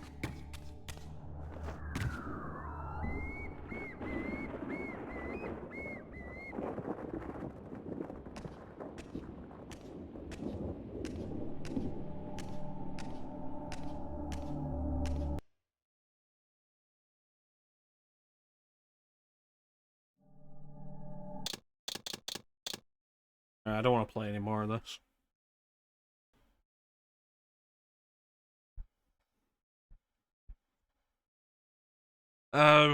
Street Fighter 2 history that is interesting and worth looking into, Street Fighter 2 Rainbow Edition, which was a bootleg, modified bootleg of Street Fighter 2 that had various features that would become standardized in the first revision of the Street Fighter 2 arcade board, like being able to choose the same character as your opponent. That wasn't a thing in the original Street Fighter 2 release. It's a fascinating story, and that seems to be like this bootleg is the reason Capcom released an updated revision in the first place. Kind of curious. It all started there. But then you could argue the same is true of like Miss Pac-Man, which was, I believe, originally a bootleg, like a fan-made bootleg of original Pac-Man, which itself has spiraled over the decades and is now a name that Namco doesn't own.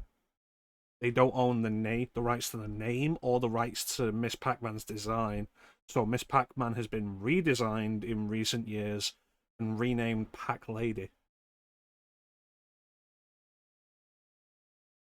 that all stems from this whole situation with where Miss Pac-Man came from.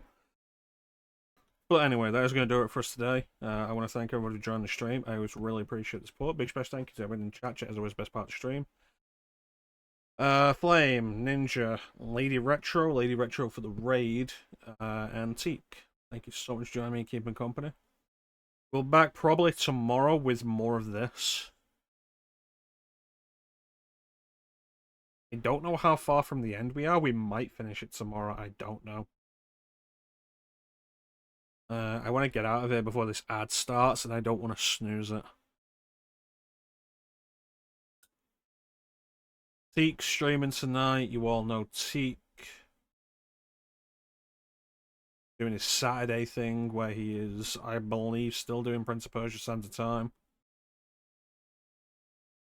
Ali will also be on later, Ghost Area. I believe she is still doing her first playthrough of Dead Space. Recommend checking those out. I'm not going to shout them out because then the game will fuck up.